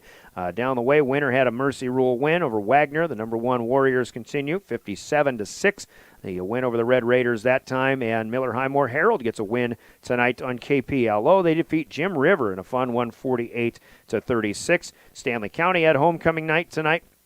And where's the score? Have defeated White River 50-36, the final in that one. The Lyman Raiders win on homecoming night with little difficulty over New Underwood 52-14. 2-0. And up north, Potter County with a win over Sunshine Bible Academy, and that's most of the scores that we've got for you. Wallace Mercy ruled Jones County as well. Tonight, again, your final score, 24-10 here, Governors with the victory. Don't forget, on your way to and from high school sports, the South Dakota Office of Highway Safety reminds us all as they celebrate being a part of a team to buckle up, because seatbelts save lives. The South Dakota Office of Highway Safety. Running camera with live ticket, Sarah Schweitzer. Caleb Brozick on production. Back home in the studio, it's Trinity Pearson. Doing a great job, always on the spot when we call for quick breaks. Thank you so much, and thank you for joining us. Watch it over again on the River 92.7 page of drgnews.com. Your final score on the Gales Gas Service scoreboard: Governors defeat Yankton 24-10. I'm Brian Oakland, Dakota Radio Group Sports, Dakota Media Group Sports, and we'll see you for soccer tomorrow with David Burrell at the PILC soccer fields. I'll be in Rapid City Pier at Rapid City Christian Volleyball Tuesday night right here in your official home of the Governors, River 92.7, drgnews.com. Have a great weekend, everybody.